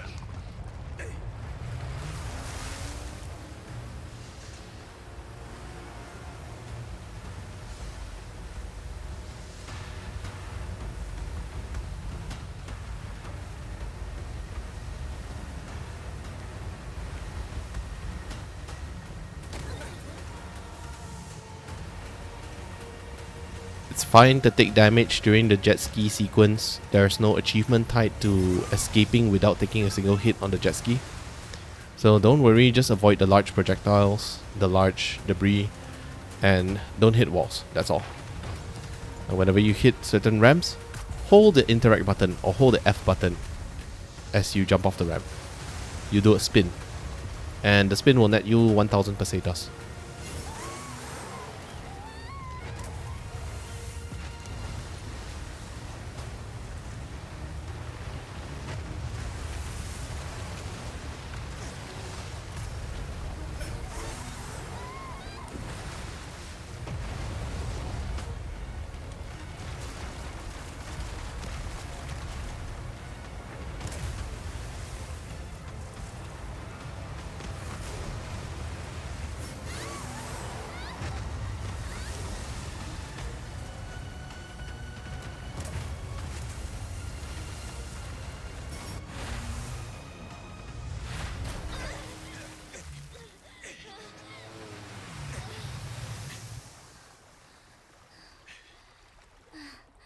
平気か。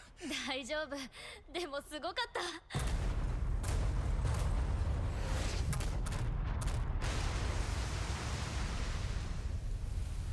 And a massive congratulations to everyone for beating Resident Evil 4 Remake on professional difficulty with a much deserved S+ rank. You've just beaten one of the toughest achievements in this game and earned yourself the cat ears, which gives you unlimited ammo for future playthroughs. Feel free to go ham and do yourself a mass murder. I'm grateful for everyone who stuck with the video till the end, and if you're here even just for a chapter or two, drop a comment and tell me what your experience trying to get S+ rank has been. This video was a massive undertaking, taking upwards of 100 hours of gameplay and editing, but hopefully I've made the game more accessible and even inspired a couple of you to do your speedruns or time attacks. I'll show you my in-game timer at the end of the video, but overall, I had so much fun. This has been one of the most enjoyable games I've played in recent years, and as a Resident Evil 4 junkie, I couldn't be happier with the job that Capcom did on this remake. Before I sign off, I'd like to do a final plug for my social accounts on Twitter, Twitch, and of course this YouTube channel. Subscribe and follow me on those channels. And I'd like to thank the channels Neon Slice, Pro Solo Gaming, and Gemu Koryaku no Toride for helping me figure out some strategies and skips that I was struggling with. They are all excellent RE4 channels which have helped massively in the making of this walkthrough, and I encourage you to give them all a watch and subscribe. So that's all from me. I'm Shade Delano, and I'll be seeing you guys sometime soon. I'll be signing out. Bye.